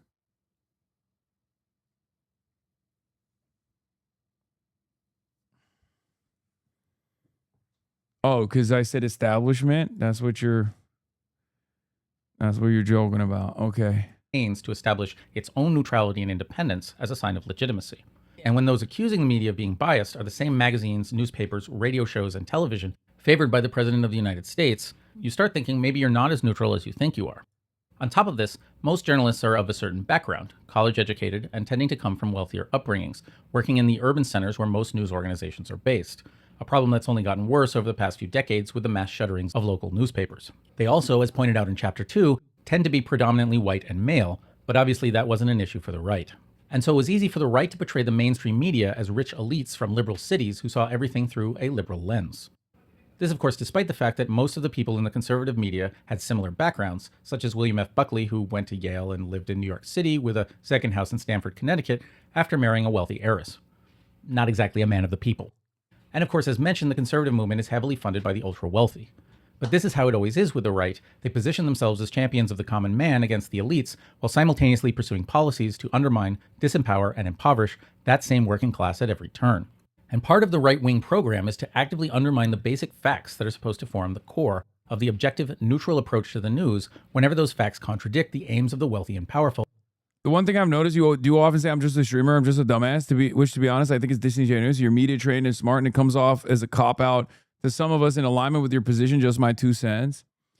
Yeah, but... and have established social hierarchies. For example, man-made climate change is an established fact evinced by an almost unanimous scientific consensus, but it jeopardizes the business interests of oil companies who've undergone a strategy known as the tobacco industry playbook for how it was pioneered by tobacco companies of funding fraudulent studies, saying climate change was a hoax, spreading disinformation and doubt, and lobbying the government to prevent any legislation that might limit oil production or favor renewable energy.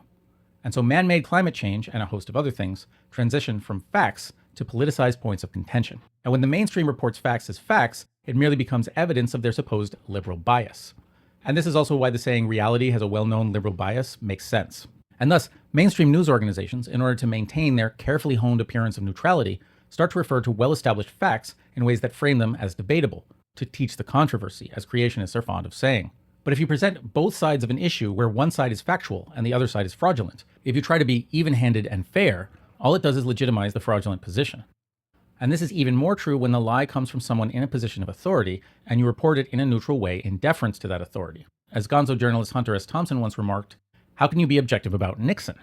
Indeed, journalists bend over backwards to make the idiot ramblings of Donald Trump seem like normal, rational statements in a desperate effort to preserve the impression of unbiased nonpartisanship.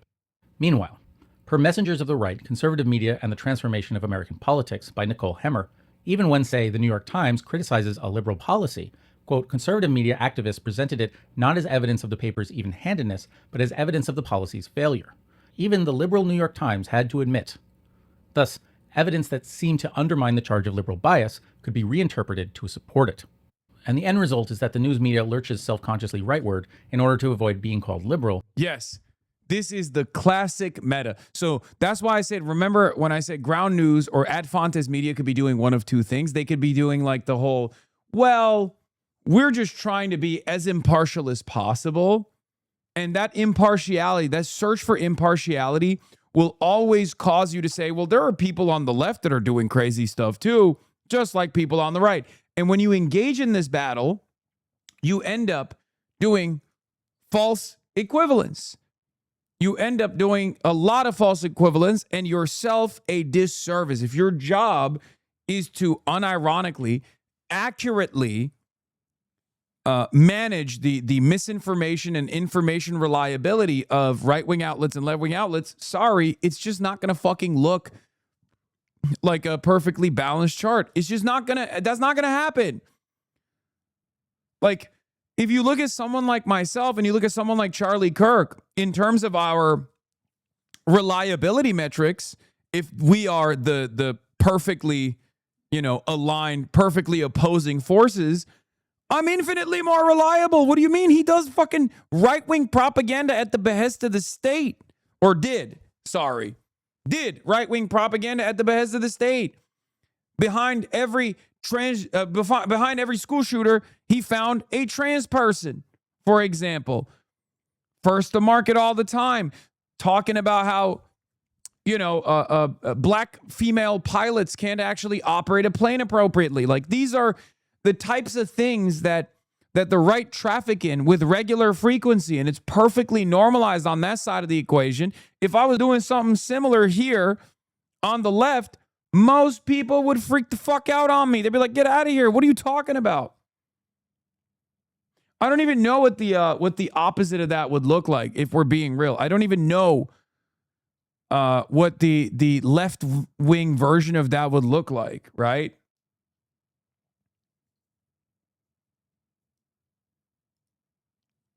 Yeah. I mean, Adam Johnson is great at this stuff. This is his bread and butter. But, in journalism school, they teach you not to say seen as or thought to be or long viewed without by saying whom. But at Axios, it's a bog standard way of laundering one's ideological preferences. Nixon recently joined the Democratic Socialists of America, long viewed as too far left for Florida. By who? By who? Because if you don't say by who, then you're basically saying you see it as such. Socialist MMA is the opposite. Yeah, guys like that, I guess.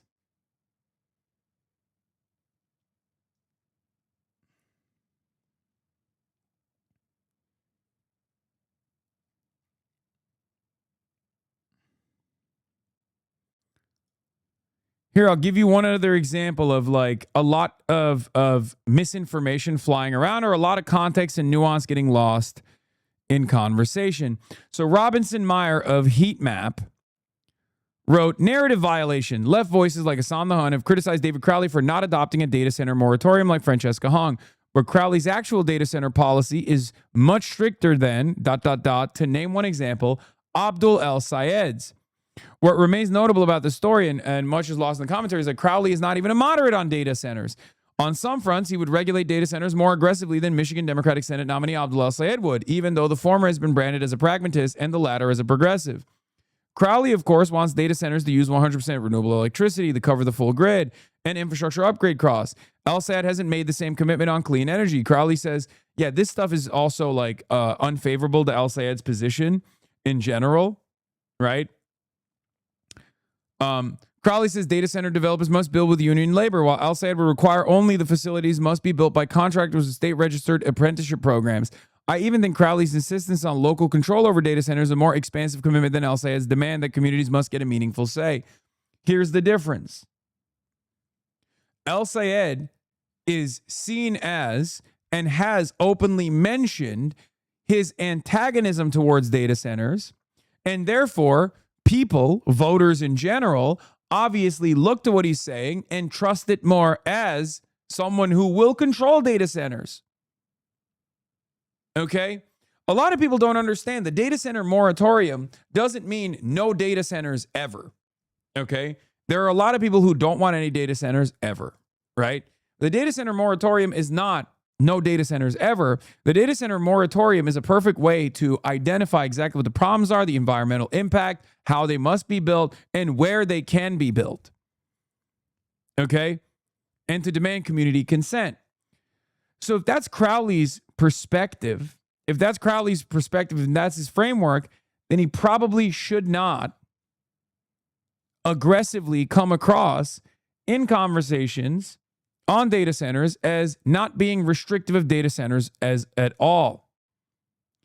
So I said I responded to him and I said, we are talking over one another. I don't disagree with this. I'm aware of the nuances. These races are about narratives, and Crowley has work to do to reframe the convo. Thinking Tiffany is anti-data centers is like thinking Trump's the peace president. Dems leave openings that GOP seizes on. The other major difference here is that Abdul's not getting corporate PAC money.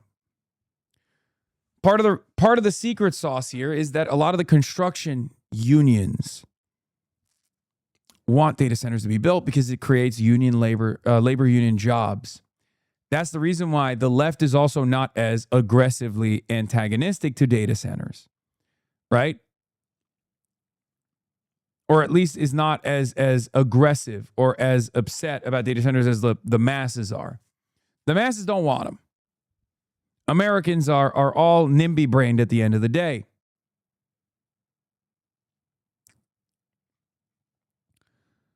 You could say all this is a function of framing. It is Crowley who has declined to endorse a data center moratorium, while El Sayed rallied against data centers repeatedly on his campaign. On a vibes basis, El Sayed is the more anti-data center candidate, but policies are not made by atmospherics alone. And it is notable that socialists like Piker have endorsed El Sayed's approach while begging Crowley to go further when Crowley had the stricter policy all along. Here's the problem.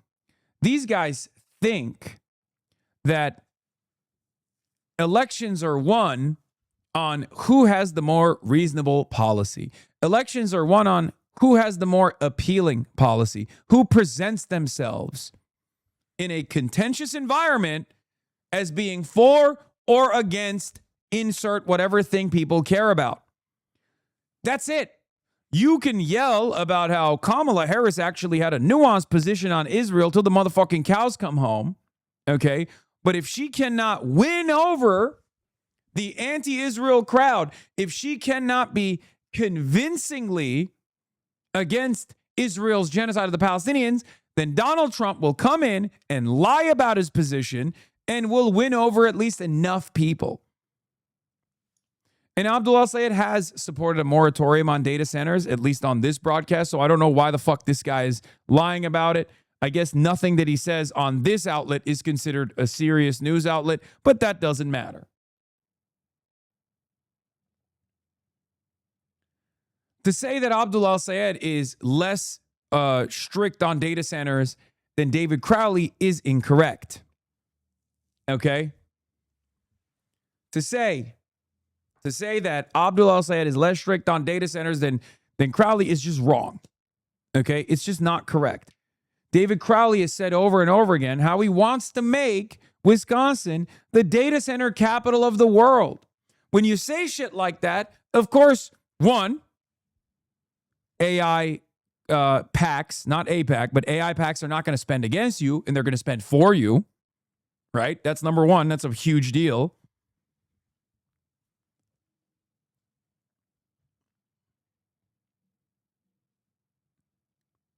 The irony is that you're missing out on what the commentary is saying. Yeah.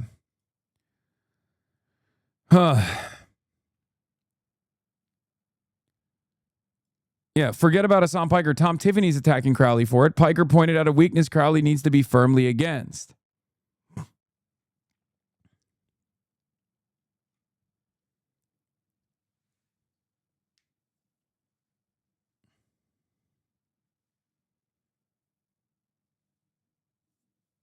Again, you never mentioned important stuff as your core argument. Instead, you agreed on the article. Why don't you mention it at all? Instead, you just agreed on everything as he said. Oh my fucking God, dude's so bad. What? I don't even know what you're saying. I'm confused as to what your argument is, what your anger is, what your resentment is at this very moment.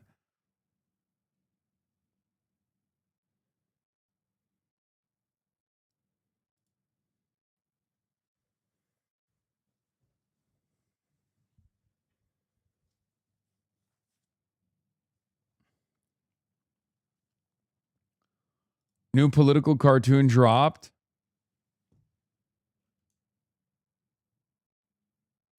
Wait. What the fuck? Yo. Dude, this is what, this is awesome. First of all, why is Sam Cedar saying America deserved 9/11 while also wearing a shirt that says Hasan Piker on it and a button for the DSA? So that's what's confusing to me about this. Right off the rip, I don't know. I don't think Sam Cedar has ever said America deserved 9/11.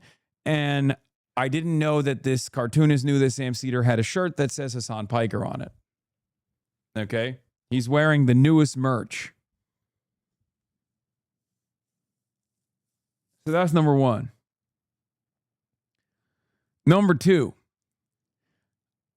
I think it's awesome that boomers have been so tapped in on the fuck Hasan train that now we got political cartoonists, which is a dying art, unfortunately, something that I hold very near and dear to my heart, my soul.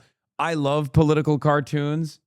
So it makes me really happy when, like, you know, a 65-year-old political cartoonist is just like doodling me, I guess, as a dangerous radical.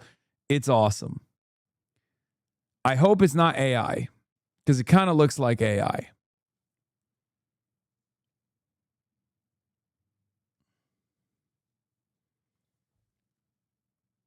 I know the other one was an AI.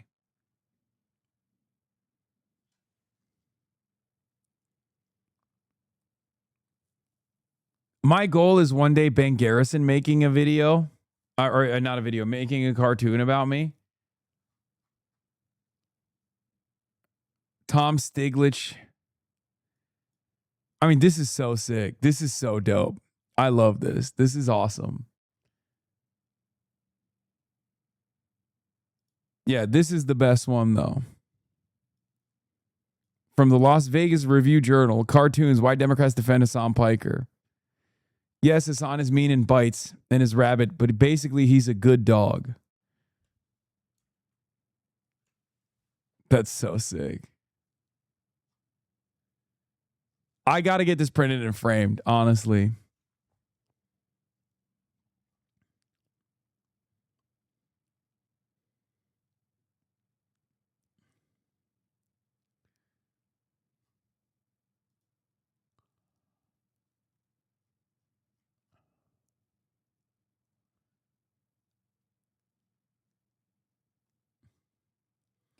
It's funny because the establishment Democrats hate you. Yeah, but it's fine. This is clearly like a right-wing boomer who made this. And this makes me so, you guys don't understand how honored I am by stuff like this. This is like, I never thought young Hasan, 12 years old, 13 years old, going to the bakkal, the bodega, to grab a copy of a political cartoon, never could have ever imagined being in an active political satire. Isn't the joke that that you're a rabid dog that should be put down? Isn't that like a joke about murdering you, lol, I guess? Yeah, who cares? It's awesome. It's awesome. I'm honored. I want to print it and I want to frame it.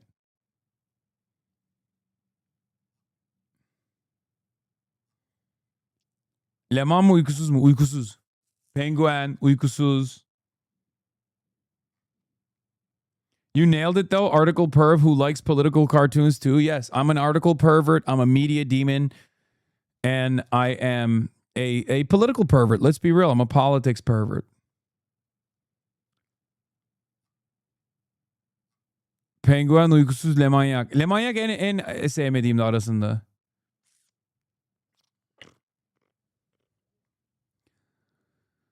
Anyway.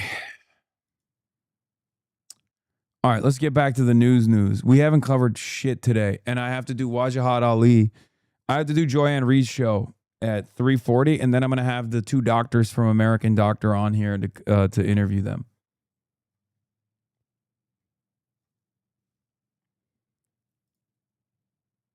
All right, Good morning. We got a Fox News alert on trade. President Trump halting a 50% tariff on Canada. Wow, He he's says the so two gracious. countries have the makings of a deal, and it could include a comeback This is the day Trump became president, for dude. the Keystone Pipeline. That would be something. So more on that coming up momentarily. First, however, we move to this. Socialists are swinging for the fences yet again, this time in Florida. The card-carrying member, Angie Dixon, card-carrying member of the DSA, pulling off a stunning upset in the Senate Democratic primary from last night. So what happened? That's it? They skipped the fucking tariff thing? They're back to... They're still talking about Angie Nixon. Your voice, your vote. Oh, Aisha Wahab, by the way, that race is very close, unfortunately. It's crazy how much money works, by the way. And I'm glad that we actually offered her some support.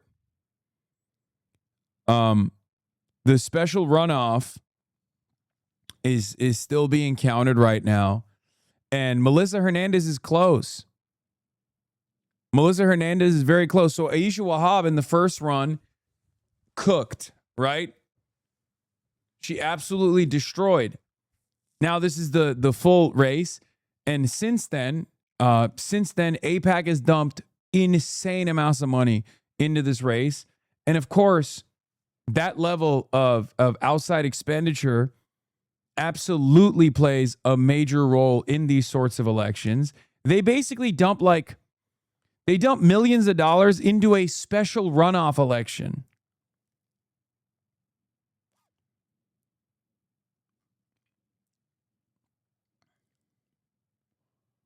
Yeah, this is my local. Wahab won back-to-back by 20 points in June. It's insane. Yes. But that wasn't enough. What is this? New York Times is pinning your views with El Sayed. Views you mentioned in the middle of the article. Yeah,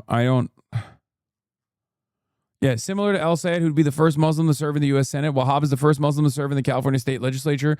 What would the discourse be like if it were a different, historically marginal, ethno-religious group targeted to be kept from political representation? Yeah.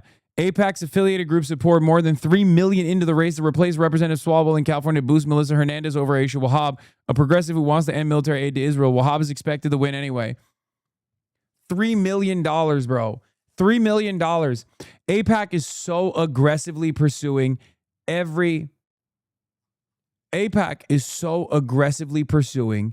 every single Muslim candidate. They're not even hiding it. They're so aggressive in their posture. Okay? They're doing it to like every anti-Israel candidate, of course, but they have an extra special level of attention on Muslim candidates because they really just don't want any Muslim to ever be in office. It's an incredibly racist, openly racist run. It is very, very annoying. Next election update on California 14 is on Friday, by the way. Yeah. And that election right here is just for like 4 months. There's going to be another election for that seat, right?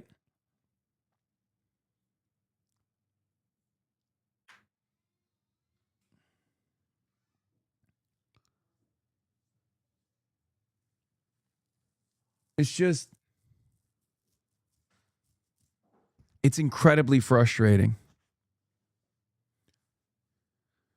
New York Times without a paywall, El Sayed article with you in it. Why is that election taking ages to count? Welcome to California, my friend.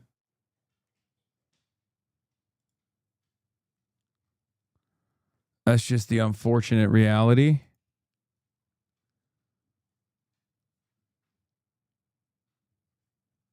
I don't know why that archive link did not work, chatter.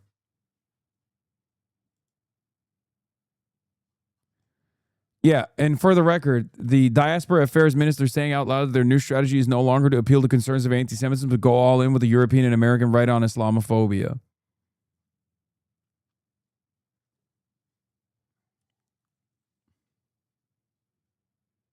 Live breaking Fox News. If What you the feel like it's taking you for douche faster than ever. Thank you, chatter. Take a day off.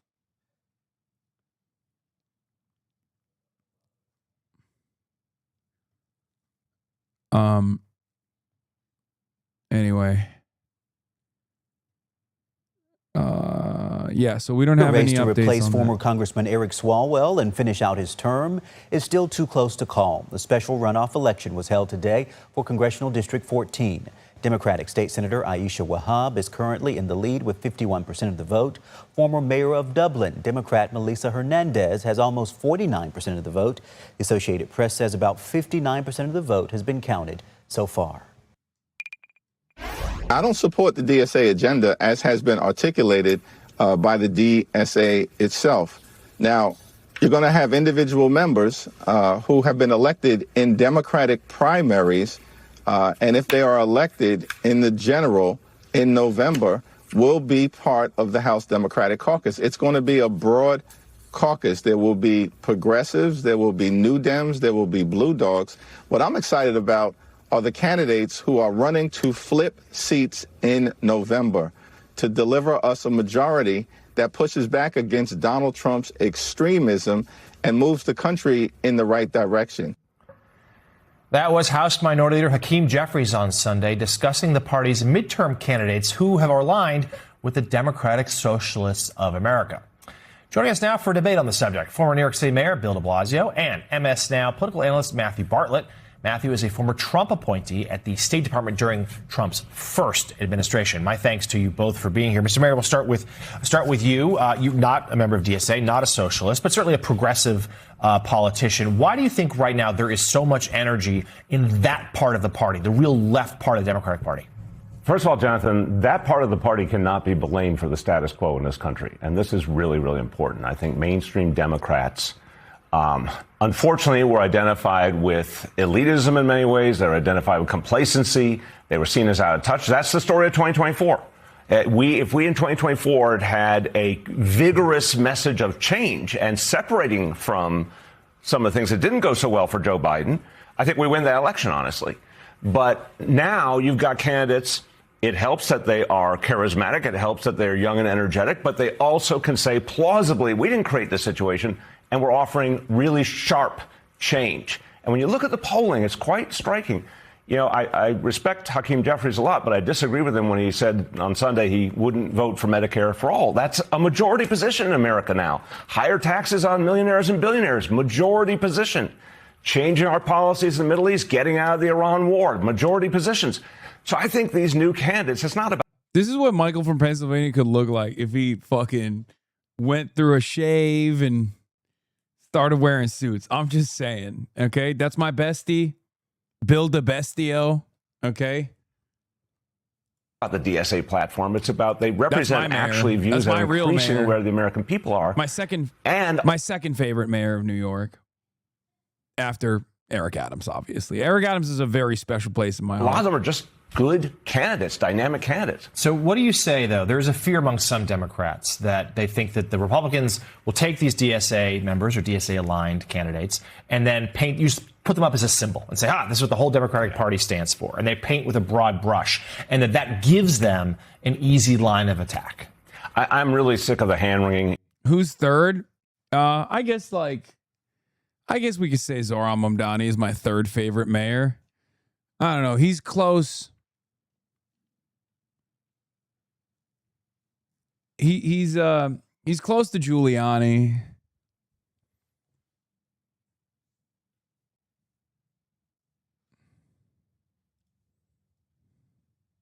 In the Democratic Party, honestly, because some of it is fear of change. You got these candidates winning fair and square. And the ones who are running good campaigns are winning. Mamdani, amazing campaign last year, I think set the message of affordability for the whole country. El Sayed won fair and square against massive resources. Hong didn't win, wasn't as good a candidate. I think we should recognize the primary process is producing strong candidates. And we haven't always had that. Let's be honest. We lost in a lot of places in recent years we shouldn't have lost because we didn't have a sharp message. We didn't have strong candidates. This year may be one of the best crops of Democratic candidates, moderates and progressives. But everyone's talking about affordability with energy. That came from the left. Let's be honest about it. Hey, Hong was a good candidate. Come on, it has to be LaGuardia. No, I'm talking about like contemporary mayors that I've been around for, mayors that I've been alive for. I think Hong, I will stand on this. Like, the idea that Francesca Hong was just a fucking bad candidate is such an insane statement, because she, as an open socialist without any fucking help from anybody other than like myself and a few other people, was able to front run the Wisconsin gubernatorial race for months. The entire establishment Democrat consolidated support over and over again behind other candidates and kept crumbling. And she was still capable of bringing out more people to vote for her in the primaries than fucking Tony Evers did. So the idea that she was a bad candidate, is crazy, okay? It's crazy. She wasn't the strongest in the crop of DSA talent, especially when it came to being in the spotlight. All right? It's true. But her weaknesses were super simply solved, right? All she needed was a decent new comms direction, and she would have been golden. That's it. The best possible thing she could have done was never go on national media, right? The second best possible thing that she could have done if she went on national media once the campaign became a national news story was to always reframe the issue back on affordability and how silly it is that we're talking about old tweets. Who amongst us hasn't just like had a crazy thought every now and then? The real person canceling Thanksgiving is Donald Trump with the affordability crisis, that kind of thing. That's it. You can finally reconnect with your Chinese fans, by the way, just in Bilibili. China's YouTube is just launched globally. The app is already available on Android and coming soon to iOS. Yep. I'm already a Bilibili content creator, so exciting news. Chinese hegemony is coming, dude. It's gonna be incredible. I will be up and down that motherfucker, by the way. Feel like you're in a cage, kind of stuck, being watched? Well, because you are. There's been this mass proliferation of flock cameras, any and everywhere. Little cameras watching your every move to collect information about you without you even noticing. That's all been part of a regime that's been pushed by, well, this guy. Somebody must be doing something exactly right. But who would be complaining? Somebody whose privacy was violated. You can't have your privacy violated if you don't know your privacy is violated, right? Who happens to be the guy I'm running against? That's Mike Rogers, who wants to be Michigan's next U.S. Senator, not if I have anything to say about it. So if you believe like me that you shouldn't just be surveilled because you're driving along the street, then I hope I can earn your support. Because we've got to stand up to this mass surveillance apparatus that is being built behind closed doors and behind our backs.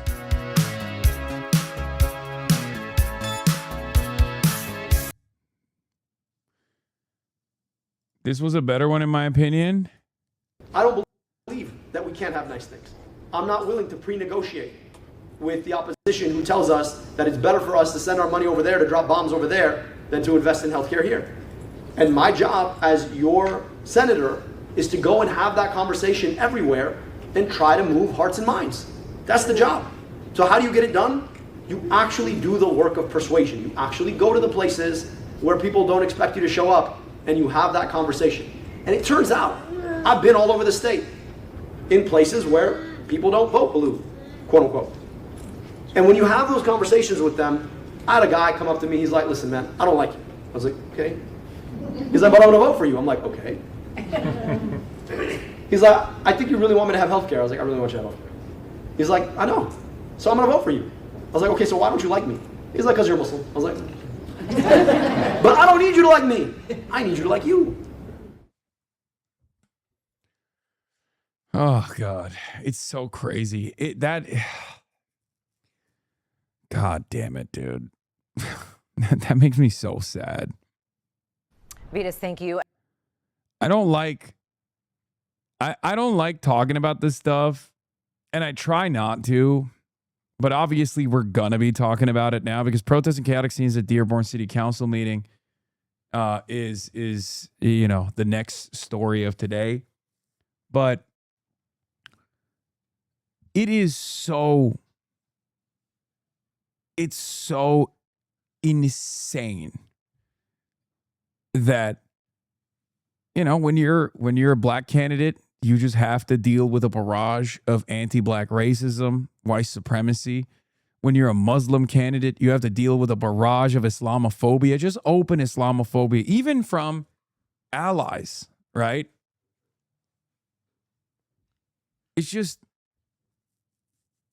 so goddamn frustrating, man. It's so goddamn frustrating. It's just, and you have to eat it. You can't even like talk about it because then half the conversation is now diluted into the half the conversation now revolves around Islamophobia. So you can't even talk about it.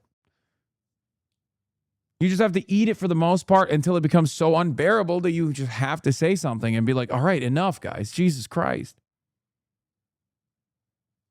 I mean, think about it.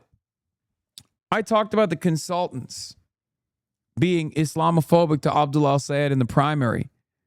And then you had the same consultants yelling at me saying, how dare he bring up Islamophobia? Doesn't he want to win?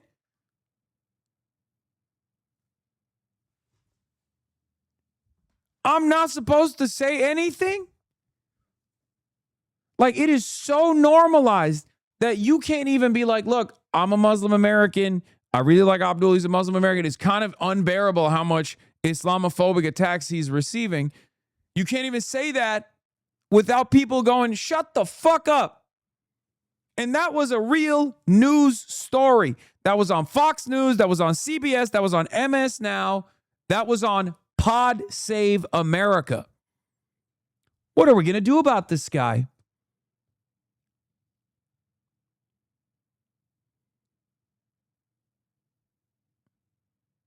Meanwhile, the consultant class were saying Abdullah al-Sayed was being anti-Semitic to Haley Stevens. Haley Stevens is Christian. She is not Jewish. Like, what are we doing?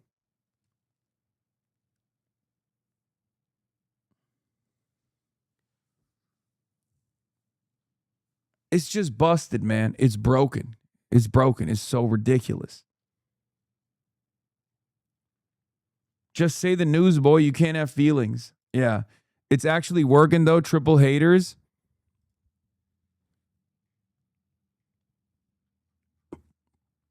Yeah. Both Abdullah al-Sayed and M. Rogers were viewed more negatively than favorably by most voters. At least 31% to 45 favorable and unfavorable for al-Sayed, 28 to 37 for Rogers. Among voters who disapprove of Trump's job performance and are unfavorable towards both al-Sayed and Rogers, the triple haters, they lean towards al-Sayed by a 26 to 15% margin, with 33% still undecided. It's literally just because he's Muslim. That's it.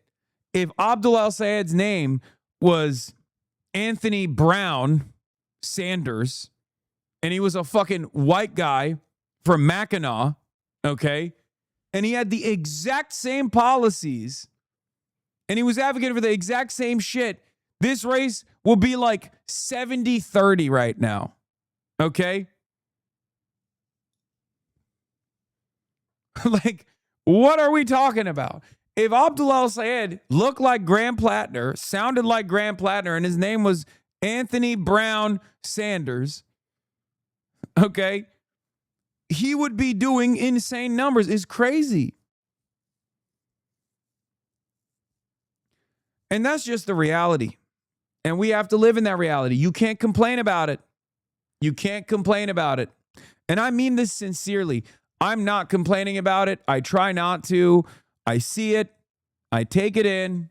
Whether I'm the victim of a similar circumstance where people rush to find reasonable ways of saying that I'm a fucking Islamic jihadist terrorist over and over again. And many liberal outlets do this too.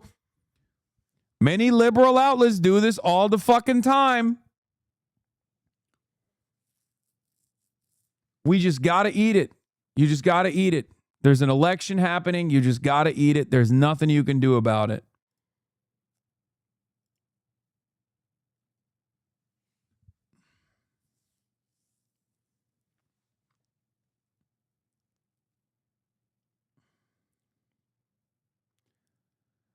Facebook is pushing Islamophobia aggressively. It's disgusting. There was an article that says Meta won't do a damn thing about it. It's disgusting. Oh, yeah.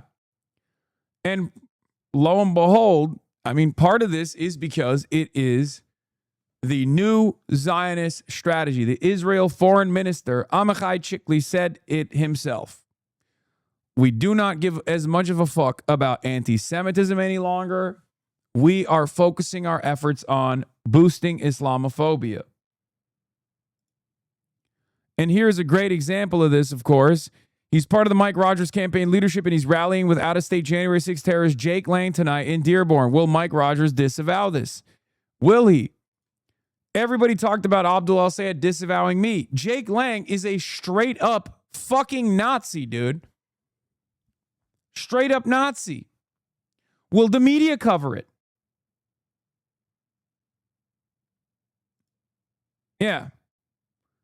After anti-Semitic white nationalist Jake Lang ranted that Muslims are mongrel third worlders who are multiplying like cockroaches, MAGA pastor Lorenzo Sewell called on church elders to lay hands on, pray over, and anoint Lang with oil. I want to pray for Jake, y'all. I love that. I love you, man. That's what he said. This guy is literally working. The pastor that we're talking about is literally working with Mike Rogers. Like, I don't have a formal position on the Abdul al-Sayed campaign. And think about how much they talked about my involvement. Meanwhile, Lorenzo Sewell is literally Mike Rogers' campaign coordinator. He is the faith coalition coordinator for Mike Rogers' U.S. Senate campaign. What are we doing? Where is the standard from the news media? Where is the standard? Where's CBS on this issue? Where's ABC? Where is MS Now? Where's CNN? Do y'all not care about this at all? And the answer is no, they don't. It's because if you're a Republican, you get to do it. That double standard is glaringly obvious for anyone that pays even a little bit of attention to mainstream reporting. They know how this shit works. They see it. And this double standard is also part of the reason why a lot of people despise mainstream outlets.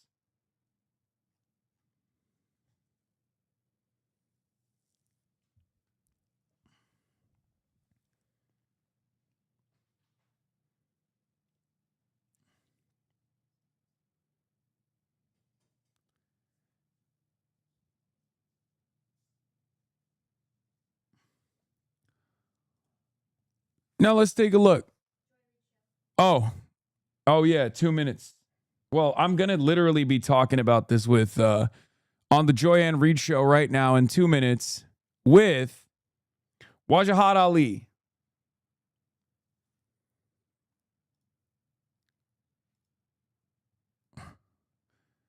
We are going to be talking about rampant Islamophobia, fear-mongering in modern politics, the attacks against myself, as well as how people have been able to circumvent some of these attacks and still make gains and strides.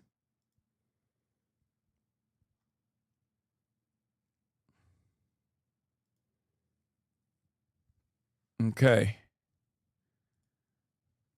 Let me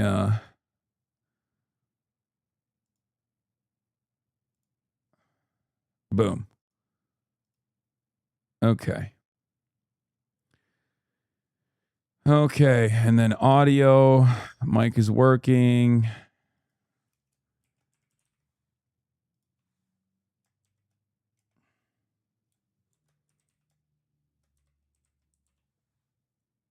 Okay, I'm in the green room. All right, I'm in the green room by myself. Wajahat Ali's been one of your strongest soldiers against the media bullshit coming your way. No, I know. I'm in there. Yeah, they changed I wrote Firebrand as my, it's so funny. Hey, what's going on? Can you hear me? Hello?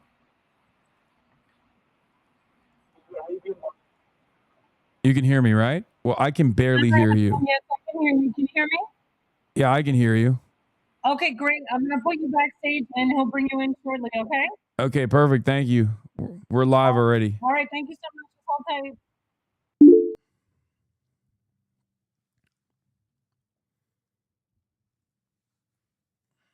Okay, we're waiting.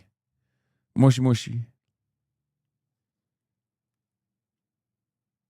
The wealthiest man on earth, who gave about $300 million to Donald Trump, who took over Twitter. And he's a man who is funneling, if you will, anti-Muslim memes and neo-Nazi propaganda that then is used to incite riots in the UK. I want to see this clip real quick and get your response. Muslim? I'm against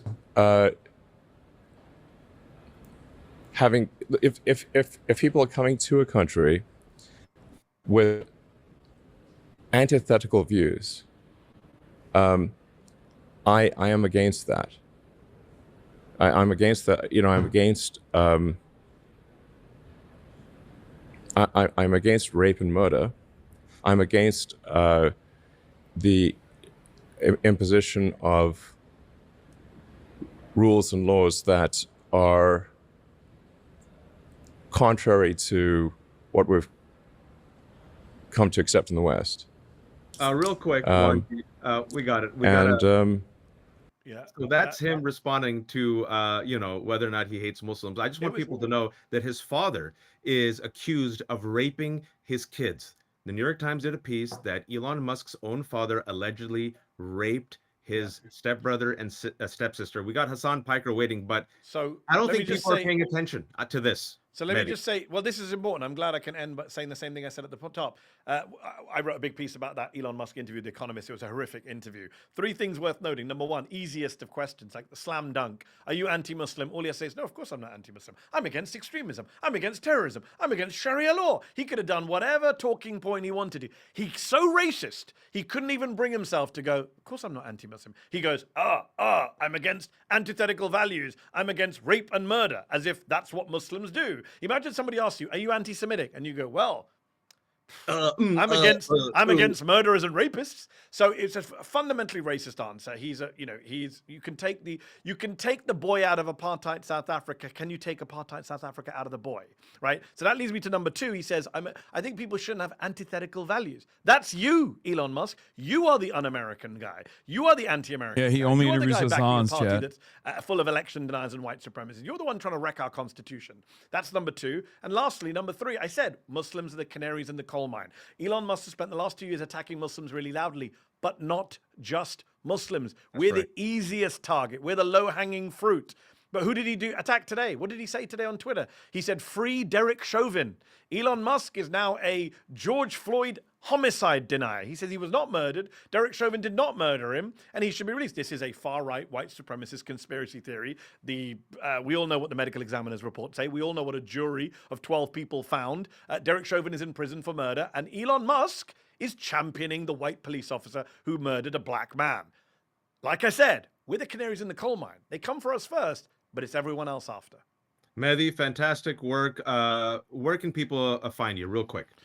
They can find me, wrong hand, Zeteo, zeteo.com, zeteo.com. That's our media company. That's how we're covering the news. Do support independent journalism, support Joy, support us, support Waj at the left hook, because the mainstream media has failed.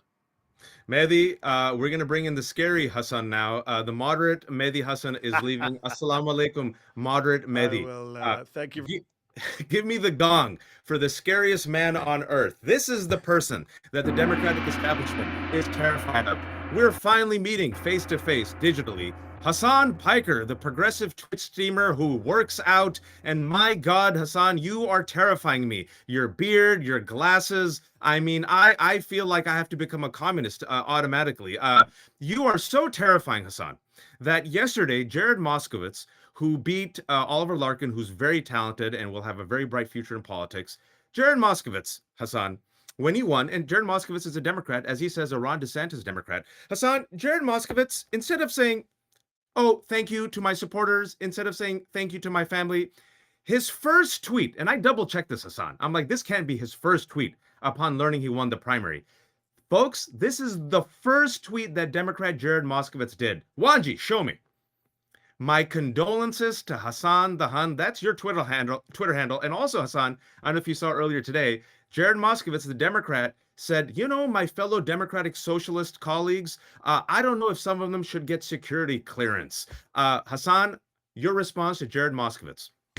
When Politico approached me and informed me about some of the other things that he had said about how he's going to go on Abby Phillip tonight, and this is most likely his line of attack. He's going to use his moment in the spotlight to not only attack myself, but also the Democratic Socialists of America broadly.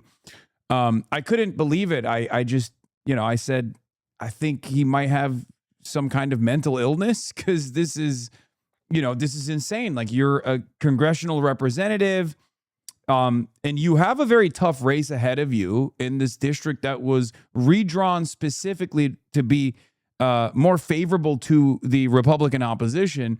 And instead of worrying about that, you're using your moment in the spotlight to attack a prominent critic of Israel who, of course, wanted someone who's more responsive to the needs of the base for the Democrats to be elected into that seat, instead of someone who was on the Doge caucus, as a matter of fact, one of the most right-wing Democrats in the country.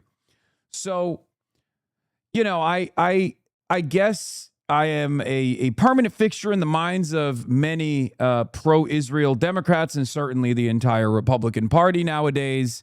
I think it's understandable for the Republicans to constantly worry about myself and the Democratic Socialists of America, but I don't know why establishment Democrats do the same thing as well, when they should be spending every waking moment talking about the affordability crisis, the endless wars that Donald Trump has brought us into, and ICE apprehensions that are taking place, the kidnappings that are taking place all around the country, the overwhelming corruption that we're seeing from the Trump administration. And there are Democrats, to give them credit, who I wouldn't say I'm ideologically aligned with, who do that very well. John Ossoff does this very well. James Tallarico does this very well. I wish they were more platform focused. I wish they were more policy focused. I wish they were advocates for Medicare for all and universal child care and all these other things that the base is demanding.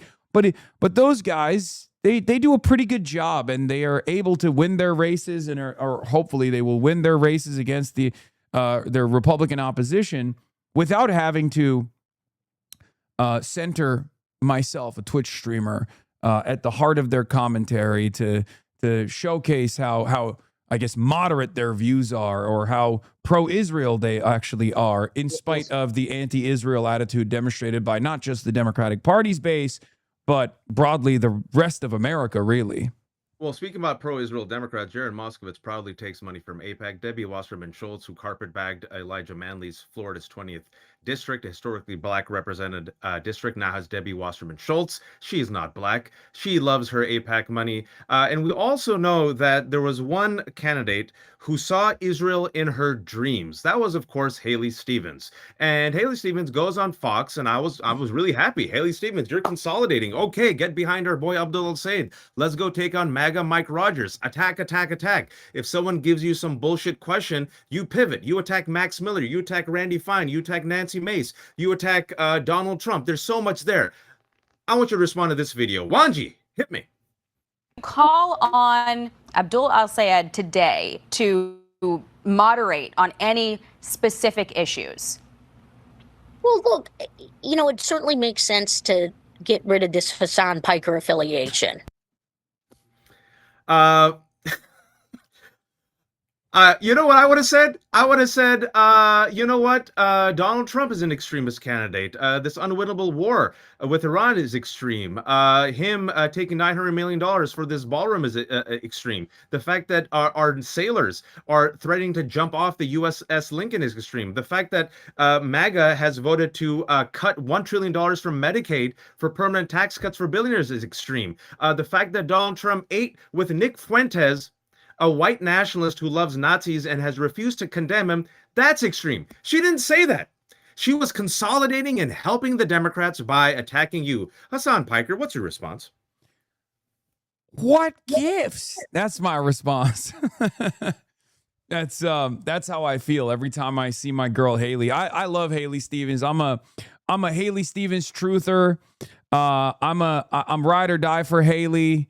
I think if we're being sincere, I think the reality of the matter is, there are talking points that, AIPAC pays for. And I think this is one of them. There might be one or maybe a couple very wealthy donors who have decided that I am, public enemy number one. They want to defang a prominent anti-Zionist media platform because they have falsely created this reality that they're terrified of, where I'm some sort of kingmaker, or I'm a media platform that is like responsible for why so many people are anti-Israel now. That's not the case. You are very tall and you have muscles, Hasan. So yes. Yeah, sure. But the reality of the matter is, like, Israel is responsible for all of the enmity that Israel is now receiving. And I think a lot of donors have basically deluded themselves into thinking that I'm somehow responsible. And this is precisely the reason why they haven't given up. They have to consolidate support behind Abdul, but they still haven't given up on the idea that, like, I'm this dangerous radical. And they're still going to present this as an electability argument. It is what it is. I kept repeatedly trying to explain to Democrats that, like, I'm obviously not going to go away. I'm a lifelong Democratic voter. I've never voted for a Republican. I've never told my my audience or my community to ever vote for a Republican, and I never will. I oppose the Republicans, and sometimes my opposition to certain centrist Democrats is because of their closeness to Republican policies and how much they lean into reactionary ideology. One of the things that I routinely brought up about Kamala Harris, like one of my major criticisms beyond her unconditional continuation of Israel's genocide of Palestinians, was the fact that she was reluctant to release the dead weight of the Biden campaign, right? The Biden presidency. And on top of that, how much they leaned into right-wing framing around immigration. The idea that for the first time ever, Democrats decided immigrants constitute a national security threat. In my lifetime, I've never heard a Democrat say that before this last election cycle. And I thought that was very dangerous. I thought that was electoral poison, because you were basically admitting, falsely, ironically enough, that there was this major problem with undocumented migrants doing crimes when the data shows the exact opposite reality.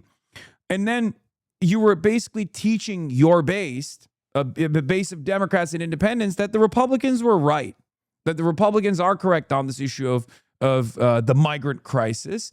So, of course, a lot of people were either going to stay at home because they felt frustrated, or they were going to go and vote for the Republicans. I know many people who turned around and said, okay, you guys yelled about a border wall for 8 years, and then now you want to be the border wall party? I'm going to vote for the border wall party if that's the case. That's hypocritical. And that's precisely the reason why a lot of people went and voted for Donald Trump. So I want to remind people that the data has shown something. I rarely get "I told you so." I don't have the money. I'm a middle-aged father. I don't have the muscles. I drive a minivan. I shop at Costco. So all I get, Hasan, is I told you so. I'm trying to help the Democratic Party. And I told the Democrats that you have to move away from the Gaza genocide. You have to actually embrace and acknowledge people's pain. And it wasn't just Muslims and Arabs and Palestinians who were pissed off. The Democratic base was pissed off. I begged them.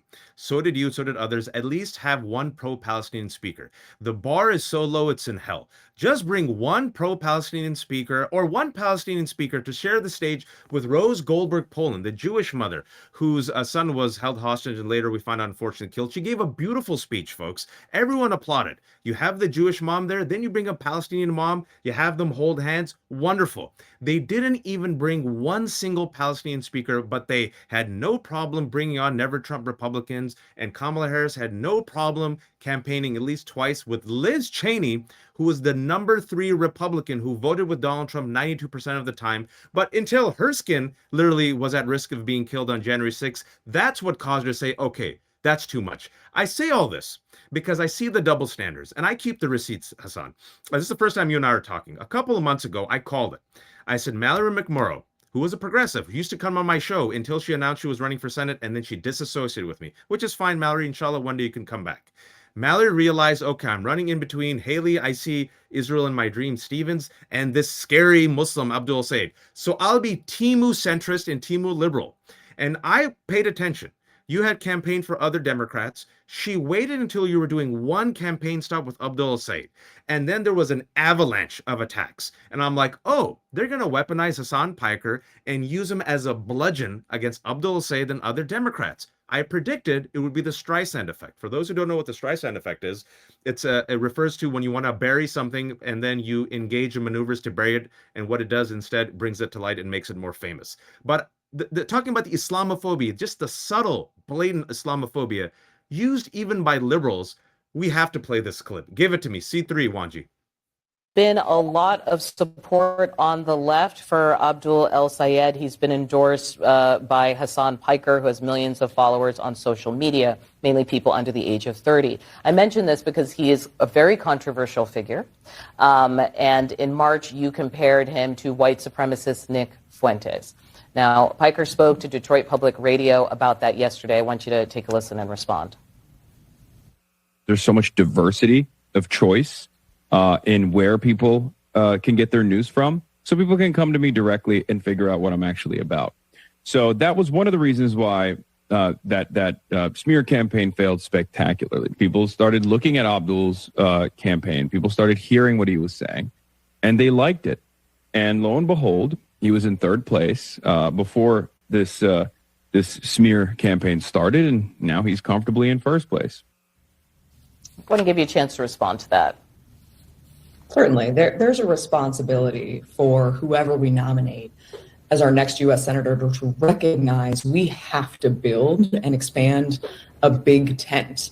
My opponent made a decision to bring in Hasan shortly after there was an attack on a synagogue here in Michigan, where a man drove a pickup truck into a synagogue where 140 preschoolers were at school that day. And had it not been for the security measures, the bollards in place, it could have been the largest mass killing of kids in this country's history. Did you catch that? Did you catch that? Did you catch that? What does Abdul El Sayed and Hasan Piker have to do with an anti-Semitic terrorist attack? Hasan, your response. Well, he was Muslim, Abdul's Muslim, and I'm Muslim. And that's it. That's the only reason why you make a connection like that. And that's precisely what she was doing. And I think shortly after that interview, she actually dropped out. Maybe a couple months after, or maybe a couple weeks after that interview, she had to drop out. Now, look, I'm happy that she's supporting Abdul El Sayed. I don't have a mean thing to say about Mallory McMorrow, regardless of this kind of like heinous smear, this heinous, racist, bigoted perspective that people don't even shy away from, that they demonstrate openly, because no one cares about Islamophobia, or rather, Islamophobia is not only institutionally permissible, it's actually rewarded. And we're seeing the impact of this right now. I mean, there was a Dearborn City Council meeting that took place yesterday, and there was a guy on there. And these people are not exactly fans of Jewish people either. They're very Islamophobic. They're Nazis, right? And one of the guys was talking about how I want to like rape white women, right? Like they were talking about how because I made a joke about the Great Replacement, which is fake. It's not real. And Elon Musk has been losing his mind over it for like the past week or so. Anti-Semitic and promoted by Nazis. Yeah, and this anti-Semitic Great Replacement conspiracy theory, this is totally ridiculous. I've made a joke about it in 2018, and Elon Musk has been highlighting this over and over again. And some of these insane neo-Nazi LARPers who are dressed up in all their combat gear are now going to Dearborn and talking about what they're going to do to Muslims in general. And unfortunately, a lot of liberal media has also played a role in fomenting this Islamophobia. It was Amichai Chikli earlier, the Israeli diaspora minister, who said in an interview on Hebrew media that Israel has completely given up on on dealing with anti-Semitism, and they've realized that they are going to now align with Islamophobes. Drop Site News also had reporting on the matter as well from a while back that the Israeli Foreign Ministry had realized that they can no longer salvage Israel's reputation. So what they're going to do instead is foment Islamophobia and then try to move the conversation back to, the divisive nature of Muslims existing in Western civilization and how destructive that is. So every time I see news media hits talking about how much of a dangerous radical terrorist I am, how fond of terrorism that I am, it reads to me as not dissimilar to what Mike Rogers is doing. So it's very sad to see liberals, prominent liberals, people who have positioned themselves as being against bigotry, lean into these sorts of narratives in an effort to Hasan, attack you set Abdul and me up. myself. You set me up because I'm going to talk about Neera Tanden, the president of CAP, the Center for American Progress. This is the Democratic think tank. This is the liberal think tank. This is the mouthpiece of the Democratic establishment. She was also in the Biden administration. Folks, I was the lead author and researcher of Fear Incorporated, The Roots of the Islamophobia Network, published by CAP. One of the leading Islamophobes is Laura Loomer, also the fluffer and advisor to Donald Trump. She's so racist, folks, that Marjorie Taylor Greene thinks she's racist. That's how bad shit she is. You have to bring this up. C5, Wanji. This is Neera Tanden, the president of CAP, which is a voice of the Democratic establishment, who is retweeting an Islamophobic tweet by Laura Loomer attacking Hasan Piker. Taqiyya, Ninja Taqiyya, was an Islamophobic trope that says every moderate Muslim is secretly lying. And what are we lying about? Our nefarious agenda. And what's our nefarious agenda? Sharia. So here's Neera Tanden. She retweeted that tweet to the right. And then on the left, she said, not a Loomer fan, though I agree with her Ukraine view, but on this, she's right. Retweeting and praising Laura Loomer, the most hateful Islamophobic tweet attacking you, Hasan. Your response. So,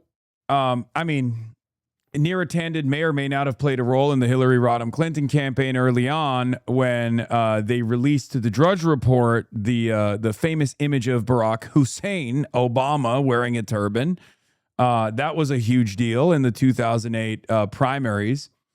She was a part of that campaign, and that campaign may or may not have released this information to Drudge Report, right, as a part of their opposition research. So she's been doing this kind of stuff for a very long time. She's an absolute mercenary, right, and a little bit of a mess. But look, I expect this. I do. It's just not anything that we can do. There's not really anything that we can do about it. I'm sorry. It's just the reality. This is a battle for the soul of this country, but also a little bit of a battle to restore some semblance of democracy back to the Democratic Party. And there are a lot of people who are in positions of power who are trying to maintain their position of power and their pro-corporate posture by any means necessary. And yes, that absolutely includes not so subtly or subtly leaning into Islamophobic lines of attack against Abdul al-Sayed or prominent figures in the media that are critical of Israel. And that's precisely what Neera Tanden is doing because she's a mercenary. She doesn't have any values that she cares about beyond the fact that she just wants to continue defending her comfortable sinecure. Hasan, I know you got to go, and I have a lot of questions for you. It's the first time you and I are talking, so hopefully you can come back to the Joanne Reed show, and hopefully you can come join the Left Hook. Of course. But I want to ask you this real quick before you go, and we bring on Aisha Wahab. We have an amazing lineup. We got Aisha coming, we got Rula Jibril coming, we got Rashida Tlaib coming. I'm telling you all, it's the Muslim Avengers coming to save us from the world's worst people. The double standard infuriates me, right? You've said a lot of crazy shit. You've owned it.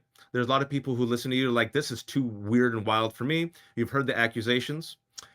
And I'm sitting here thinking to myself, I was told by the Democrats, go talk to Joe Rogan's audience. I was told by the Democrats, go on Bill Maher. And I was just on with Mehdi. I don't know if you heard, we brought the receipts about how he has a history of anti-Arab statements, anti-Muslim statements. Of course. I brought this receipt. I've kept this in my back pocket. Bring up C4, Wanji. I think I know where you're going to play. This is the great white knight. This is the man who will save us. This is the man that Democrats say can be president. White teeth, white hair, Gavin Newsom, the governor of my home state of California. On his podcast last year, folks, on his podcast, he invited Steve Bannon and Charlie Kirk, where he agreed with Charlie Kirk in saying that, yeah, Democrats were wrong in allowing transgender athletes to participate in female college and youth sports. Real quick, Hasan, I'm going to do a rapid fire with you, and then I want you on the back end. Have you ever promoted the anti-Semitic replacement theory? Absolutely not. I've combated it my whole life. Do you agree that the Civil Rights Act was a horrible mistake? No, absolutely not. I've also defended it and the VRA as well, which has been gutted at this point. Do you believe that separation of church and state is a myth and that this should be a Christian nation? Of course, of course not. I'm secular. Do you believe black people were better off in the 1940s during Jim Crow and segregation? No, I'm a proud supporter of a pluralistic, diverse democracy that the United States of America represents. Everything that I just said right now is what Charlie Kirk has said. Yeah, no, I'm very familiar. I was supposed to debate him before he got assassinated. So, and I have debated him in the past. Explain to me why every Republican is not asked to condemn Charlie Kirk, who's now made into a prophet, and why it's okay for Gavin Newsom to invite him on his podcast, but apparently you are the great devil that will make the Democrats lose. Well, because he's a Republican, was a major Republican. There's a major double standard that we both recognize here. I think that's the most important one, by the way, even before we talk about whiteness, right? He's a white man, but more importantly than that, he's a Republican. And when you're a Republican, you get endless amounts of favorability, endless amounts of charitability. You can say whatever you want. You can do whatever you want. They own patriotism. I mean, Donald Trump said John McCain was not a real war hero because he got captured, and he likes his war heroes not captured. And people didn't really care about that at all. Meanwhile, if I'm even remotely critical of military action in Iran, like blowing up the Manab Girls' School in Iran, all of a sudden I'm a dangerous anti-American radical. I'm a terrorist. So yeah, that background certainly plays a major role. And I think last but not least, it's because I'm very critical of Israel. I'm a very prominent critic of Israel. I'm an avowed anti-Zionist. I've combated anti-Semitism my whole life and will continue to do so. But also I believe that Zionism and Judaism are totally different things. I don't think these are inseparable concepts in the way that it's presented by the likes of Nick Fuentes as inseparable concepts, and by the likes of Jake Tapper, ironically enough. And that is what really frustrates a lot of people. And that's why there's almost this bipartisan line of attack that I'm receiving over and over again as this scary, dangerous, radical Islamist jihadist. That's what the Republicans say. And then the Democrats will say, well, we got to hand it to these Republicans. I mean, he is definitely far too radical. He is definitely far too radical. We should just cut this guy out. I'm a lifelong Democrat. I have a community full of lifelong Democrats and many people who were former Republicans who are now socialists themselves, who are, voting for Democrats all up and down the ballot, all around the country. And I think the real problem is they can't avoid us anymore. We're becoming undeniable. We're becoming an undeniable force in American politics. So in a last act of desperation, I think they're trying to defang at least one element of this independent media by constant bullying and by active demands of deplatforming. It's just not going to work, hopefully. And I'm not going to be intimidated, and I'm going to keep saying the truth no matter what. That's what Charlie Kirk would have wanted. That's why I carry the flame. I got Dr. Aisha Wahab waiting backstage. A very quick last question before I let you go. Are you going to sue Scott Jennings? Yeah, we're working on litigation right now with Scott Jennings. What he did was unacceptable, and I think it's a part of the Republican midterm strategy, as Axios reported, that they are just going to keep clipping me out of context. If it's within the realm of reason, if it's just like negative framing, that's one thing.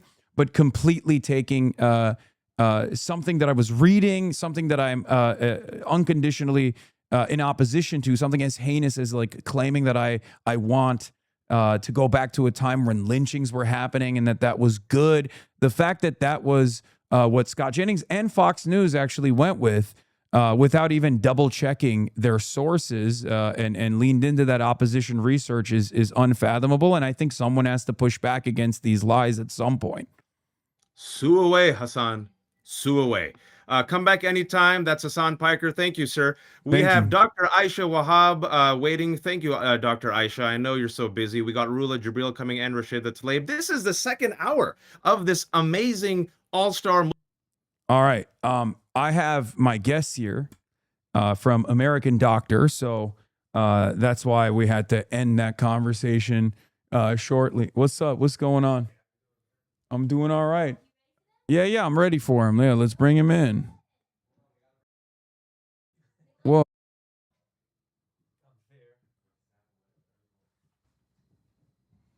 Okay. Hold on. I'm gonna pull my notes as well. What's good, King? Good to see you guys. All right, and we're gonna open up the door so we can actually. Hey, what's happening? All right. It's going all right. Oh, thank you. What is this? Okay, free Hussam Dr. Hussam Abu Safia. Nice. Okay.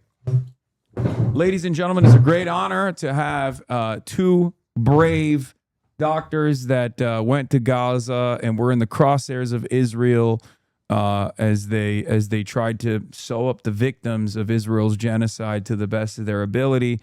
They are also on the movie the documentary American Doctor.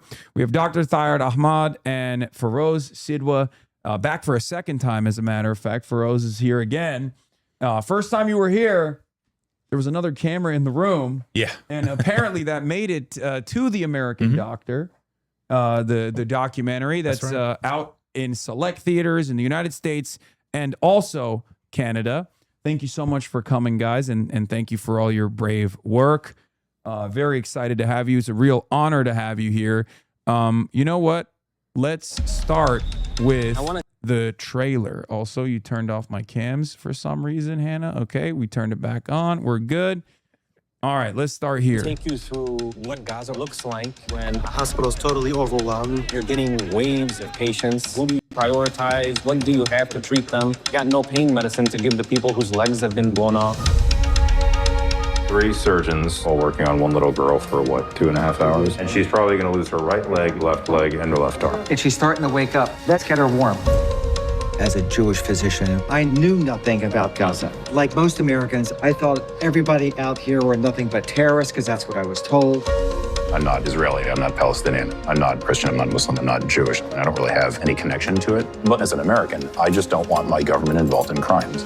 I'm a Palestinian. I'm not a spokesperson. I'm a human being. I'm a U.S. doctor who wants to see babies like my babies not be killed anymore. What surprised me most was how the carnage was focused on journalists, healthcare workers, and children. This bomb. Where was that? That bomb hit the building. There was a 15-year-old kid ready for discharge that was incinerated. And if I had gone down and been changing that kid's dressing, there would have been 3 bodies and I would have been one of them. When they hit a hospital, that's a deep tragedy that people will feel in the community for the foreseeable future. We're just asking that hospitals not be targeted. Why that conversation is derailed in the United States is beyond me. We do not have to accept that as Americans. The United States could stop sending jet fuel, bombs, all sorts of weapons. This is a political problem. We need a political solution. We're a good pair. You talk intelligently and I talk emotionally. It's on us to make sure that their stories are told. I couldn't go to Palestine. I got rejected. And then I come back to the United States and get detained by the Department of Homeland Security. This is what my tax dollars did. What your tax dollars did. What my neighbor's tax dollars did. They have the right to know the truth. Feroz the right one to listen to. He is about fairness, and he is about doing the right thing. You know we're not dating, right? You don't have to talk me up this much. I just met her 5 minutes ago. Yeah, it's from Watermelon Pictures, and it's available in select theaters in the United States and Canada. I'm going to briefly intro both of you guys, and it's going to be awkward because I'm doing it while you're right here. But Dr. Thayer Ahmad is a Palestinian-American emergency medicine specialist based in Chicago. In April 2024, he made international headlines when he directly confronted President Joe Biden in a private White House meeting, handing him a handwritten letter from an orphaned 8-year-old girl in Rafah before walking out in protest of continued American military aid to Israel. And Feroz Sidwa, who's been on the broadcast before, is a trauma, acute care, and critical care surgeon from North Carolina who has authored some of the most searing forensic accounts of the war, including organizing a 99 signatory open letter to the White House and a landmark New York Times survey of 65 healthcare workers documenting children shot in the head and chest. Both of you guys, alongside Jewish American orthopedic surgeon Dr. Mark Perlmutter, are the primary subjects of this new documentary titled American Doctor, directed by Posey Tang, which premiered at Sundance and is currently being released by Watermelon Pictures. This was, of course, filmed under treacherous conditions, under genocidal conditions, under direct bombardment inside the Khan Yunis Nasser Hospital by local cinematographers. The film tracks you guys from emergency wards lacking basic anesthesia to the halls of Capitol Hill, exposing what happens when American doctors return home to tell the truth about what our tax dollars are funding. I personally find it very interesting that it featured three totally separate realities coming together, right? Realities of social conditioning. Dr. Perlmutter is a Jewish American doctor. So that totally shaped his perspective on Israel. You're Palestinian. It shaped your experience going into Gaza and then coming back from Gaza as well, because I know that there were some issues allowing you in to your ancestral homelands, ironically enough.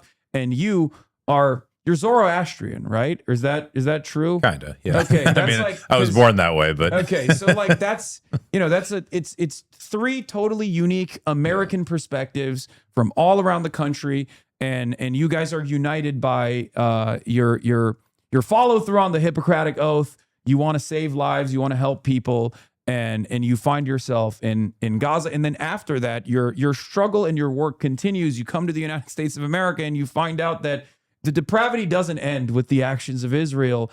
Our own government is also turning a blind eye to these atrocities. So yeah, let's start here. So Posey is not here, so I'm going to skip the question that I was going to direct to her. Nice. And I'm going to ask you guys. Poe said she wanted to make a real life medical drama like Pitt or Grey's Anatomy, except it's set in Gaza.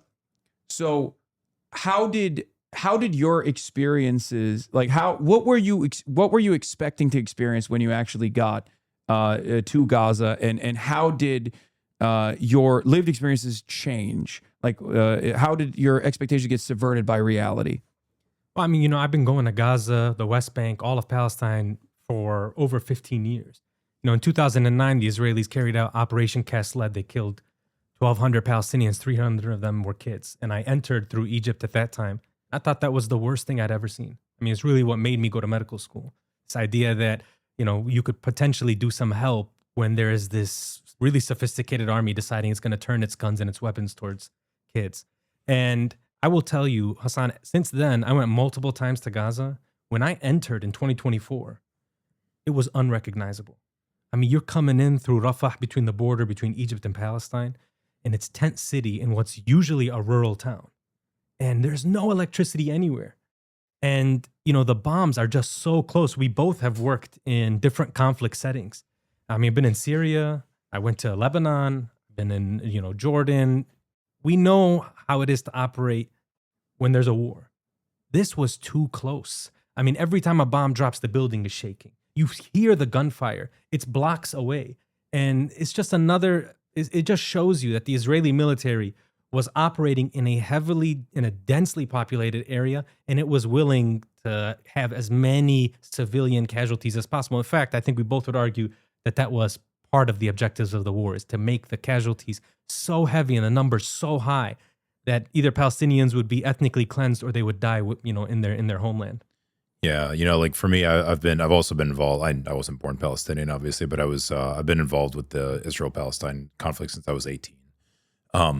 And I think I started editing books on the topic in 2004. So I think up from 19, I guess probably 69 or 70 up until 2004. I'm pretty sure I've read every human rights report in the English language on that's ever come out, and plenty of them since then. So I knew about the shooting of children. I knew about the shooting of civilians. I knew about and especially after Cast Lead, like you mentioned, Human Rights Watch had a report called White Flag Killings, where they very matter of factly described the killing of, I forget, several dozen families walking down the street with white flags, almost exclusively women and children. And So I knew that was going on, but then seeing it in person at European Hospital when I was there the first time, March and April of 2024, which is just a month after you, right? And you were at Nasser at that time, yeah. But seeing it in person, and I kept a diary while I was there, and then when I left, maybe like a few weeks later, a Washington Post reporter asked me for the diary, so I was like, sure. And I hadn't even thought about it at that time, but so she asked me, how many children did you see shot while you were there? And I was like, I don't know. So I went through and counted it in 14 days, really 13 days of clinical work. I recorded that I saw 13 kids shot in the head or the chest. I probably saw more, but there were times when our hands were just like soaked in blood, couldn't pull your phone out to record something. So yeah, seeing that up close, it definitely does something to you. But more importantly, knowing that you're responsible for it. We're paying for it. We're funding. We're funding it. We're providing the arms. We're providing the diplomatic support. That's what gets to me. Yeah. Man, one thing I'll tell you that really it still sticks with us. I mean, I work in a trauma center in Chicago. He works in Stockton. We see trauma all the time. Mm-hmm. But when the hospital gets overwhelmed like that and they're just dropping bodies off onto the floor, it's, that the attacking of human dignity is so tough to deal with. I mean, we have so many moments where you're just kind of sitting there. And Tariq Lubani, he's a Canadian ER doctor. He said something once and it broke my heart because it's exactly what I was feeling. And he articulated it in a way. He said, all the humanity that you can give, all that compassion that you can give, in Palestine, in Gaza, it can only happen after the patient is already dead. So these kids that they're laying on the floor of the ER, these 10-year-olds, these 11-year-olds, the whole time you're trying to work on them and you're just being so aggressive and it almost feels so violent. And then when you realize that they're dead and there's nothing that you can do, that's the moment where you realize your own humanity and you're trying to give some sort of love or compassion, but they're already gone. I mean, that was recurring every single day in Gaza. Yeah. We had a kid that probably 14 years old. He was brought in with like the most extensive pelvic injuries you can imagine. And I did the operation I did on him was the most extensive operation I've ever done on a live human being. Camera angles.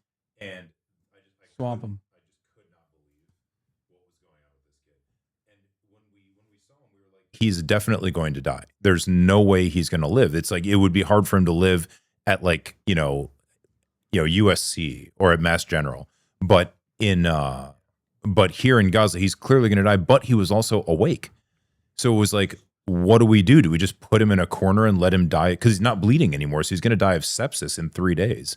Versus, do we take him to the OR because they're not going to just you're not going to inject him with drugs to kill him. You're not going to strangle him. So it's like you're saying, there's almost no dignity and humanity until death relieves you of your worldly ability to feel. It's just it's a wild place. It really is.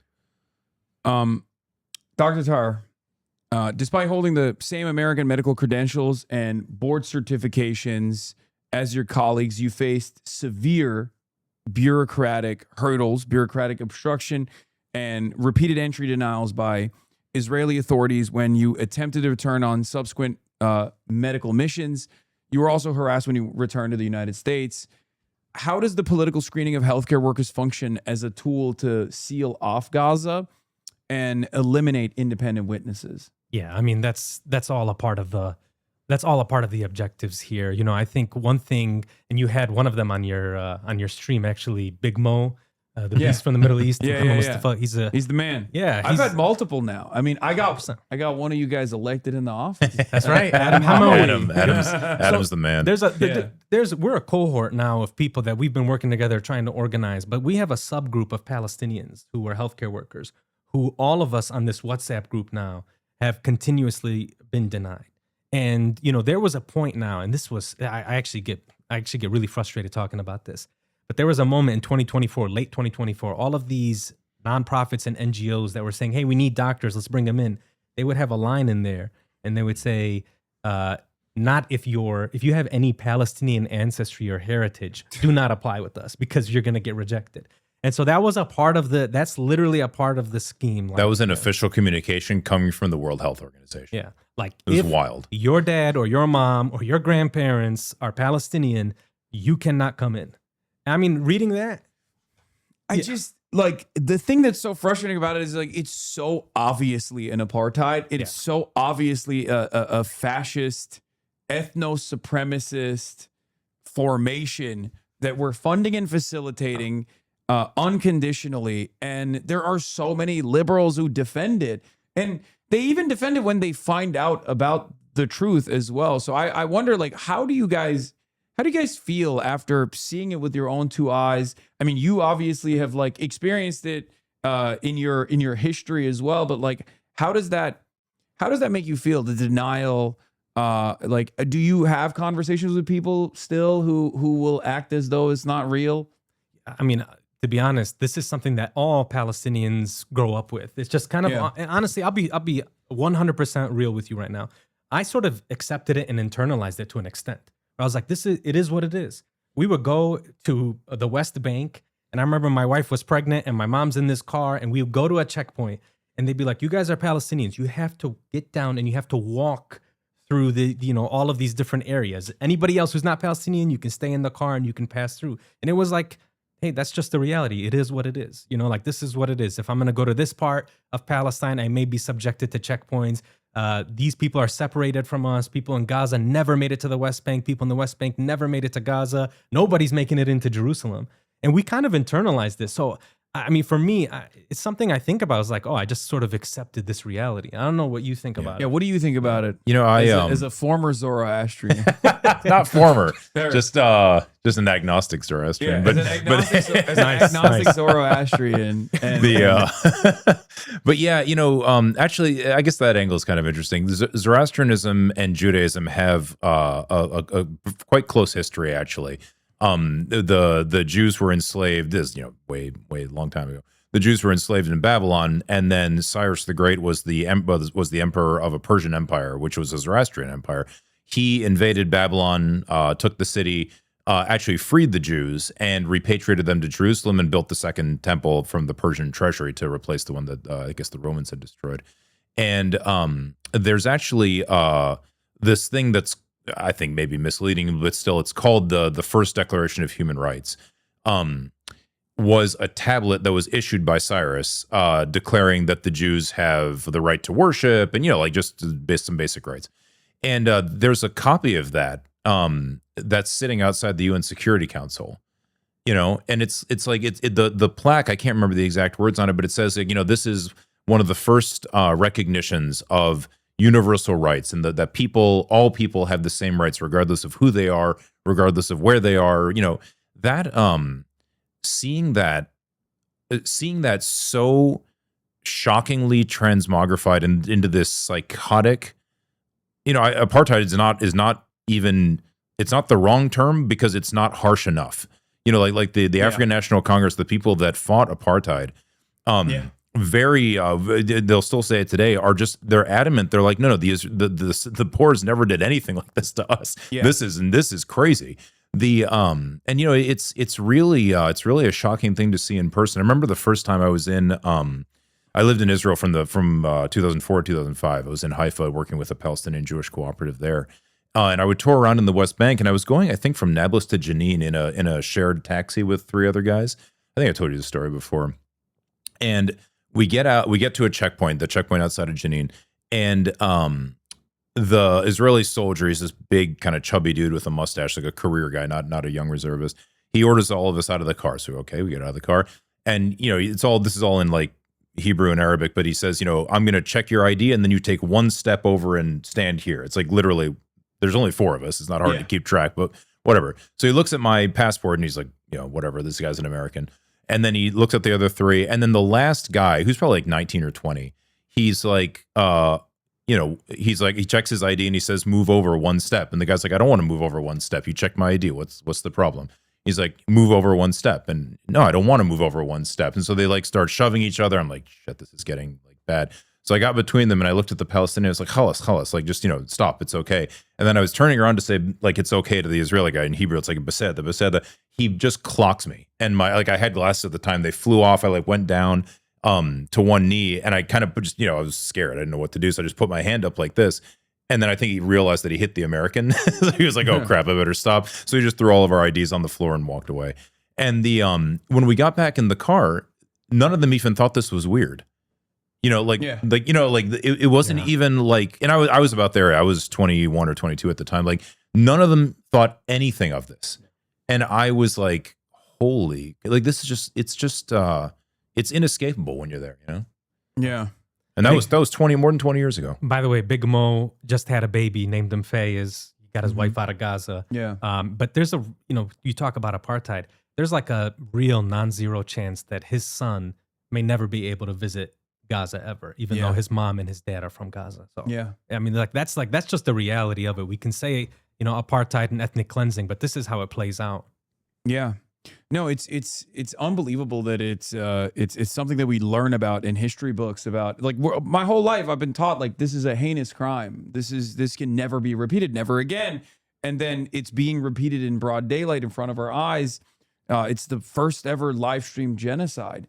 And so now we understand why or how German society turned a blind eye to the chimney smoke and the ashes that covered these cities when people talked about it, where there's no plausible deniability in this circumstance. And yet, people see it, and some people even demand more of it. And those institutions back then were quiet about this. Many of the same institutions now, like the professional societies and the different governments and even some of the religious sort of groups, they all were quiet when it happened then. And to no one's surprise, they're quiet when it's happening in Gaza to Palestinians.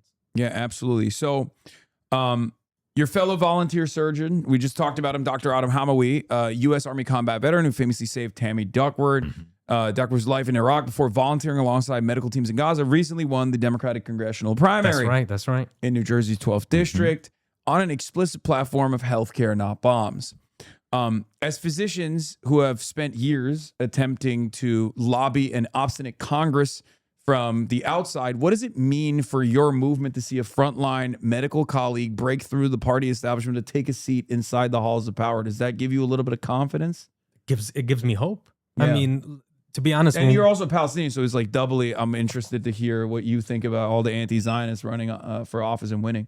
I never thought in my life that we would be in this sort of position to see this sort of platforms and policies, even the discourse, people talking about AIPAC being dirty money. I mean, I think there's a chance. I don't know. I would love to hear actually what you think. I think there's a chance that the Democratic nominee in 2028 may be running on a "I'm not taking AIPAC money" platform. Oh, that's a guarantee. I said that on CNN, and everybody got mad at me, and I was like. To me, that's like it literally. I mean, I'm getting goosebumps just thinking about that. I never thought that was possible. And, like when you were here, when you sat in this room, did you think that a year after that conversation, we would have a frontline medical worker that came out of Gaza and ran for office and won, or the number of different like openly anti-Zionist politicians that have actually won their won seats of power in the Democratic Party? I mean, obviously there's a lot of backlash. I'm sure you guys have seen. Yeah, I have become somewhat of a controversial figure, unfortunately, but it is what it is. But there is unimaginable progress being made here. I mean, look, Angie Nixon just won. Yes. The Florida primary, and that's another statewide race. Just like, and she has a very similar platform to Abdul El-Sayed, who just won in Michigan. And I never in my life would have ever thought that someone like that would win a primary, and then go on Morning Joe the next day, and they say, are you going to forego weapons? Are you in favor of denying weapons, arm transfers to the state of Israel? And she goes, yeah, I am. Absolutely, yeah.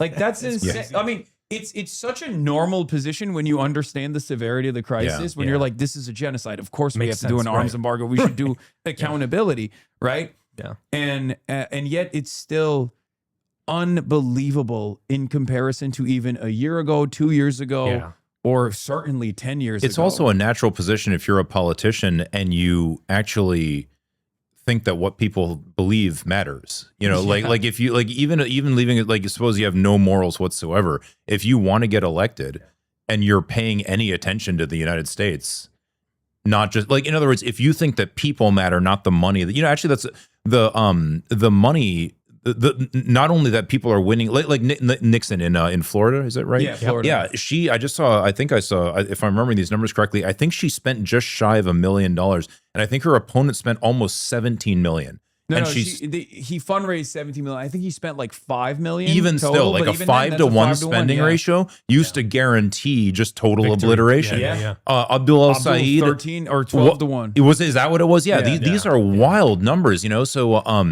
that just shows. And you know, on top of that, I was just listening to an interview with those the two guys that wrote the book Israel's Lobby recently. And they were pointing out that, like, and they're correct, most of the Israel Lobby ads and stuff like that don't even mention Israel anymore. It used to be that they would just be like, this guy doesn't support Israel, and everyone's like, oh my God, how can they not support Israel? And, you know, and that now it's like, we better not mention that he doesn't support Israel, because that would be doing work for him. Like that would be supporting his candidacy. I think that crazy. the crazy stat, because I think I remember seeing this in the New York Times as well, since 2022, there has not been a single AIPAC or AIPAC subsidiary ad that has mentioned Israel at all. Wow. I can believe it. Yeah. Since 2022, it's always like, oh, this is a bad Democrat. If you're in the primary, they say, like, that's what they did with Wesley Bell, Cory Bush. The first time around when it was like the historic primary expenditure,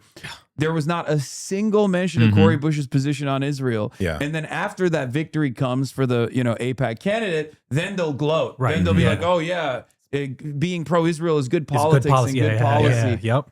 But this is what bothers me, though, and you're dealing with this. This is why I don't understand. Look, Fox News is watching you like a hawk. I get it. You know, you might appear tonight. Yeah, it's all good. It's all good. But what bothers me, though, is the Democratic Party, the establishment.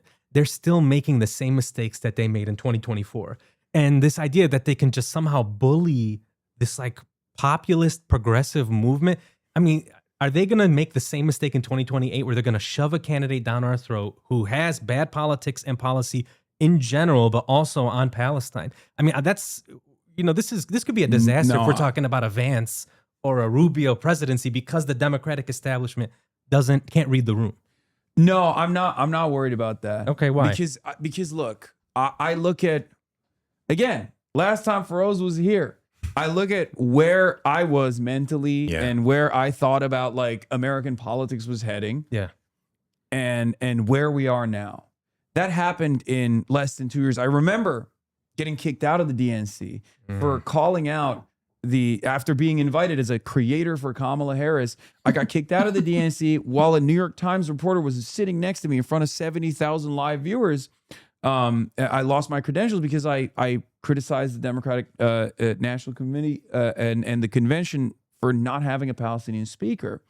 And the final straw was when I compared them to Israel, because they were lying. They were lying about how, like, you know, Ruba, who is part of the, or was at the time part of the uncommitted movement, like had not sent in their speech ahead of time. And I was like, oh, just like Israel, they're lying to the media. And that was the straw that broke the camel's back. They were like, you got to get out of here. And I remember feeling so discouraged about like when I heard Kamala Harris say, we're going to have the most muscular military, the most lethal military, all this stuff.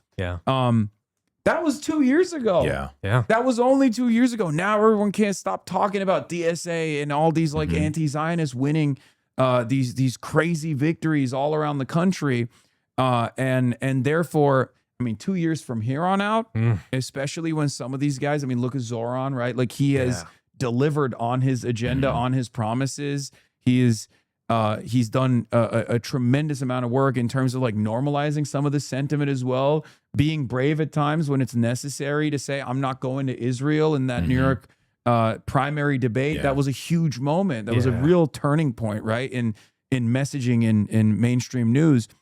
All of that is building on this movement. All of that is building on this movement that centers the interest of the working class.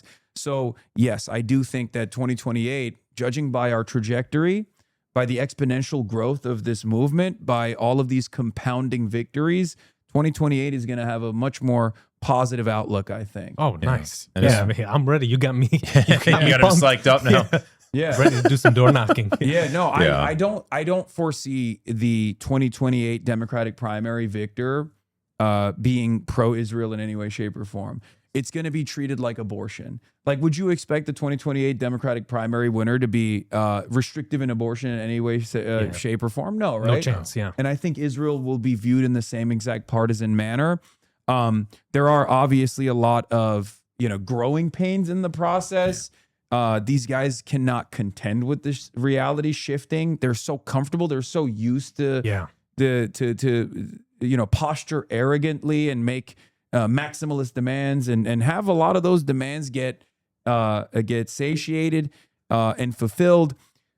So that's why there's a lot of backlash right now, and they're like, oh, we'll just purchase TikTok and then we'll make TikTok pro-Israel. Okay, that didn't work, but we'll go after prominent critics of Israel. We'll just tar and feather them at first as anti-Semites. Okay, that doesn't work. Then we move down.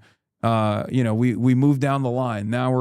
Now they're just calling me every name in the book, and unfortunately, a lot of Democrats are also leaning into it as well. But what was the? I'm sorry to ask you this, but what was the context of? They had asked Bernie about Abdul. Yeah. Right. I mean, what's the deal with that though? I just don't understand it. Honestly, I was very disappointed. Wait, was Bernie saying? Oh, that was he wasn't even responding to Abdul campaigning with me. He was responding to the America Deserve 9/11 comment. Oh, thank God. And then they clipped it. No, because he then moves on to defend me. He's like, oh, he's on the radio for thousands of hours. He turns around. He's like, Abby, I'm sure you've said something stupid in your hundreds of hours on CNN. Nice. But the media, of course, clipped it to be like, oh, Bernie condemned. No, Bernie and I we're still boys. Good. Okay, good. All right. That's Unc. That's Unc. We might not always agree. We might not always agree. No, that's on everything, but that's still Unc. Yeah, for sure. And it's not even just popular opinion. Actually, this movie American Doctor, it actually got picked, what's it called? The New York Times named it a Critics' Choice. Yep. That's inconceivable, even just a year or two ago. Totally inconceivable. Actually, we opened the movie in Toronto as well. The Globe and Mail, which is 100 times worse than even the Wall Street Journal when it comes to this, even they actually gave it a critics pick. And so I think a lot of Mark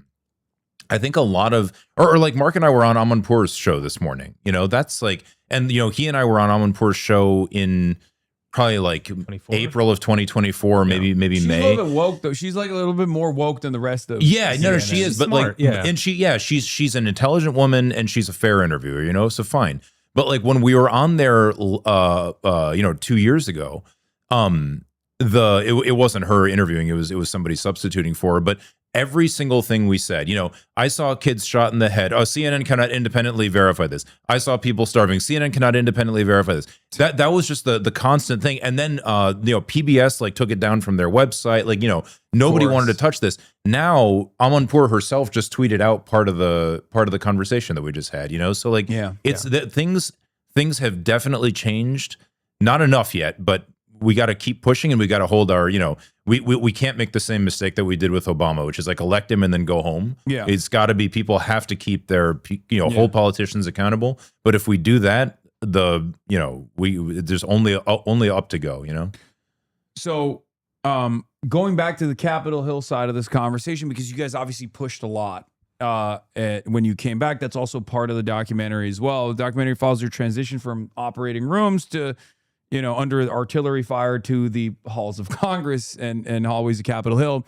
What was the psychological cognitive dissonance of leaving an active mass casualty zone, boarding a commercial flight, and then walking into congressional offices where staff members treated the destruction of hospitals as, routine legislative bargaining, and also saw you guys as somewhat of a nuisance, really? Yeah, and they were dismissive, and sometimes they were combative, depending on which office you were visiting. I mean, you're talking to over 200 Americans that have gone and volunteered in Gaza, and we all have the consistent testimonies of what we saw, the destruction, the targeting of children, just this absolute mayhem, and it's through time and space. And you've got maybe a 21-year-old in front of you for a certain office just telling you the senator or the congressperson here is they're a steadfast ally of Israel, and that's not going to change. I just told you all of these kids are getting slaughtered in this massive amount of numbers, and that's the only thing that they could say. It was brutal. I mean, I think we would go there and we would just keep trying, and it demoralized us. And I think that's why Adam ran. He's like, well, these people are not going to change. They're not going to listen to what's happening here. We've got to replace them. Yeah. And so I'm glad that he did that. Yeah, and I'm glad that young people are running. You know, like I'm 44. Like I feel like I'm too old to be in Congress now. Like it's like you know, like people younger than me. I mean, Adam's a little older than me, but like people younger than me are running, and they're just like, no, we don't accept this. You know, there is no.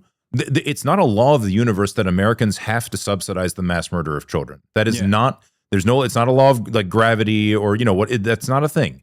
There is no. That's not keeping anyone safe. There's no reason we have to do that. Yet we are. Throw these people out of office. You know, or you know there was this. Was it the New Yorker? It was the New Yorker. This like you know Anthony Blinken and Brett McGurk and Lloyd Austin and Jake Sullivan and all these. I forget Kamala Harris is the security advisor guy. All these people saying, you know, oh, we or Amos Hochstein, you know, these people, oh, we regret not doing more trying to rewrite history. Curb Israel's excessive response to the October 7th. This side. Yeah, no, these people should not be brought back into power. You know, other people need to step up 100%. and we need to put them in a position to do so. Yeah. And they kept defending it well into the Trump administration. Brett McGurk has a CNN contributor slot. Yeah. And I saw him with my own two eyes, with my own two ears, speak endlessly about how positive it was that Trump was involved in Gaza in a similar manner to the Democratic Party and how this was like following the trajectory of Biden. He even talked about the Iran war in a similar manner initially. So did Hochstein. Hochstein said, you know, if Biden was reelected, we actually thought we were going to have to attack Iran too. Yeah, we were talking about it. He said, the hell out of here. Like that, you're crazy. That means you're psychotic. Like the fact that it really, I mean, that's maybe people don't get how crazy these things are, but like that means you're nuts. Yeah. Go away. Yeah, I mean, that's why I'm glad that there are so many different things like documentaries coming out or different pieces of art coming out or the fact that you're streaming and stuff. It's like, we've got this documented for the historical record. Jake Sullivan can give any speech that he wants at Harvard trying to distance himself. But at the end of the day, I met with Jake Sullivan and he was defending these allegations about what these hospitals were used for to a person that's been in every hospital in Gaza. Yeah. Yeah, it's kind of crazy because like I mean I'm sure you guys remember at the time you had USAID reports coming out and that was showcasing the atrocities, the severity of the crisis, and the famine-like conditions that were taking place, and that's an automatic that's so like unconditionally a war crime that numerous people who were very positive about Israel, including the leader of Human Rights Watch, once they saw famine, they were like, "It's over. This is a genocide. This is you know, definitely a genocide, right?" And yet, those reports were cast aside, by Anthony Blinken, or even altered. Yeah. That's why Stacey Gilbert resigned. That's like that. Anil, what's her last name? Rodriguez, I think. That's why she resigned. Like there were lots of people in the technical departments at the state and USAID, at least at state, who resigned and said no. Like that's not what our report said. Like we clearly said yes, Israel is blocking American-funded aid to Gaza. Yes, it is illegal to keep arming these people. And then you had like you know you mentioned like the testimony of you know 99 American. When do 99 American healthcare workers, including the two of us, and Mark. And Adam and plenty of others. When do 99 American healthcare workers write the President of the United States a letter saying we saw atrocities committed by an American ally with American weapons and get literally no response? Like nothing. No response at all. And that's wild. And I think people should know that as doctors, the different specialties that we have, we all hate each other. We think we're all so the fact that we can come and agree on certain things, but that is miraculous, honestly. And the fact that it was ignored is nuts. One thing I'll say is we can all agree that Huckabee is a racist lunatic. He hates the idea of Muslims or Palestinians, and he doesn't even like Palestinian Christians. But Biden's ambassador to Israel, Jack Lew, is also a horrifying figure. That famine early warning system report, this guy got the report. It says there are famine conditions in the north of Gaza, and he's trying to argue that the population calculations are wrong. the famine early warning system is part of USAID, and it was Are you out of your mind that you are saying that, oh, there's a chance that people are hungry and dying from hunger? I'm going to argue the numbers instead of saying, let's get some food in. Who cares if it's not at the level of famine, if you want to argue that? But get some food into these people. It's clear that they're starving to death. Yeah. Speaking of Mike Huckabee, I got to show you guys this. So this is the new line of defense. It's somewhat of a testament to the fact that this like unconditional support and loyalty concept is kind of falling apart. That now the question is, do you suffer from Israel derangement syndrome? Oh man. And Mike Huckabee says, this is hilarious and very well done. Let's take a look at the video really quickly. I'm not going to like bother you with the entire thing because it's gross and disgusting. All right, everyone, boy or girl? Israel is committing genocide right now, and you people are cutting a cake? Do you or someone you love suffer AI from video, of Israel course. derangement syndrome? My wife says I never listen to her. At least I think that's what she said. We're giving Israel almost $4 billion of our tax money every year. Why are you silent on this? Are you funded by them too? Israel derangement syndrome doesn't. So what's funny about it is like they're trying to present it as like, oh, why do you care about this thing so much? And it's so funny.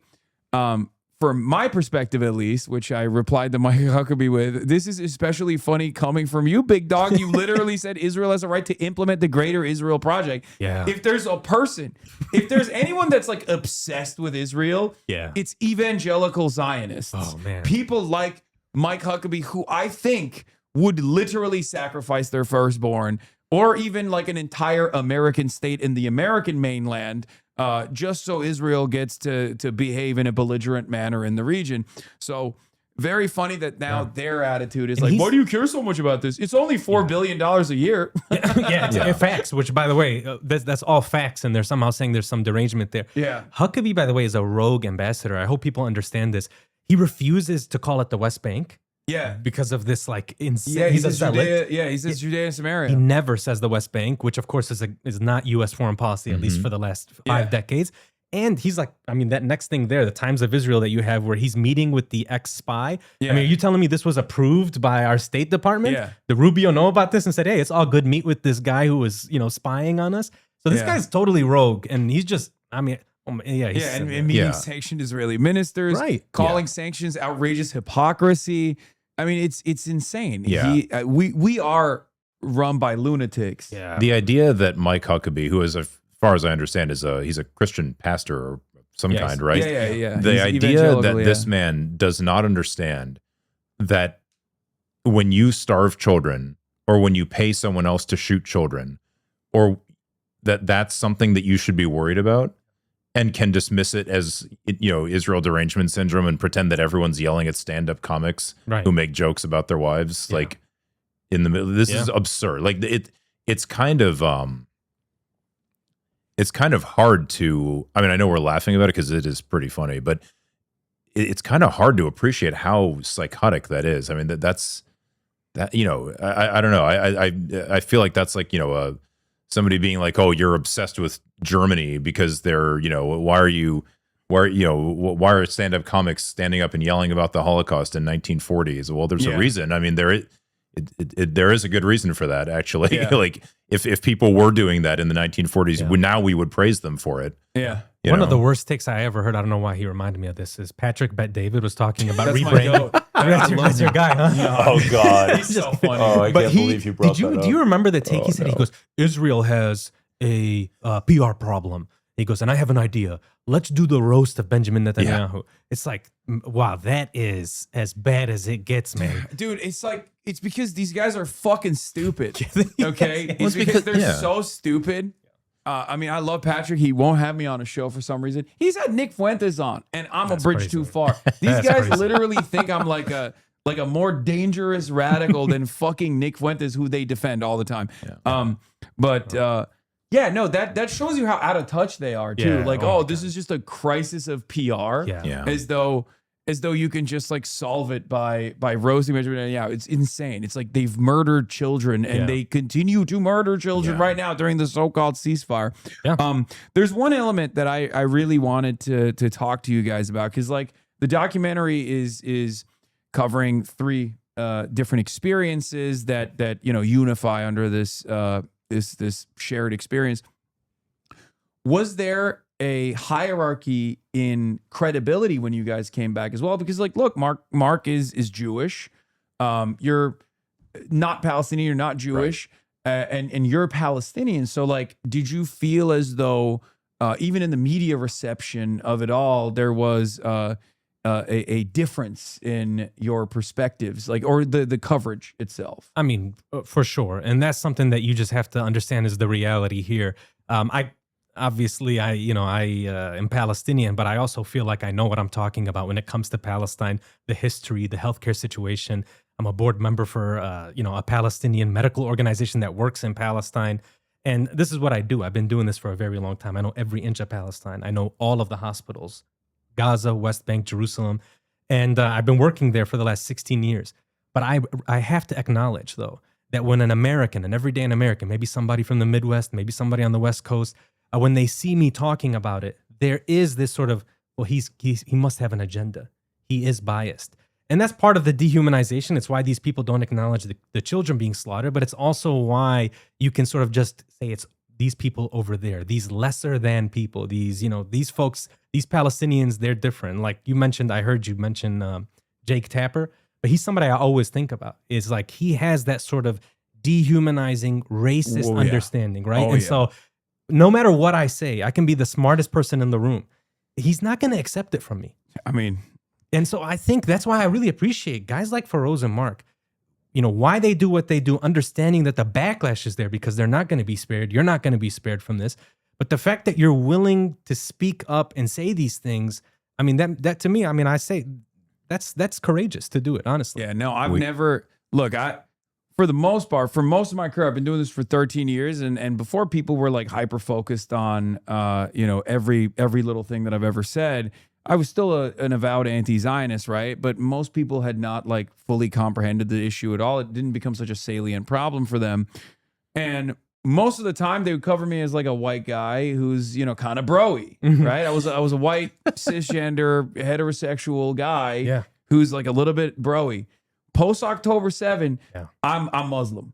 I'm the most Muslim guy that is ever Muslimed in the country. Yeah. Like, nice. It's just like, I'm still the same guy. I'm still white as hell. Like if my name was Hank, like I feel like 90% of the media coverage would change because it would be much more difficult for them to present me as this like super radical guy. Right. But yeah, they definitely lean into that. Yeah. They definitely lean into that. But the reason why I wanted to ask, because I wanted to see, I wanted to hear Mark's perspective on this as well. Unfortunately, couldn't make it. But one other thing that has happened is they'll just like remove your background. Because like they did this to Brad Lander as well. Brad Lander, who's like been very outspoken about the issue. They treated his victory over Dan Goldman in a very Jewish district in New York as an anti-Semitic act. It was a Jewish district. Where both candidates are Jewish. Both candidates are Jewish. But one candidate is pro-Israel, the other candidate is very critical of Israel, and all of a sudden they were making it seem like Brad Lander was this like random Christian guy, I guess, like who was anti-Semitically unseating Dan Goldman. And that's the thing is, it's not even. It is obviously there's a lot of dehumanization of Palestinians. Yeah, actually, I'll tell you, we left one. We go to these Q&As for after the screening, like after the showing of the movie all the time, and I remember we were walking out of one. And we usually hang around for like, a long time and talk to people and like, just try to answer their questions. And because, people want, anyway, while we were walking out, I heard this lady, and she was chastising herself for this, to be fair, but I heard this lady say, because, Thayer's family features very prominently and he's got these two little girls who are super cute. On the way out, she literally says, I can't believe this, but I never thought of Palestinians as having families. It's like this is like an educated person in a major city. Jesus Christ, and it's like where first even just biologically, like where do you think these humans came from? Like it's but like, that's pretty wild. And this is the person who volunteered to come see the movie American Doctor at a film festival, not even in the main theater. Well, I guess that's the best person to watch it technically. Yes, no, 100%, 100%. But she was, and she was chiding herself for that. Like that's why this kind of, this medium of film and this movie can help people see that kind of thing. But But this is the second time I heard you say that, and honestly, I don't know how else to say this, but it hurts my feelings every time he says that. I can imagine, because I think about all of the kids. Like, even you talk about Hind Rajab, you talk about all those kids, and you're like, if more people had seen it, had that realization earlier, maybe that some of them would still be alive. Yeah. Because we wouldn't tolerate this. Like, nobody is okay. People are okay with killing vermin, not with killing children. Right. That's why that has to be hidden from them what they're doing. Yeah, and that's also precisely the reason why the dehumanization has to set in. And I think the media is very culpable. Oh, very much. Yeah. Like, they've played such a huge role in that. Yeah.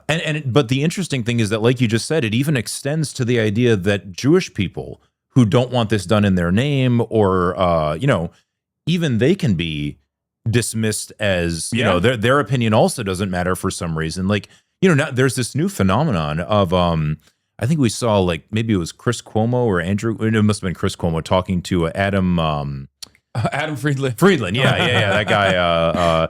And he was telling me he's a bad, I can't remember the exact words. He's a bad Jew. Basically told him he's a bad Jew. Yeah. And Friedland's like, what? Aren't you an Italian guy? Like, what is this? Is ridiculous. Like, isn't his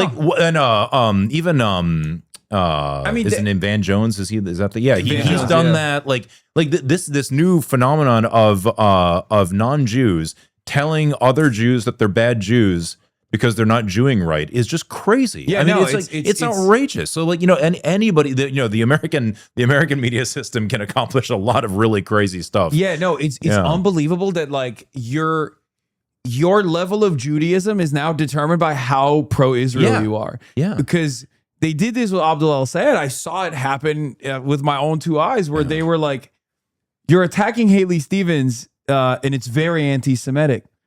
Haley Stevens is not Jewish. Yeah. She's just funded by AIPAC. Yeah. So I guess that's the highest level of Judaism in America, according to our very normal media apparatus, is like if I'm going to show you that. Israel comes to me in my dreams. I have it on speed dial. That's nice. So if Israel comes to you in your dreams, it doesn't matter if you're Christian. You're now Jewish. You're honorary Jewish. I can't believe, or at least you can be subjected to anti-Semitism somehow, because it's got nothing to do with Jews. You know what I mean? How does she say something like that and nobody says, "What are you talking about? What does that mean? What does that mean?" How? Yeah.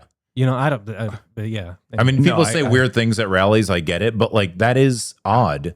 Yeah. Like, imagine if I was like, Hasan, Palestine comes to me in my dreams. You would rightly say, can you explain that dream? Because that sounds strange. Well, I always like to say Estonia comes to me in my dreams, and because it's, like, so silly. Like, just imagine being like, no, Lithuania. I fucking love Lithuania. Yeah. Do you think Lithuania has a right to exist? Yeah. Why don't you, like, if you don't give Lithuania $10 billion right now a year, that means you want every Lithuanian in America to die. Yeah. That was a conversation that took place earlier on Morning Joe with Angie Nixon, or not Morning Joe. This was CBS, which is, of course, now owned by the Barry Ellisons, Weiss, and it's Barry Weiss is the news editor. Great journalist. And what's crazy is they were asking Angie Nixon, and the host turns around to Angie Nixon and says, so you want to deny weapons transfers to Israel at a time when there's an unprecedented crisis in anti-Semitism here in the United States of America? And I was like, how do you connect those two things? Yeah, that's wild. What the fuck does that have to do with American Jews at all? That's crazy. Like, it's such an insane argument. It's so bizarre, but, like, I feel like at this point they're just like they're speed running the common narratives, like, because it's just they have nothing else to lean into, so they just go, well, this is really messed up. Like, anti-Semitism is going to skyrocket if we don't give $10 billion to Israel a year. Yeah. That strategy even extends past this, even with the ceasefire now, or the so-called ceasefire. They're like, the only way that we can make sure that the borders are open and people can get medical treatment and food can enter is if this political group disarms. Yeah. How are you pairing disarmament in a political process to giving people food and water and electricity? Children. Yeah. How have we accepted that? Oh, this is a normal conversation. Yes. Let's use food as leverage in order to get this political group to be able to disarm. It's nuts to me. And it's that same strategy. And of course, as is the case, the government has said, oh, we don't care that they're disarming. So that was the other thing. Yeah. Because Hamas has already said that they're fine with a technocratic committee overseeing control over over Gaza. And now on top of that, they're even leaning into the disarmament initiative, which, by the way, how do you even... It's completely meaningless to disarm not like they Hamas. they don't have... Like, I mean, you guys were there. They don't have like I don't know, like S-300s or anything. They do not like have advanced weaponry. They have conventional small arms and like bathtub IEDs that they've made, oftentimes from unexploded ordnance from Israel. So like, I don't even know how you would disarm them in any meaningful way, shape, or form. But they said yes to it, and Israel is of course still advancing into Gaza. Lo and behold, in a manner not dissimilar to what they've done in the West Bank. There's no Hamas in the West Bank, and yet the occupation still remains. Nobody's talking about also them trying to build these alternative communities for Palestinians. They're trying to create a bunch of Bantustans in Gaza. And they're trying to basically say, hey, if you're a good Palestinian, you can come over here, you'll have a school, you'll have food, and you'll have shelter. If you're a bad Palestinian, you have any connections, we're going to basically either ethnically cleanse you or kill you. And the idea is there can be no contiguous Gaza, there can be no state of Palestine. That's happening. That's on the ground. It's happening right now. It's the American Indian model of dealing with this thing. Yeah, it that's really like is. 54. It was initially 52%. Now it's breached past that line, of course. It's now at, I think, 57% of the Gaza Strip. There are some estimates that say it's greater than 60%. Yeah. And you know why that's the case? We don't know for sure is, we have colleagues that have just entered into Gaza.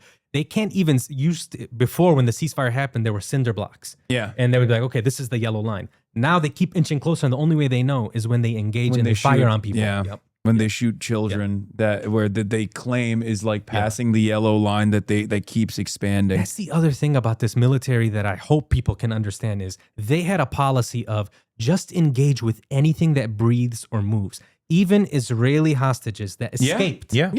They fired on them and killed Naked, them. waving white flags and yelling in Hebrew. They fired on them, and that's how what happened to Hind happened. That's how those ambulance drivers were killed in Rafah.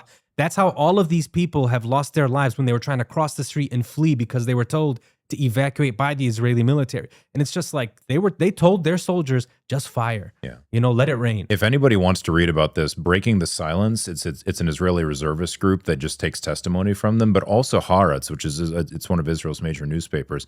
They've both published extensively Israeli soldiers' own testimonies, just saying, yes, we were ordered to shell people waiting for a food truck, or not like an LA food truck, like a truck delivering food. We were told to just shoot anything that moves. We were told to just obliterate every building, no matter what was going on there. Like that's just like it's all out there and open. Like none of it's a secret. Yeah. And is it not humiliating? Do you think it's not humiliating for the Trump administration to say, "Hey, we made a major breakthrough on Truth Social"? He's like, we're advancing this agreement, and then Netanyahu holds a press conference and says, "Nah, we're not agreeing to any of the 15-point plan." Like, there's no response to that? We haven't even heard a response. Yeah, I mean, he's super cucked to Israel. There's no other way to put it. Like, I mean, he was this way. I've said over and over again that like the conditions for October 7 were set by the Abraham Accords. Like what came before in the Trump administration, moving the embassy to Jerusalem, formalizing the annexation of Golan Heights, things that Trump actually openly admitted Miriam Adelson was not even asking for. Yeah. Like he said he threw Golan Heights in there as a sweetener for them. They didn't even ask for it. Really? I didn't know that. So all of that obviously set the stage for Palestinian militancy to recognize their desperation and that there was no other way out of this. No, go ahead. After the Abraham Accords, I think most Palestinians were like, oh, it's a wrap. Yeah, it's over. You're getting Arab countries in the region to basically say, all right, we're going to sidestep this Palestine problem. Yeah. And we're going to kind of move forward. And, Jared Kushner, who was supposed to bring the peace to the Middle East, he's a great deal maker. You're 100% right. The Abraham Accords was the beginning of this disaster that we're in right now. Across the Middle East. Yeah. And not just that, but like the Gaza has been under siege since 2005. It's been getting steadily worse ever since. Gaza has been, the whole Palestinian economy has been getting worse since the Oslo Accords, not better. The Oslo Accords from 91, 92, has been getting worse, not better. Unemployment has been going up. Settlements have been getting bigger. Palestinian communities have been squeezed more and more and more. There's a misunderstanding that things were getting better, and then this second Intifada thing happened in 2000. Oh well, yeah. That's completely not true. That's just absolutely untrue. And then on top of that, this has been reported. Hamas actually repeatedly reached out to the Biden administration and said, "Look, you cannot just ignore this problem. This is I don't know what words they use, but this is Gaza is a concentration camp that's going to explode." And the Biden administration just ignored them. Yeah. Well, okay. You cage people and treat them like animals. Eventually, some of them will act like it. I interviewed Dr. Ofer Kasif right after October 7. He's a minister of the Knesset.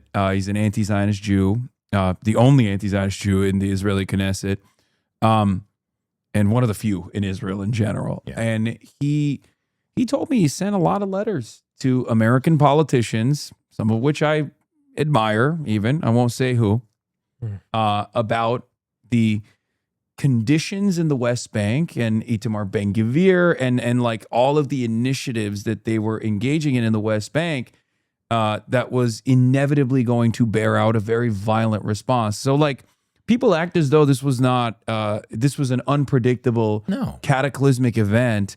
And yet it was so predictable that the heads of Shin Bet had warned the Israeli government at the time, and they called them woke. They said, you're woke for saying like our militancy and our violence in the West Bank is going to inevitably bear out like a violent retaliation from Hamas in Gaza. And they've been saying that since like 2003, just to be clear. Like the 4 former heads of the Shin Bet were interviewed, I think on Yediot Ahronot, I can't remember, some Israeli thing. And they were the way I remember the one line was, we're acting disgracefully in the territories. There's no other word for it, Meron Ben-Venisti, who's the former deputy mayor of Jerusalem. I think he's passed away since then, but he was the founder of the West Bank Data Project. He wrote in probably 2002 or 3 or 4, somewhere around there, that the slow transfer of Palestinians out of Jerusalem, concentrating them in the West Bank and starving Gaza, was creating a community that is hostile and nurturing a desire for revenge. More than 20 years before October 7th. And yet he was right. Yeah, and 2023 was the deadliest year since the second Intifada before October 7th. Shireen Abu Akleh was gunned down by an Israeli soldier, a sniper, shot her in the head in Jenin camp. That was months before October 7th. And they were, and then Shireen Abu Akleh was in 2021. 2021. And then also, don't forget that when Shireen Abu Akleh was trying to have her funeral procession, they had the funeral procession. Yeah, they attacked it. So was this sort of, what did we think was going to happen as a result of what was happening? But so speaking of that, actually, I kind of want to ask you guys what you think about this breaking news about Hind Rajab. So CNN reported on it earlier this morning. The Israeli military has acknowledged firing on a car carrying 5-year-old Hind Rajab in Gaza after earlier denials, as it opens a criminal probe into the January 2024 killing. So what's really interesting about this, and the reason why your mention of Shireen Abu Akleh reminded me of bringing this up in front of you guys, is because the Shireen Abu Akleh assassination also was investigated. And not a single person was actually prosecuted in the process. Not a single Israeli soldier. There was no, they found that there was no wrongdoing whatsoever.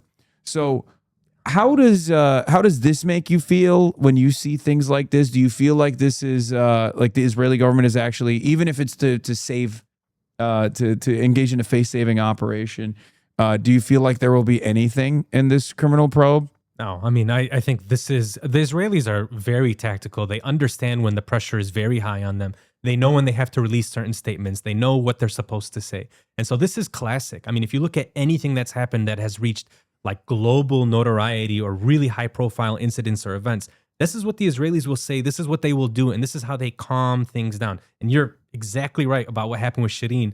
That's exactly what they said. At first they were like, it wasn't us. Well, first they said it was the Jenin Brigade. Yes. Yeah. And then obviously open source intelligence and forensics examiners looked at the area, and there were no Palestinian militancy in that area whatsoever. It was actually the Israeli snipers that were there. And then they had to double back and be like, oh, it was an accident. It wasn't an accident. She was clearly marked as press. She was wearing a press vest. She was wearing the helmet. And there was no reason to be firing bullets toward her. And they shot her in the neck to kill her. It was bullshit. And she was an American Palestinian American and a very important voice.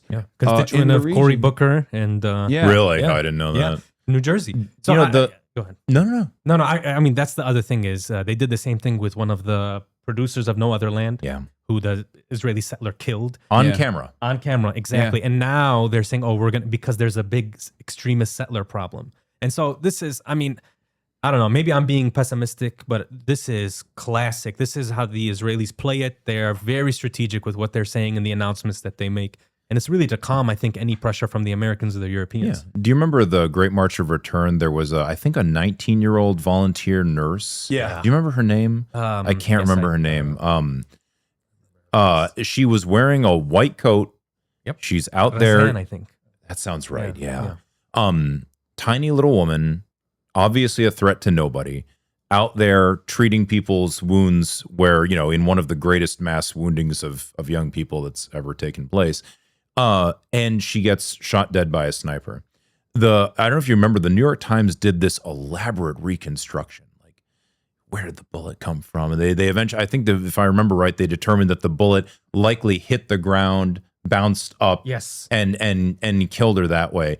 And so they, you know, I don't remember if they concluded that it was an accident or whatever. I don't remember their exact conclusion.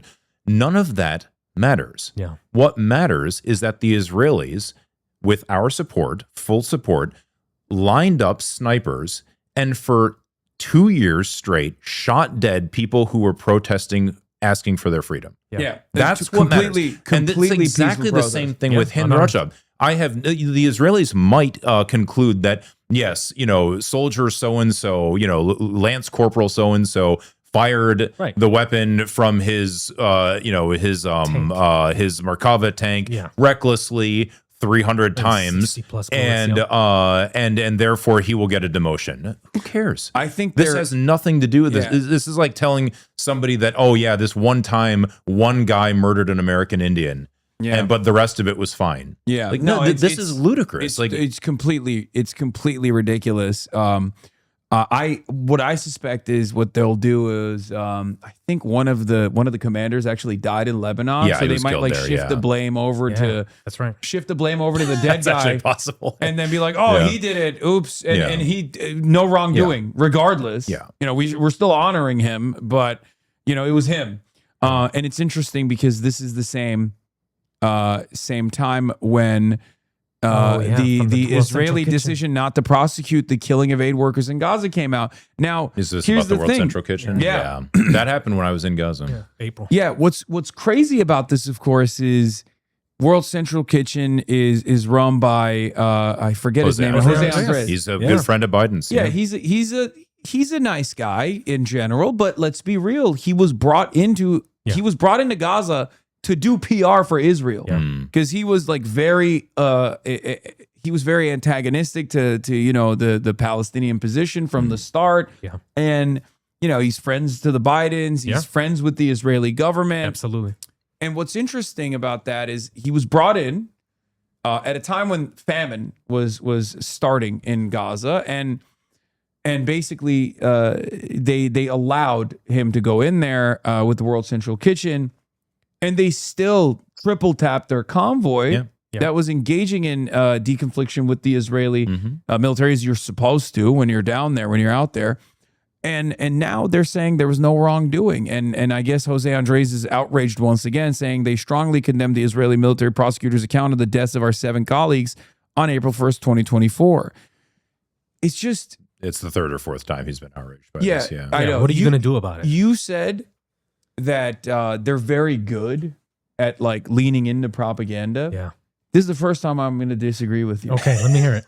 I think they're so arrogant so used to unconditional loyalty and support that a big part of the enmity coming from the Western world now actually stems from the fact that they're not good at propaganda because they don't have to be, because for the last like 30 years, they already had an incredibly sophisticated influence peddling operation, an incredibly powerful lobby, and therefore they thought, and they still think, I think, that they don't have to do this. They don't have to do propaganda at all. And that's precisely the reason why most of the envoys of Israel and most of its most prominent supporters in America sound fucking insane when they talk about the issue. When you hear them speak, you're like, what the fuck? I mean, when you the meme on Twitter is, you know, you don't ever translate Hebrew Twitter to English because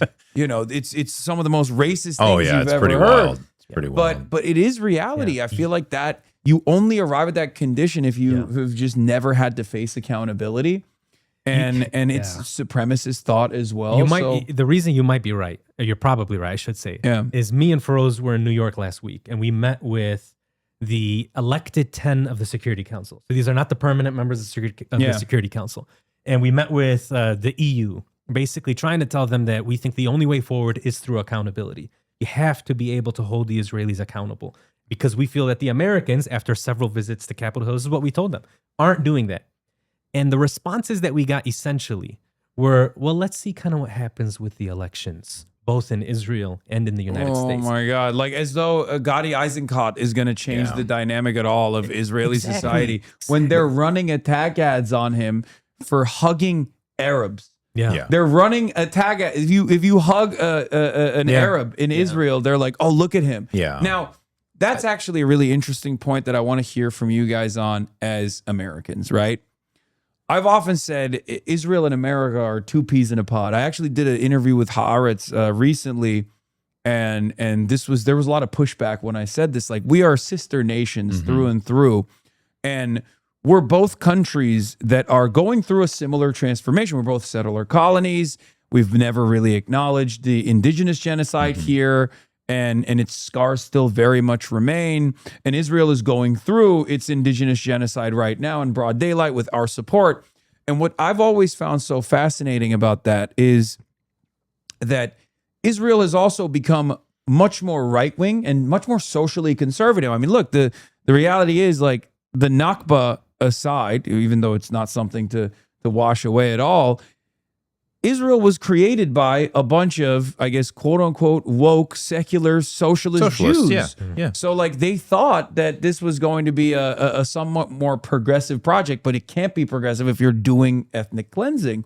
And if you don't address that, if you don't address that inception, if you don't address the ongoing atrocities, then society slowly but surely will move away from secular values, will move away from progressive values. And I think a lot of Israeli society broadly cannot contend with that reality, and they're seeing this transformation where, you know, people like Itamar Ben-Gvir are becoming much more prominent fixtures of Israeli politics, and then these liberal Zionists will go, how is this happening? Why is there so much homophobia in Israeli society now? And it's like, well, you know, this goes hand in hand with the genocide that you're defending. Did you see you know, Adam Smith? He's a congressman in Seattle, or from Seattle, I think.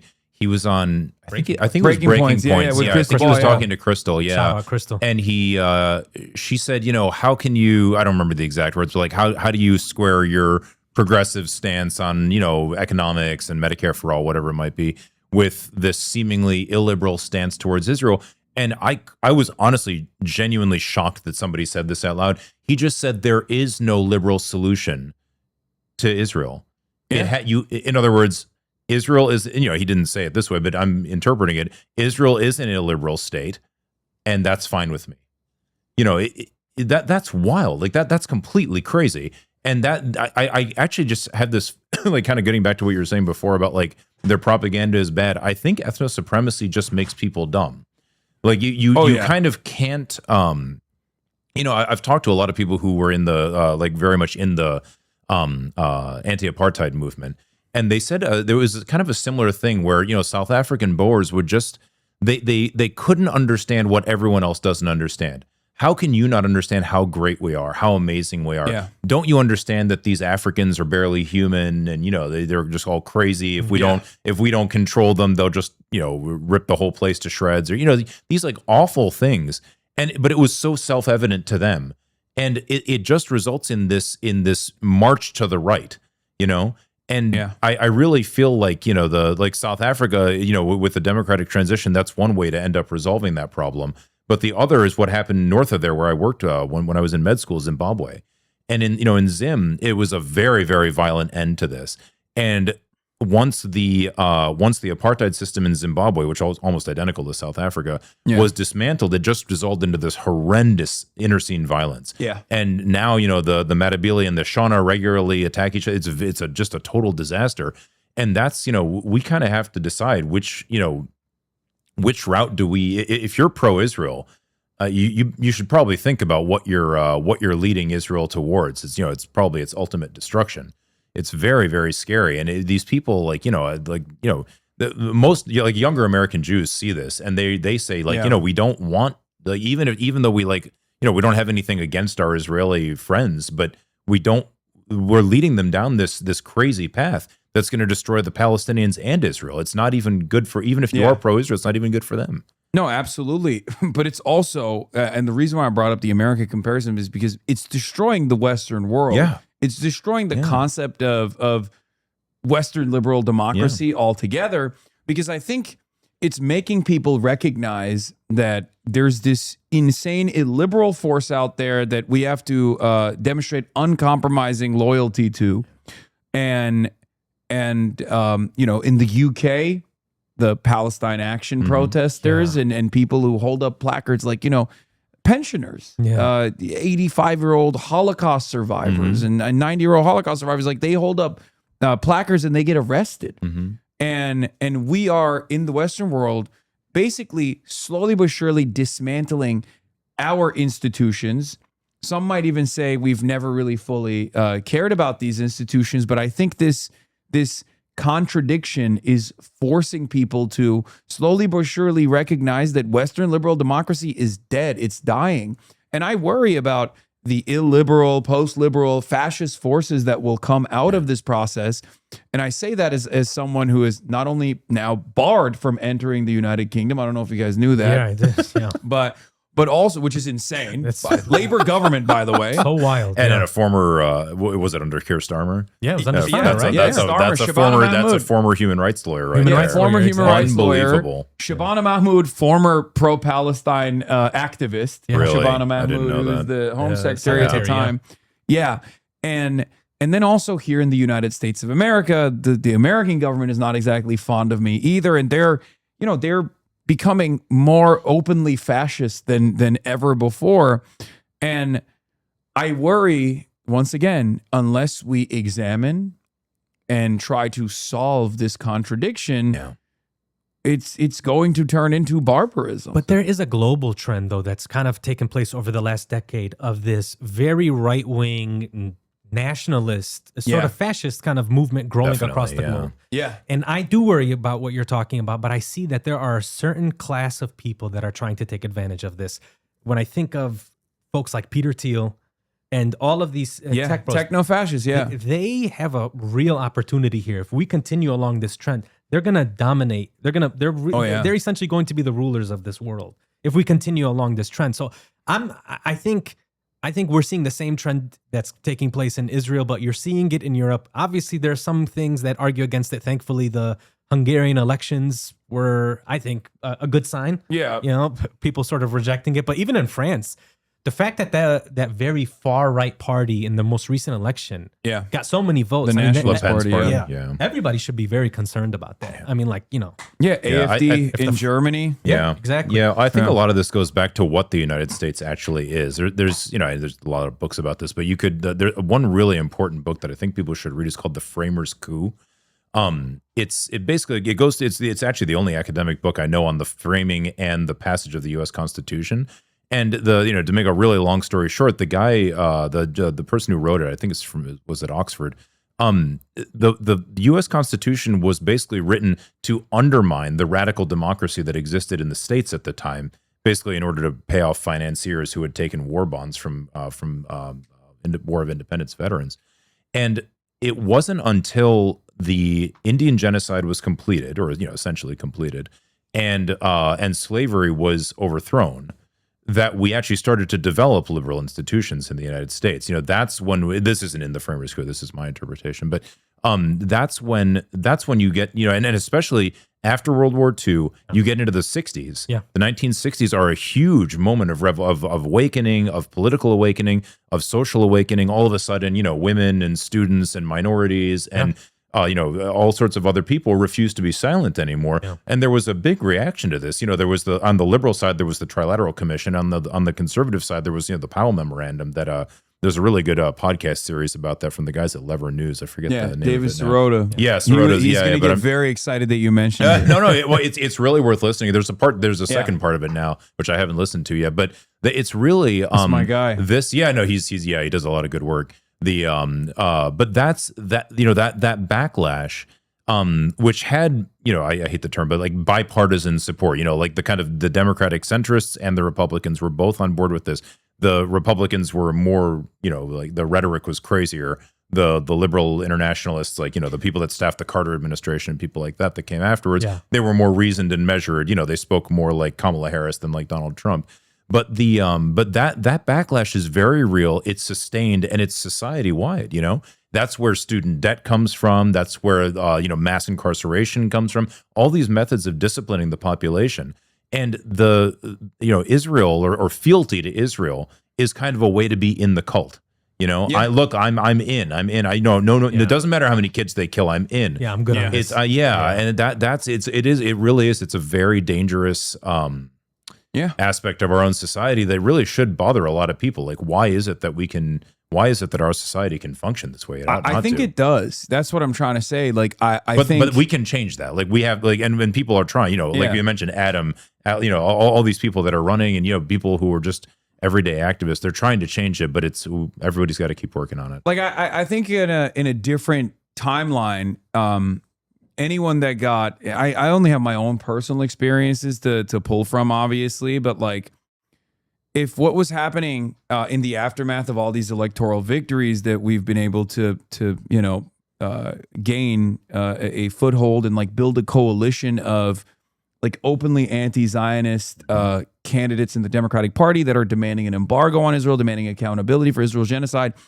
Well, that never would have happened under any other media environment. That never would have happened under any other point in American history. However, from the media reception standpoint, like, if 5 years ago every outlet was calling me a anti-Semitic terrorist, it would be over. It'd be a it wrap. would be over. Now, University of Washington cancels my speech that I was supposed to do in January. It's a publicly funded institution. This is a direct First Amendment violation. All of a sudden, you got NPR, the local NPR affiliate, actually investigating the matter. Like, there's still a lot of pressure. There's still a lot of an unbelievable amount of pressure, as a matter of fact. But like, there was a guy in Detroit that gave me a normal interview after Mallory McMorrow called me a danger to Michiganders and Abdul inviting me to campaign with him right after the synagogue was attacked by this dude, as though I have something to do with that, or as though Abdul has something to do with that. What's our connection to this person? Right. We're all Muslim, right? Yeah. The Muslims and this person was like asking me questions about all of that. They demoted him. Wow. 7 years. He was the All Things Considered NPR host. Wow. For the NPR affiliate in Detroit. And they demoted him, so he quit. So like, there's still this level of pressure that's taking place. I mean, I'm still blacklisted from MS Now, CNN, and Fox News, but at the end of the day, that we still have independent platforms, and we can still, congregate around these issues and still engage in advocacy. So I think that there is a real, real opportunity to make changes. And they clearly, I mean, even the Trump administration feels the pressure from everyday Americans when they went into this Iran thing this year. I mean, they thought it would be very simple. I'll come out there and I'll say, we can't do this. This is the right thing to do. People rejected that totally on both sides of the aisle. He lost his boy Tucker in the process of this. Yeah. So I mean, I don't know. I don't really fully trust him, but what do you mean? Tell me. With Tucker Carlson? Yeah. I think he's far too close to Peter Thiel. Yeah. He never talks about Palantir. He never talks about Peter Thiel. He believes in all of these different conspiracies. Yeah. He believes that, you can be spirits can take over your body, but he won't entertain the the real world conspiracy of Palantir, like mass AI-backed surveillance technology from Peter Thiel, a man who has blood boys, one of which is J.D. Vance. J.D. Vance not his actual blood boy, but he does have real blood boys, or did. And he's also very close with J.D. Vance as well. So I think he's no, gonna 100%. But why do you tell me what you think about why then so publicly be so against the decision to enter into the Iran war for him? Because I'm trying to piece that together. Because just like there's factional disagreements within the State Department, I think that there are. There's a concept amongst especially the right called no dumb wars, which is a way to sidestep the issue of being anti-war unconditionally or anti-violence unconditionally, to say, you know, there are some wars that are worthwhile, but this one is dumb. And conservatives peddle that propaganda all the time to basically boost their credibility as like isolationists in name only, I guess. And I suspect that's kind of what Tucker is doing, because like it is a dumb war to go to war with Iran. I mean, look, you know who else is against the war with Iran? The godfathers of the neoconservative movement, like Bill Kristol and Robert Kagan, guys who spent their entire lives initially advocating to do this war with Iran. And now that it's come, now that it's happening, and now that it's being prosecuted entirely incompetently. And there is no competent way to prosecute it anyway, because like you can't overcome geography. Like it just doesn't. It's 21 miles wide. The Strait of Hormuz. That's the interesting thing there. Like, you know, the United States could defeat Iran. We would just have to mobilize our entire society, except, you know, having a 4 million person army, maybe accept 500,000 combat deaths, and probably rip the place to shreds, probably killed, 10 million Iranians in the process. It would destroy and America we would have to, and then we could spend too, 30 years doing this. Well, that doesn't seem like a good idea at all. So instead they want to, like, they kind of want to have their cake and eat it too, of, we'll just lob some missiles and that's it. And then we'll just pray that the Iranian government is overthrown and we can claim a victory. That's something I still struggle with, is apparently so many people knew that would not work, right? I mean, that's the whole idea. But still, this guy comes in and does a PowerPoint presentation. Netanyahu comes in and does a PowerPoint presentation, and then suddenly... And Lindsey Graham, too.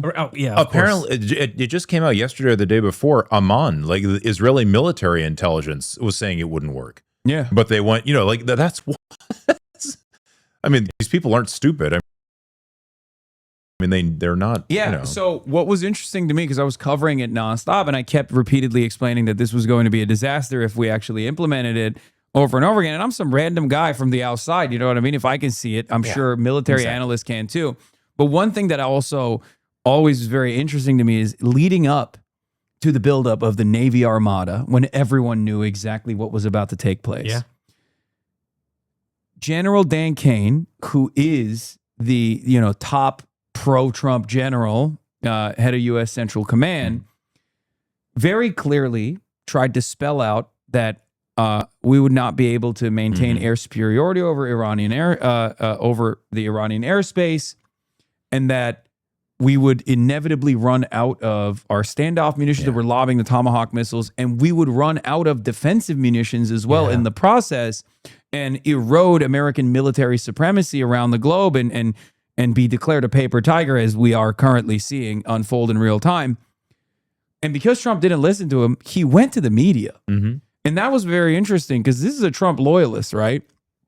And he went out there, he went PR, chairman of the Joint Chief of Staff, not CENTCOM. CENTCOM is another guy who's insanely pro-Israel, Brad Cooper, I think. Sounds right. Yeah, he's a very strange guy. Anyway, so in any case, Raising Cane, he went to the media and he leaked it. He leaked that this was not going to work. And yet they still did it. And I cannot understand, like, is Trump that easily manipulated? Like, that he was just like, I got a massive victory in Venezuela. This is going to be the same decapitation strike. And then all of a sudden, boom, boom, complete societal collapse. They're not even thinking about the success of that campaign, because that would have still, I think, yielded a tremendous instability. Because like, even if the decapitation worked, and let's say they armed the Kurds, and then there was like ethnic tensions that they were able to successfully foment, and then there's mass instability. This is an unbelievably diverse country with 93 million people. It's a huge place. Yeah. It's a huge country with, with a massive defense industry in and of itself, with varying degrees of hardliners that, are going to seek out revenge. Like, even the most successful initiative would have collapsed the entire region. Because then, even if the IRGC, like some of the units decided, all right, we're blowing up every oil refinery in the region, then what do you do? Yeah.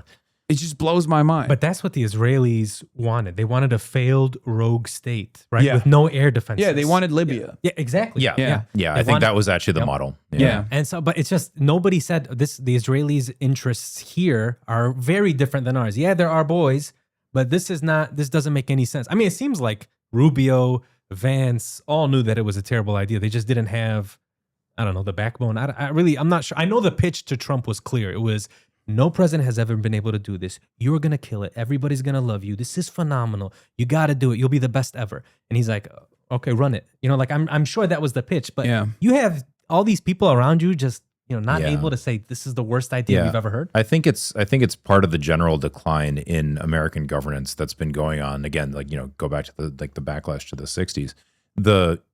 Jimmy Carter and Bill Clinton, whatever you think about them, they're very intelligent. They were micromanagers. They really into the details. Like if you read Carter's memoir about his time at the Camp David, trying to get the Egyptians and the Israelis to sign a peace agreement.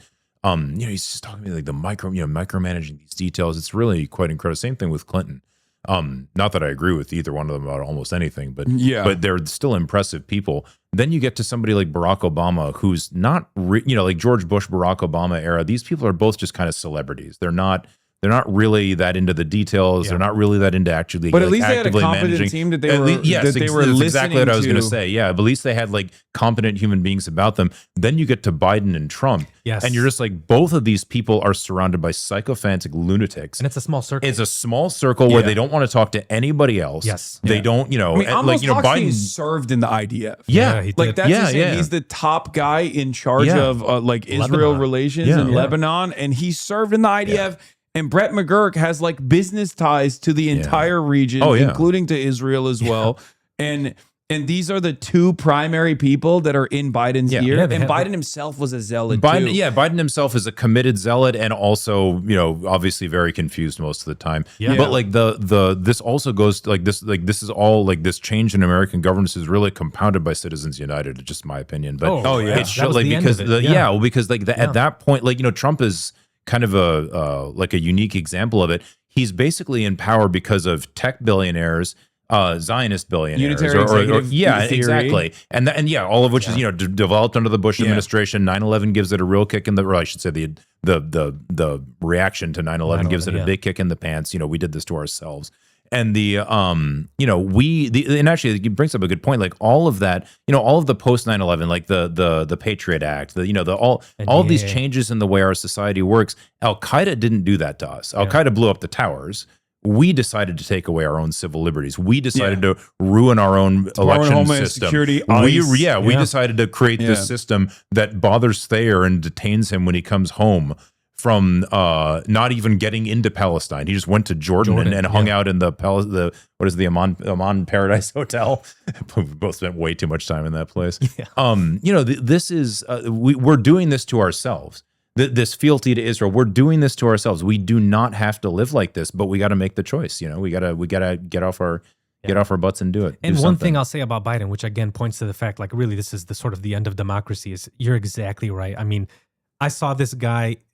I looked at him, and it's clear he did not want to die thinking that his legacy may be tarnished by doing something for the Palestinians. He is somebody who grew up in that generation that the Holocaust was the worst thing ever, and that supporting Israel was the moral imperative. Was the right reaction to the Holocaust. No matter what, right? Yeah. And so he wanted to die. If that's the president of the United States thinking in that way about his legacy, he knows he's in his final days, I mean, we're in trouble. And it's the fact that he's got only a few people around him that are willing to say, "You're right, boss. All good." Yeah. And then the Trump or thing, even telling him this is a good idea, even giving him additional tools, because they were zealots. It was an entire team of zealots, up close and personal that were also just as like ideologically invested in the great Israel project. Hochstein, McGurk, these people are all, I mean, they'd be more or less ideologically, I don't know, than Biden, but they were much more coherent and much more capable in those ways. Yeah. I mean, okay. I'm just surprised, and I hate to bring up Rubio again. I don't want to give him too much, honestly, space, but like, I'm surprised he stayed in that position because of how emasculating it is. You're not the Secretary of State. Witkoff and Kushner are the Secretary of State. Anytime Papa Trump needs serious work done, he sends those guys. You're just kind of sitting around and kind of on this quest when it comes to like Latin America or South America, but you're not really making any real decisions. Like, why is that guy still in place? And we've got these two other folks who are securing the business interests of Trump while also dictating our foreign policy in the Middle East. It blows my mind. You remember the primary when Trump was just ruthlessly mocking Rubio and Ted Cruz, impugning their wives, and all sorts of like I don't think pride is part of their calculation. It's power. It's power. It's a lust for power. Proximity it's to power. pathetic. Like for Rubio, I think it's all worth it at the end of the day because he gets to do things that we're doing, things that we're aiding. Whatever he wants to do to Cuba. In Cuba and in Latin America as well, the Donroe Doctrine and whatnot. It tells you something about an American politician that he's willing to emasculate himself. He's willing to wear the wrong size shoes that Trump demands. He's willing to let Trump humiliate him and embarrass him in all these ways for like 8 years straight. First in the primary and then all through the Trump or the Biden administration, and then and then now, all so that he can destroy an entirely defenseless island off the coast of Cuba that he's never been to. It's just shocking. It really gets back to what our society is and what we need to do to change it. All right, so we got to wrap this up. You guys have given us so much time, and thank you so much for coming on. This was a wonderful conversation. Appreciate you. Film American Doctor is premiering in theaters across the United States and Canada. How can people watching at home find tickets to screenings near them? Please, if it's not screening near you, talk to your independent theaters and tell them you want American Doctor to be screened. Otherwise, we're going to major cities, Chicago. We'll be in all across the U.S. Please buy tickets to this. It allows us to push the conversation forward about Palestine and Gaza and continue to kind of push this message forward. The more that we get sort of butts in seats, the more that we're able to show everybody that people still care about Palestine, even though it's out of the news networks. And you can follow American Doctor Film on Instagram, and AmericanDoctorFilm.com, I think, has all the locations. Yeah. So last question. You gave me this pin, Free Dr. HasanAbi Safia. And you were wearing it on your Democracy Now! Interview as well. He's been held without charge for nearly 2 years now, reportedly beaten with a hammer. His son was killed. What do you want people who've never heard his name to know about the good doctor? I mean, Dr. Hassam did things that I don't think any single American or European physician would be able to do. He's in his hospital. The Israeli military surrounded while they killed his son, to bury his son, compound hospital. He had multiple options to get to safety out of Gaza with his family, and he could not abandon his patients. And for that reason is precisely why the Israeli military had to abduct him and is keeping him without charge, along with 13 other senior Palestinian doctors. They don't want the guys that should be leading the recovery and the reconstruction and healing Palestinians actually doing that, because it will promote the ethnic cleansing and the forced displacement of Palestinians. HasanAbi Safia, people come up to us after these screenings and they're like, "Oh, you guys are heroes. I'm so proud to get to meet you in person." It's like, no, you should meet these Palestinian healthcare workers. These people are just shockingly decent, and Hussam is one of them. I've never, you've met him. I haven't. I never got to meet him. But he's being slowly killed in an Israeli torture chamber right now. It's called the Rakafet prison, or I'm probably mispronouncing it, but. And he will die in that prison if the U.S. government doesn't force Israel to release him, and we have to. We can't just abandon him there. Like you said, but along with more than a dozen others. He wrote 2 op-eds in the New York Times. Yeah. He's a very funny guy. He's a sweet guy. The world should know who this guy is. He should not be trapped behind bars. The world should actually know who this person is, and many of the people there, Dr. Nahed, Dr. Mahmoud, all the people that are in these Israeli dungeons, they are the best of us. And we're both physicians in our careers now. We're not junior docs. We know when we see talented people And these people in Palestine, these healthcare workers, man, they are good at what they do. They do so much with so little. And it's a damn shame that they were targeted along with the journalists and so many of the other professionals that helped build that amazing society despite the siege and the blockade. Yeah. All right. American Doctor, hopefully coming to a theater near you. Oh, and Hasan, sorry, but you have the backing of all of the doctors and nurses that went to Gaza. Any way we can support you. Your voice is so important. Please keep doing what you're doing. No, it's vice versa. I should support you guys. I'm good. I'm doing all right, you know? But thank you. We're here for each other. Thank you so much for coming on. Good to be And back. I'll probably see you guys at the. You're going to be at the screening, right? Yes, sir. Yeah, I'll see you there then. I'll be Sweet. there. Thank you. All right. All right, everybody. I'm going to take quick photos with our guests here, but we will get back to the story coming out of Dearborn. Oops. Okay. There it is. Kicking them out. Yeah, that's what I'm doing. I'm kicking them out. All right. Okay. I hope you guys enjoyed that interview. It's a great interview. And we start this morning in Dearborn, where tensions were high ahead of a city council meeting last night. Anti-Islamic protesters clashed with folks in Dearborn and their supporters. There were many arguments between the groups throughout the day. One protester taken into custody for throwing a punch at a police officer. The crowd tried to rush through the library doors just before the start of that meeting, but crowd control measures that they were used to push them back. Here's what people on both sides had to say. We are a Christian nation. We love Jesus, and that's why we're here. To take freedom of speech, and it's a free country, and that's why we're here. I think we should all stand united together as one, you know, and I don't think there's room for people like Jake Lang to come cut us up, divide us. The majority of protesters left before the end of the city council meeting. For more on what happened inside that meeting, we go live now to our Jordan Burroughs, who's in Dearborn for us this morning. And Jordan, what was the scene like there last night? Yeah, Sandra, perfectly described when you were talking about that one protester arrested. So there were periods of tension, but all in all, it really was just this protest and this crusade. And mostly was just people disagreeing with one another, but at a high level, you know, loud conversations, people being boisterous. Like you had mentioned, don't know exactly how many arrests there are, but some people were arrested inside the meeting. Less tensions, but maybe more severe being talked about in this city council. Nonetheless, that city council meeting was not business as usual. It's never usually held at the Henry Ford Centennial Library, and it was moved here so law enforcement could work on crowd control and make sure that the community felt safe. This Jake Lang character, someone that we've been talking about, you know, for a couple weeks since we've heard that he was planning this protest, he gathered for it. He called it this Christian Crusader March.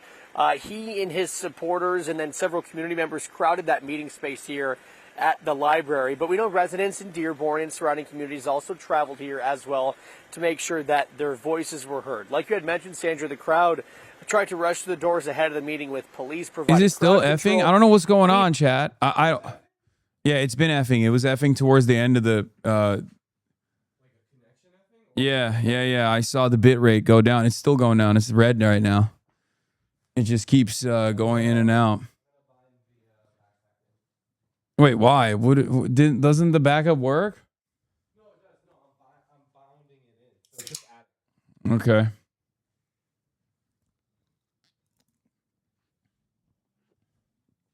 Pig on losing WeHo is eating the internet. Yeah, so these white nationalists, these Nazi storm the Dearborn. Your internet was a hater a couple times in the interview. Is usually brief. Okay.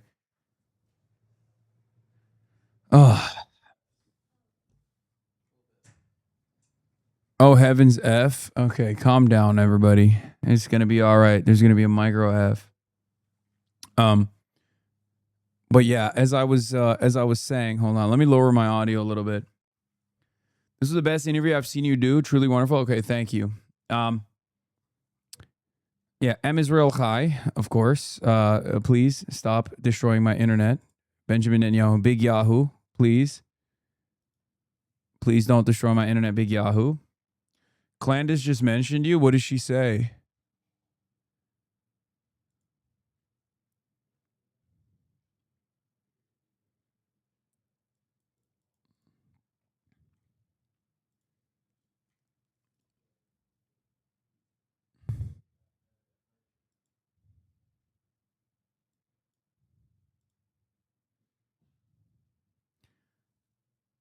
Can you show the pin? The free doctor Hasan Abu Safia pin, or the one I'm wearing?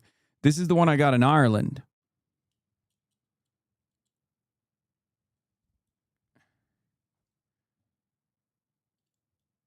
She thanked your donation. She loves you, she said. Wait, what? Good job letting your guest talk between questions. Unironically, you did much better than usual with that interview. What? This interview and your first were both well done. She loves you, and she said she loves your commentary. All right, you guys. Wait, what? I can't tell if y'all are fucking with me or not.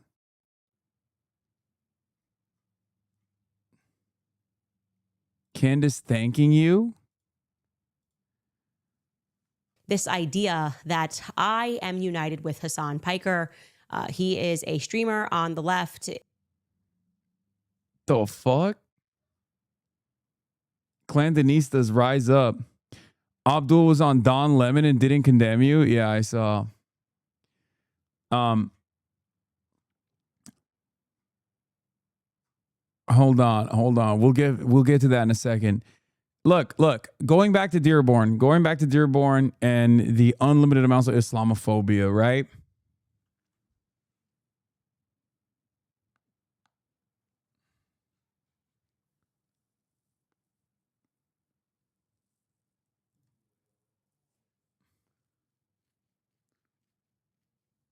So, what I was gonna say is this. Does she know she has you blocked, Lamont? Okay, guys, lock in. We're not talking about Candace right now. So, in the Dearborn event, there were a lot of people that came in, white nationalists, neo-Nazis, and the like, and said, like, America's never going to be a Muslim nation, fuck Sharia law, all this stuff, right? Like, it's like very racist nonsense. And one of the guys also talked about me, apparently, and brought up the fact that I was going to take all the white women. That came from the Elon Musk clip of me in 2018 making a joke about the Great Replacement being fake.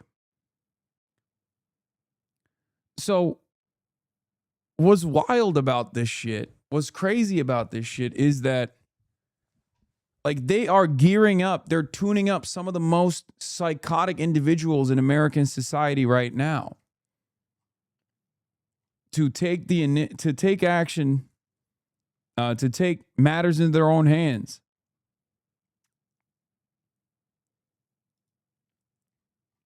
Like, and it frustrates me to no end that we're putting these Muslim communities in a compromised position.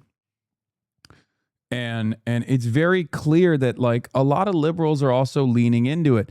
So earlier in the day, we talked about Israel actively fomenting Islamophobia because they know that they have no defense whatsoever against the wave of anti-Israel sentiment. This is it. This is a byproduct of that.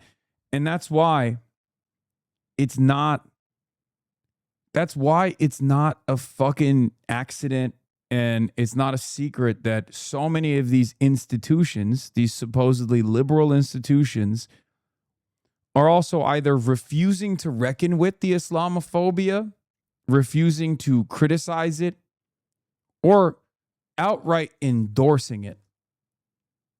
Okay? They're outright fucking endorsing it. And it's very frustrating to see.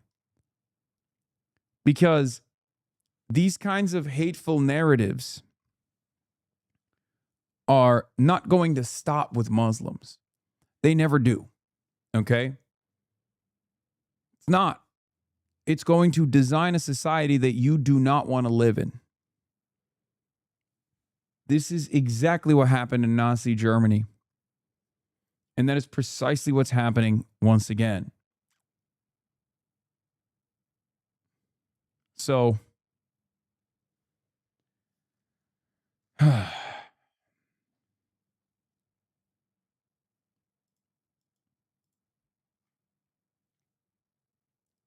if you think that if you're pro-Israel and if you think like, oh, it'll just stop with trans people, it'll stop with Muslims, it'll stop with undocumented migrants, it won't. It won't. Those in positions of power will always use tribalism and will always try to divide and conquer. And the antidote to that is solidarity. The antidote to that is to fight back. The antidote to that is to say, this is not America. America is the most diverse nation on the fucking planet. So stop leaning into this shit, man. I know that in the interim, you might think, oh, well, they're taking care of my enemies. This guy, he hates Israel. Fuck this guy. He's a terrorist. And you find yourself swept away with this argument, this notion that, you know, as long as we can ham up the Islamophobic narrative, as long as we can say all of Israel's critics are just obsessed. They've lost their minds on Jew hatred. They're obsessed. You might think that it helps you in the interim, in the short term, but it's not. It's not going to be helpful for you at all in the long term. Your whiteness is also conditional. Your whiteness as a part of the in-group is also conditional. And even then, are white Hispanics white? And then, are Slavs white? Are Jews white? These will be the next conversations that they're having. And you won't have any allies by your side at that point to defend you. So we got to nip this in the bud ASAP.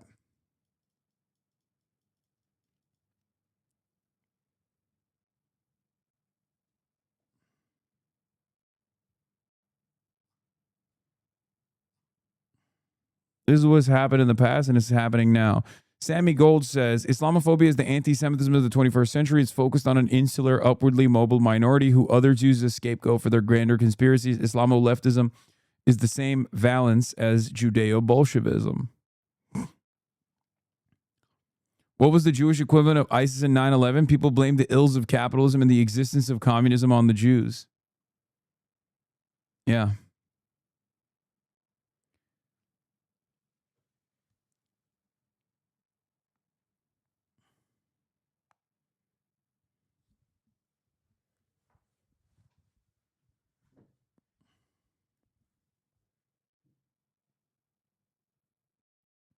I hate how much it sounds like you're talking in 1930s Germany. Well, in many respects, that is what we're doing right now.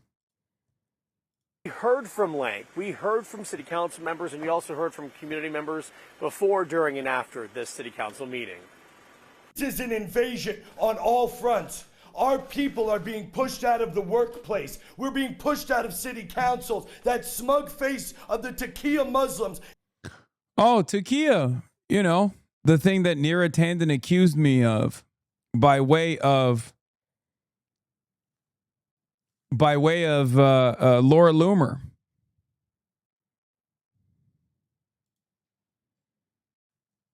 Needs to be wiped off these people's faces. They would have you believe our city is under siege. This is no more than an attempt to stoke fear and could not be further from the truth. To those who came to Dearborn looking to spread fear and division, I say to you, come see the real Dearborn. The majority of community members in Dearborn were calling on unity. Live in Dearborn, Jordan Burroughs, CBS News, Detroit. And we should mention that we reached out to both Senate candidates who are running right now for that important office, Mike Rogers and also Dr. Abdul Al-Sayed. We did not hear back from Mike Rogers, wanted to know if he had any comments, thoughts about what it is that happened in this state in which the entire world was watching. Dr. Abdul Al-Sayed did agree to talk to us. He joins us now live via Zoom. And Dr. Al-Sayed, good to see you. Thanks for joining us here today. I want to ask you, this is not the first time we've seen this type of thing happen with Jake Lang or, for instance, with Terry Jones many years ago. How do you think it was handled? How do you think it went? Yeah, Roop, first, thank you so much for having me. And I'm sorry to have to meet under these circumstances because, what you're seeing here is a bunch of out-of-state agitators coming in defiance of the broad, incredible America that we exemplify here in Michigan. A guy like Jake Lang. Bro, if we fucking hated America, we would be Republican. I will keep repeating this over and over again, okay? Like, who would put up with this shit? That's what's so crazy, especially with Abdul. I mean, he loves America all the way. I don't think I've ever met someone who loves America as much as this man does. Or even sometimes I'm like, all right, man, I get it. Okay. And it's so crazy. Like people will constantly do this to me too. They're like, you fucking hate America. It's like, bitch, I live here. I can live anywhere I want. Why do I live here? And then the answer is, because you want to destroy America from within. Well, if I wanted to do that, why am I not a Republican? Like, can we get over this ridiculous nonsense? The idea that, like, Muslim Americans are here to destroy the country? Why would anybody want to live in a country that they're destroying? Yeah, if you're rich, you could live easily. It really doesn't make sense in an argument. Exactly.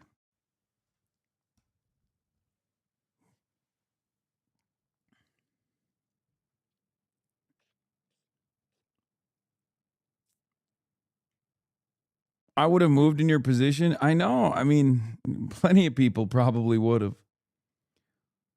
But I'm endlessly stubborn. I'm a socialist, man. I'm a socialist in the United States of America. You have to fucking have backbone. You have to be super, super stubborn. Like, every single person that comes in here and says that I am an Islamic jihadist who must be assassinated, I want them to have health care. Okay? I want all of them to have free health care. I want all of them to be able to go to college for free. There's so much potential in this country that we're just casting aside at the behest of the almighty dollar, at the altar of the almighty dollar, so that a handful of psychopathic, bloodless, parasitic capital-owning monsters can generate unfathomable amounts of profit over and over again, destroying everyone else in the fucking process.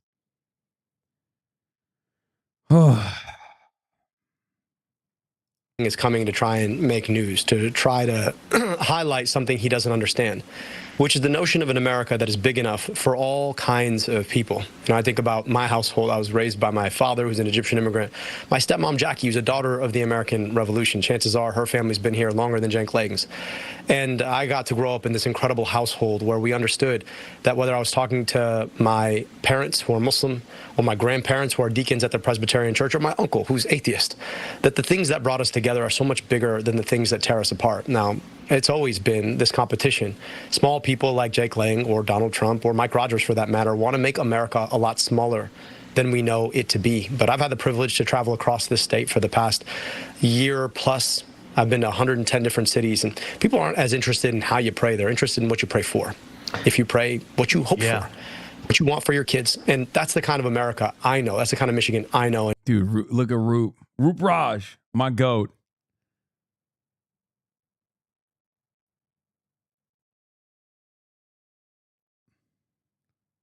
People like Jake Lang don't understand that. You came to the forefront again after 2018 running for governor, and now in the Senate race. The visibility of that race, of course, across the world has been watched. So much has been written about you, your wife, your family, your grandparents.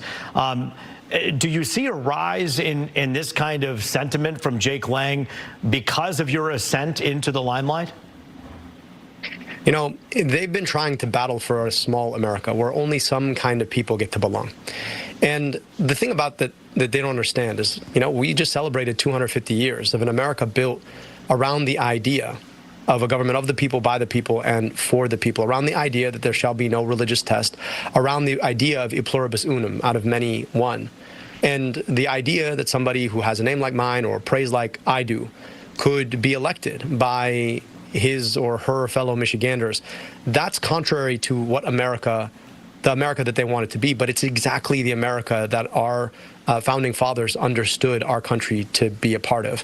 And I just want to say to all of the folks out there in Dearborn, all the folks out there who are afraid today because of how they pray or because of where their family comes from or because of what their name might be or who they love or how they identify or all the different ways that people like Jake Lang might say that they don't belong, that you do belong here, that this is your America too. And the things that bring us together are what we believe in about what our country can be, what we can build together when we reach across those divides, not because we're all the same, but because we all want the same things when we look our kids in the eye. And that's the opportunity I'm reaching for. Dr. Abdullah Al-Sayed, we thank you for your time here today. Again, we should mention we reached out to you at the same time, reaching out to your opponent to see if they wanted to offer any thoughts as well. We thank you for taking the time to join us here tonight, keeping it relatively, unpartisan here and just having the conversation that's very, very important. Thanks for your time here tonight. You know, there's been a effort. Abdul dye his beard? I don't think so. He's so good, man. He's so good. It's crazy. We are fucking. We're blessed with an incredible crop of talent. I will admit, though. I mean, if this is, I don't even want to put that out in the world, but if these guys disappointed, if this new crop, if this new gen disappointed me, I'll probably check out politics permanently. Just, you know. Well, I mean, I check out electoral politics permanently. It's like one last great attempt. Don't say that.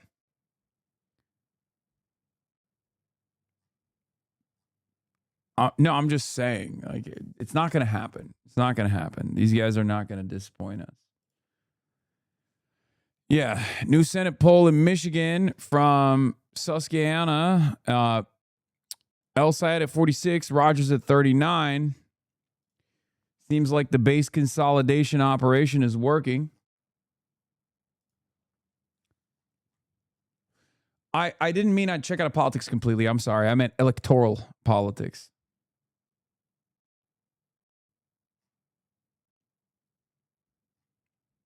My faith in institutions, everything is hanging by dental floss.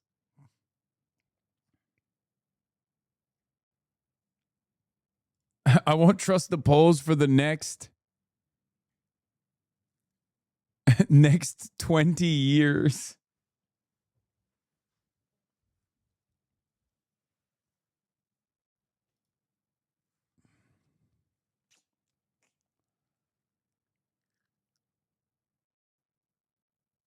Asmongold appeared on Nick Fuentes' stream.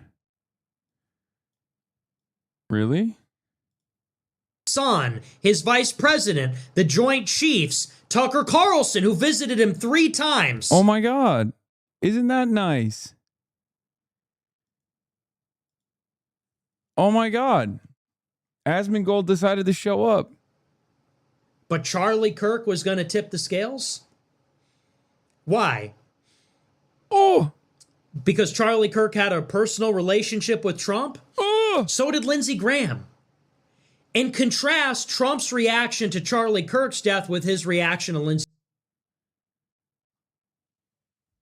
Crossover episode with Asmongold.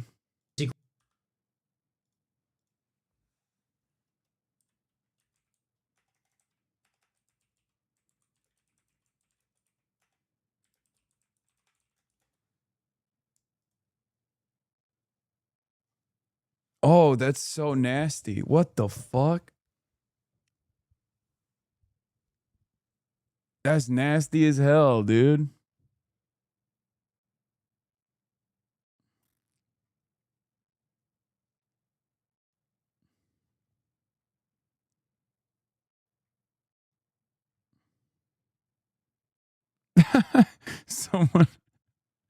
Someone posted Asmongold impressed.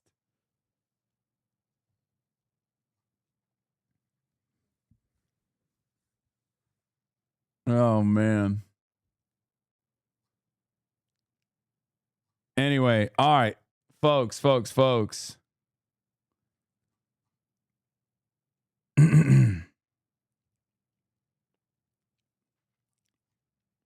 AI image. Why is he outside? Yeah, you know it's an AI image. Here, I'll run this last. Don Lemon. We're all lemon heads around here. Ask Abdul Al Sayed, Hasan Piker about me, Hasan Why do you Piker. think this is happening? Why are they making this such a central part of the opposition or opposition research or questioning about you? Do you wish you had done something differently? Should you? Are you going to continue to campaign with Hasan? They are desperately trying to distract us from the fact that you can't afford a full tank of gas. Desperately trying to distract us from the fact that you came in trying to buy steak and ended up with some ground chuck. Desperately trying to distract you from the fact that your car that you really, really wanted to replace this year, not going to happen for you because you don't have the money. Desperately trying to distract you from the fact that you're worried about your job being automated out by AI. And let me just tell you, Donald Trump, Mike Rogers, these are folks who actually did things to create the circumstances that you're living in. Donald Trump is wasting your tax dollars fighting a war that's raising your gas prices. He's done nothing about the inflation crisis except for making it up. And he's more interested in the drapes in his ballroom than he is about whether or not you actually can afford a house with another bedroom. So, you know who didn't do those things? A Twitch streamer. Hasan Piker didn't raise your gas prices. Hasan Piker. Well, you don't know that, man. Maybe I did. Okay. Maybe I did. You know what? Fuck it. I'm taking credit for it too. You know, at this point, might as well. Never did anything about your grocery prices. So they can go after him if they want. And all that says is you don't even have anything on me. Because you know what I did? I rebuilt the health department in the city of Detroit. I led. Damn, bro, let me out. Hung me out to dry. He said, you can go after him. No, Abdul. Abdul be like, yeah, go after him. Not me. It's fine. I can tank it. Fuck it. Come after me. God damn it. Wayne County's Department of Health. I made sure your kid had glasses. I made sure that you weren't swimming in medical debt. I made sure that your kid wasn't drinking leaded water in their schools. So it's funny because they're trying to attack me by way of somebody else who's not actually responsible for the problems that I'm actually trying to fix. It just shows that they've got nothing to actually run on. If you're Mike Rogers and your whole record was voting 19 times to raise prescription drug prices, what are you going to say? Yeah, oh, look at him. He's got a name. You probably never met anybody with a name like his. My name didn't raise your gas prices. My name didn't vote to raise prescription drug prices. Mike Rogers did that. So, keep coming at us. At the end of the day, you can come at Hasan, you can come at me, but I want to make sure that folks understand that what's at stake right now is whether or not we want a sock puppet for Donald Trump to be worn from the Oval Office, to continue to offer zero check on policies that are wasting your tax dollars, that are leaving our servicemen and women stranded, that helped to expand access to opioids and push the opioid crisis from a guy who decided he wanted to live in Florida. And that's both of them, Donald Trump and Mike Rogers. So I welcome their discussion. If you were trying to attack me by way of a Twitch streamer, go ahead. But, I got a lot to say about what you actually did. It's a good take. What is this? I can have dinner with anybody I want, and I'm not asking Benjamin Netanyahu's permission to do it. What the fuck is that clip, bro? What the fuck? The market will stagnate so long as a resolution to Hormuz is not achieved. Trump signaled this week he's in no rush, and the markets are reacting to that. Now the admin has to pull whatever tricks it can to ease the situation and put off a nosedive over the next few months. But really, there are only so many tricks in the bag. All right, last but not least, we got to look at Candace. And I learned in this clip that I'm about to show you that Blake Neff tweeted, because it's their new line of attack against me. Here's what Blake Neff wrote. He wrote, Hasan Piker is openly celebrating Candace Owens, calling her a queen because she single-handedly undermined the effort to martyrize Charlie to go after the violent radical left. Hasan says that Tyler Robinson probably did it, but my heart says go Candace go, because she is helping the left so much. The radical pro-violence left knows exactly what a gift Candace and her ilk are to them. Okay, so I would like to actually hear, or have you guys hear, what Hasan Piker said, and I would like to respond to this, since they're all pushing this around, because, you know, we're supposed to accept the Fed slop of left versus right. And again, you're going to hear him say that I've had him blocked for years, so it's even more ridiculous that they're trying to pretend or allude to the idea. It's true, she has. Candace, unblock me, queen. Of this partnership between me and Hasan Piker, but take a listen to what he says. I can't speak out against this queen because this is a queen that successfully and single-handedly undermined the Republican initiative to martyrize Charlie Kirk and use that example to crack down. Dude, you know what's really funny? All these people posted this clip, and like half of them were like, I can't believe I'm agreeing with them. Like Ben Shapiro did a fucking video about agreeing with me on this. And then everyone in the comments were like, oh, this guy's so stupid. Why is he revealing it? It's like, yeah, it doesn't matter, dumbass. I'm right. But who cares? It doesn't matter. You know what I mean? Like all of these people, they're like, I cannot believe Hasan Piker is just admitting this. Is he fucking stupid? Like for so many of these people, they don't realize, like, maybe I just had the wrong opinion of this dude. Maybe he is capable of critical thinking. You know what I mean? It's always funny, like their immediate reaction is just, wow, what an idiot. Can't believe you've just openly fucking admitted it, dude. I'm always going to say the truth. It's that simple. On political dissent. She dropped a grenade on the discourse. You understand? So I'm with her. It's hard. It's hard for me. My brain says, no, it's probably Tyler Robinson. But my heart says, go, Candace, go. Keep cooking. You know? Does that make sense? I can't like her tweets because she blocked me many, many years ago. This is before she became our hero. Okay? Many, many years ago, Candace Owens blocked me. I've not been a fan of Candace Owens. I am a fan now. I'm not exactly sure what I am supposed to have a problem with. And this is kind of the running themes of what we are seeing in Brandy Zajazny's article, is that essentially they are saying Candace ruined an opportunity to pin this on the left, however wrongly, to unite the Republican, to create this sort of Republican initiative to just start attacking the left, however wrongly, doesn't really matter, after Republicans were kind of fractured because people actually care about pedophilia on the right. The Epstein files mattered. And we weren't accepting this idea, get focused, midterms are around the corner, ignore the Epstein files. We said, no, we are not going to ignore children being harmed. We're not going to see ourselves as just Trump supporters who should be supporting him no matter what, even when he effectively ran. You could certainly say Vance, everyone around him constantly said, as soon as we get in there, here's what we're going to do with the Epstein files, Kash Patel. His administration was running on something that we cared about.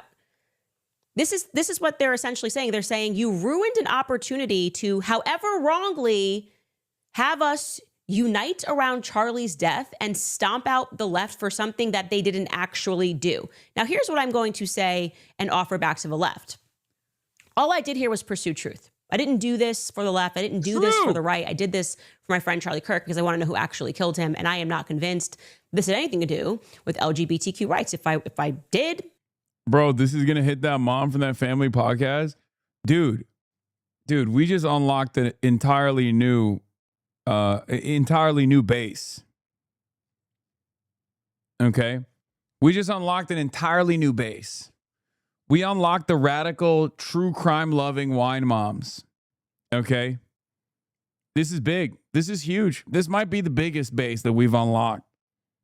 Okay? Not left, not right, simply carrying the flame. You understand? Have you ever thought about repurposing the phrase suicidal empathy? It's so weaponized on immigrants, but really you, Zoran, and Abdul are keenly aware of how much this country hates you, yet you keep on? That's not suicidal empathy. It's just we understand that, we want to leave the world a better place than we received it. Like, the fuck? Just being an empathetic person. If I was convinced of that, I would certainly be the biggest voice against it. I think you guys probably know that. But I want you to remember this, because this is not the first time, as what Hasan is describing, we had an event that could potentially, I'll say allegedly, be coordinated by the feds, which was meant to cause a left-right war. Here is your homework, Hasan Piker.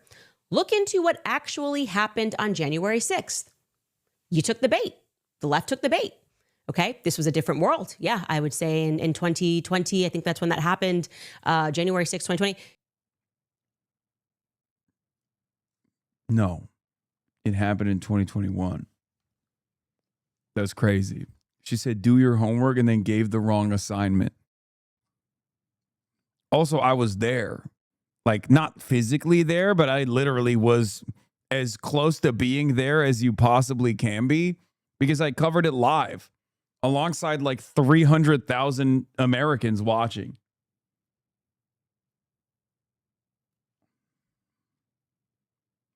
I watched it in real time unfold.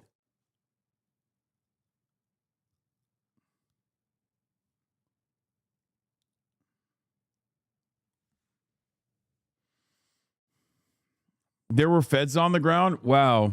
No way. What? A massive gathering in the Capitol? And you're telling me federal agents were there? Yeah. Nick Fuentes was there. Fucking got him. Some of the federal agents couldn't make it there because they got protection ahead of time, like the head of the Proud Boys. Fucking got him times 2.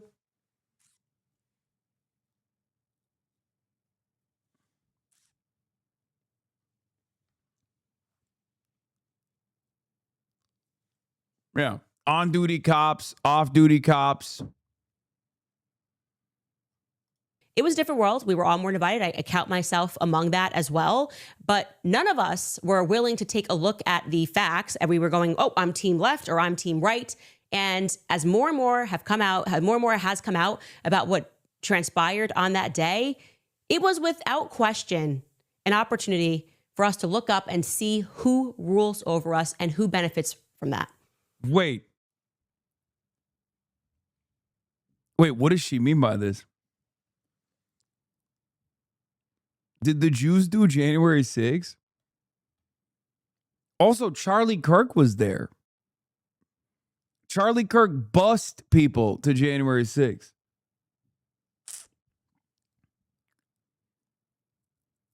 Is that what you're saying?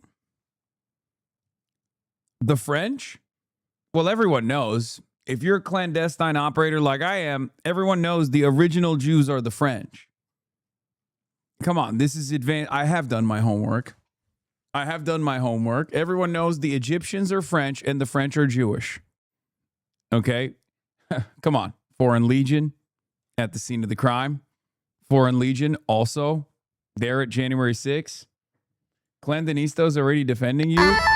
Okay, dude. Fucking Christ. Take a day off.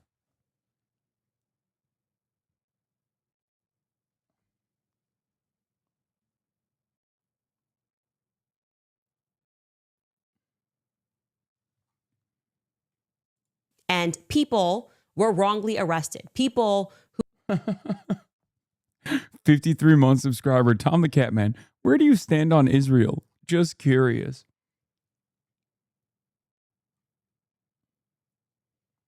Yeah, to all the Jews in the chat, you might not know this, but you're actually French. And perhaps maybe even a little bit Egyptian too. who were encouraged to go into the Capitol on that day. If we're all seeing now for the first time that there is an effort by a minority, a very powerful minority who doesn't actually care about left or right, to seize power from citizens full stop by allowing something terrible to take place and then saying, here's what we must get done and here's what we must pass, a la 9/11, then we both sides, so to speak, needs to do its job and be realistic about it. So I'm not anybody's hero or anybody's queen. I am somebody who cares deeply about what happened on September 10th because my friend was killed. And I have the sense that we are being lied to about it, particularly by the federal government. In particular, I feel the federal government is lying to us. And I refuse to accept that it is my duty to blame it on the left if the left didn't do it. The left does plenty of things that they've been caught doing. And It's so crazy, dude. The anti-Semitism is the socialism of fools is just forever. Like it's forever a lock. People who inch so close in the direction of the correct interpretation of what's going on, like people who are in positions of profound power, operating alongside their class interest, and then immediately pivoting it to like, no, it's a shadowy group of puppeteers who happen to all be Jewish. That's what it is. Jewish people somehow both killed Charlie Kirk and got him to do January 6th. Yeah. She also ends up saying, no gods, no masters. She's like, I'm not your hero. I'm not your queen. I'm just looking for the truth. use my platform to go after them. I have no issue doing that. I'll do that tomorrow if that is the circumstance. If they're doing something radical and wrong, I'll do that. But I'm not just going to become a cheerleader. She says she's not anyone's queen. A leader who does not want to crown is the one who deserves it the most. She is a queen. Yeah. For the right, and know that they are engaged in something very wrong and say, well, it's okay because at least they vote Republican at the end of the day. Kleiner said Jewish Bolsheviks killed 60 million Christians. I know. I think even Finkelstein was like, no. Even Finkelstein, who was sitting there, that was the only time where he was like, enough. That's not true.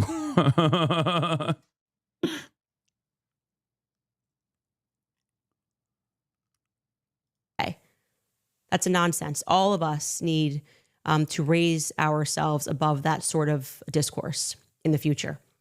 And yeah, I think it's actually happening. So there is something that I would say is a positive that has come out of this. I mean, I don't think anybody would.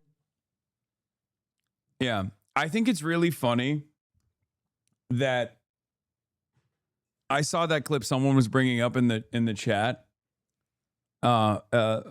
Nick Fuentes wearing his Jeffrey Epstein quarter zip while talking about how Jews are responsible for all Bolshevism, all progressive initiatives. And it's really hilarious to do that while wearing a Jeffrey Epstein quarter zip, you know, covered in bugs, I guess. But it's nowhere near. It'll never be as funny. And I keep thinking about this over and over again. It'll never not be hilarious that Nick Fuentes' entire career, his trajectory, his downfall, and now his resurgence all revolves around the idea that organized Jewry is responsible for everything that's ever happened in Western civilization that's wrong, including Jews doing 9/11, including Jews doing the war on terror, including Jews killing JFK. And except for Charlie Kirk. And to me, that is more insane and makes less sense than Candace Owens' theory, which is, no, Jews did everything and Charlie Kirk. It'll never not be funny to me that a guy who literally thinks Jews did all of these things, but just the Charlie Kirk one is a bridge too far. Okay? So, of course, his fan base is like, what are you, a federal agent? You've told me Jews did JFK. You told me Jews did 9/11, but now you're saying they didn't do Charlie Kirk? Of course, they're going to fucking go to Candace Owens. They're going to be like, no, I'm looking for someone who will tell the truth. It's just so funny to draw your line in the sand on Charlie Kirk. That's it. They did 9/11, but not 9/10. Okay? Here's the clip. Yeah, the Jews created communism. Please buy my Epstein merch. Yeah, and it's always funny because these Groyper accounts will be like, Nick Fuentes names who created the left. Behind every left-wing movement, you have Jewish lawyers, Jewish judges, Jewish organizations, Jewish billionaires, Hart-Celler Act, Civil Rights Movement, women's liberation, gay liberation. It's like, yeah, that's not a... Like, why am I supposed to look at that and be like, that's a bad thing? I mean, there's a little bit of truth to that. Yes, Jews, very progressive Jews were... you know, at the scene of the quote unquote crime, I guess, but like, that's not a bad thing. That's not a bad thing at all. That's why it's like insane. Thanks for giving us credit for all the best aspects of America. No, but it's just like funny to just literally say Jews are responsible for societal decay. Organized Jewry has done all of these things, but the Charlie Kirk thing, no. That's where I draw the line in the sand, okay? That's the one thing Jews didn't do.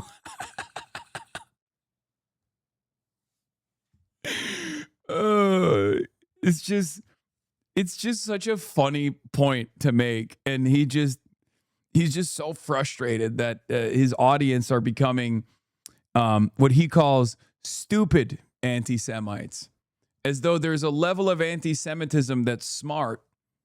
But somehow these guys are, you know, going past that point. This vulgar anti-Semitism, not the intellectual anti-Semitism that he demonstrates. Yeah. In some ways, it's kind of funny because he's going through the Ben Shapiro route. Ben Shapiro trafficked in these idiotic conspiracies over and over again, obviously not anti-Semitic ones, but he trafficked in everything that you know, a neo-Nazi would inevitably come in and say, yeah, Jews did all of that. Like, it's the same fascist conspiracies that Ben Shapiro believes in, right? But instead of blaming Jewish people, Ben Shapiro always said, oh, it's like societal elites.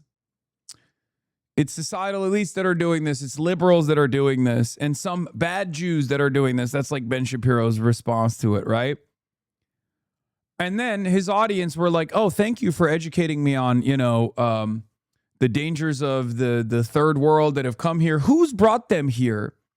And then someone else came in and said, oh, yeah, Ben's lying to you because he's Jewish himself. It's the Jews that brought them here. And everyone was like, wow, that makes a lot of sense.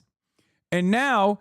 that's someone who ate away at Ben Shapiro's audience. Nick Fuentes is losing his audience to Candace Owens because she's pushing it past the Charlie Kirk assassination limit. This totally arbitrary line that Nick Fuentes, for some strange reason, has presented. Jews did cultural Marxism, Frankfurt School. They did everything. They are doing unlimited third world migration. They're doing everything. They did 9/11. They did the JFK assassination, but not Charlie Kirk. Can you talk about anything other than Israel and the Jews? All the time, my friend. If you had working brain cells, you would understand that I'm actually making fun of dumbass anti-Semites right now. But of course, you don't have any fucking working brain cells because you're a dumb fuck Israel supporter. Dumb fuck Israel supporter who hears me making fun of prominent anti-Semites and being like, this is all ridiculous nonsense. And immediately goes, oh, no, you ain't talking about anything other than Jews. I came here out of curiosity. Why are you so aggressive? Why am I aggressive? Because you're a fucking idiot.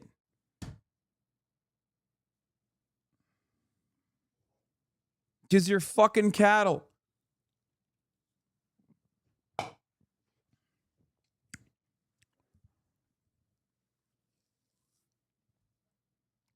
This is your opportunity to exercise critical thinking skills and be like, you know, I thought this Hasan guy was this fucking vicious anti-Semite, but here he is making fun of vicious anti-Semites. You're putting false labels on people all the time. I don't support Israel. Okay, so why'd you say, can you talk about anything other than Israel and the Jews? That's your first ever comment in here while I'm shitting on an anti-Semite.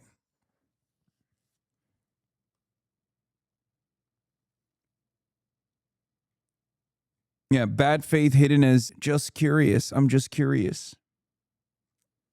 Yeah, came here for the first time, but apparently knows what I talk about all the time, which seemingly is always about Israel and the Jews. Which is it? Which is it, buddy? I'm not making those claims. Stop your victim complex, please. No. We got to have this guy on. We got to hear more from this fucking dickhead.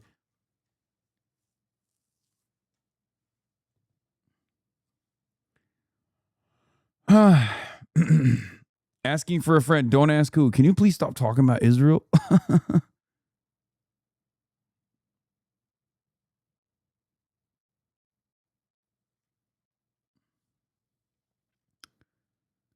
Hey, longtime watcher, first time caller here.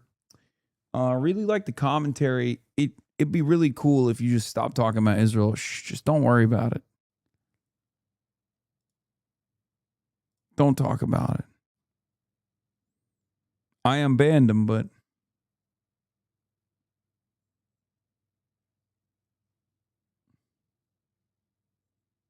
we need more pets. That's what we need. I miss my pets. Also, I'm not talking about the Jews. I'm talking about the French. That'll never not be funny to me, man. All right, that's all I got for today. That's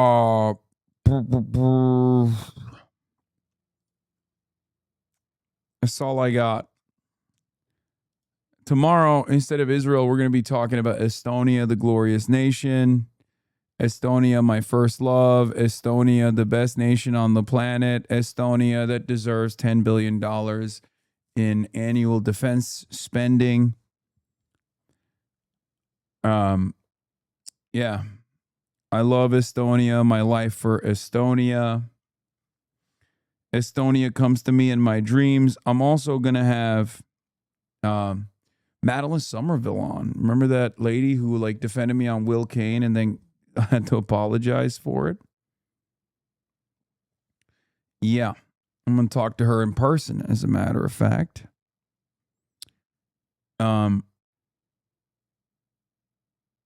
So that's it. Tomorrow, dual stream on Bilibili.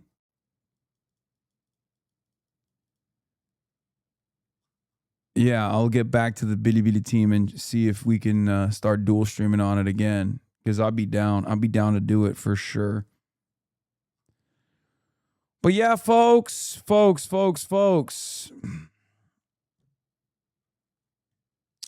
Love you guys. And see you tomorrow. Your tie game has been really exciting. Thank you. Shouts out to the chatter on TikTok who got this for me. Anyway. Peace, everybody. Love you all. Bye-bye. Starting off the day. All the chatter's trickling in. Hostile people hate. Sunny Los Angeles, California, says Hasan. Stun luck to the stun luck to the topics just begun.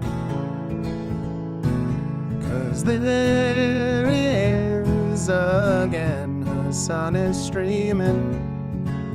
Hasan is streaming. There is again, Hasan. Hasan is streaming. Hasan is streaming. Reviewing a Chinese train, telling Kaya place. Sun and Asmin chatter loves, giving Greening's grace. Zoran winning NYC, woke two back with the force.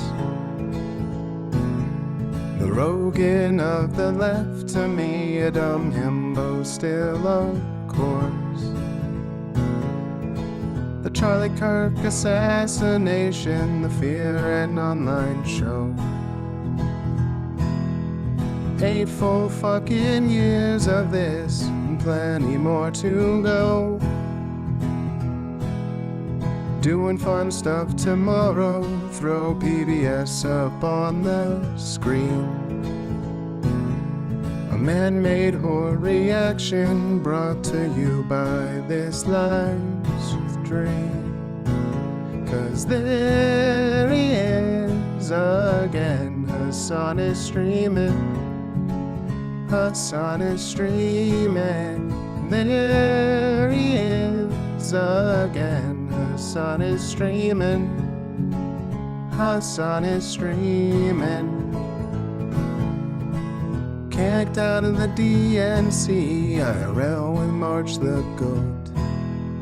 Combating the propaganda that shoved down people's throats. CBS Israeli news, a coup, a regime falls. A full-blown fascist takeover, and still the duty calls. Total radicalization coming out to sea. The system will always fail, it's up to you and me. On these daily streets, whether short or whether long, have helped millions of people keep it moving right along. 'Cause there he is again, Hasan is streaming. Hasan is streaming. There he is again, Hasan is streaming. Hasan is streaming. But hey, what can you say? That's PBS for you. But he'll play games real soon. Just you wait. Say, hey, what can you say? That's PBS for you. But he'll move on real soon. Just you wait. Ba-da-da, ba-da-da, ba-da-da-da-da-da. Hey, what can you say? That's PBS for you. But he'll pull your lungs real soon. Just you wait. Sha-da-da, sha-da-da, sha-da-da-da-da-da. Hey, what can you say? That's PBS for you. But he'll do jet advice real soon. Just you wait. But hey, what can you say? That's PBS for you. Brought on by viewers like you. Just you wait. Just you wait.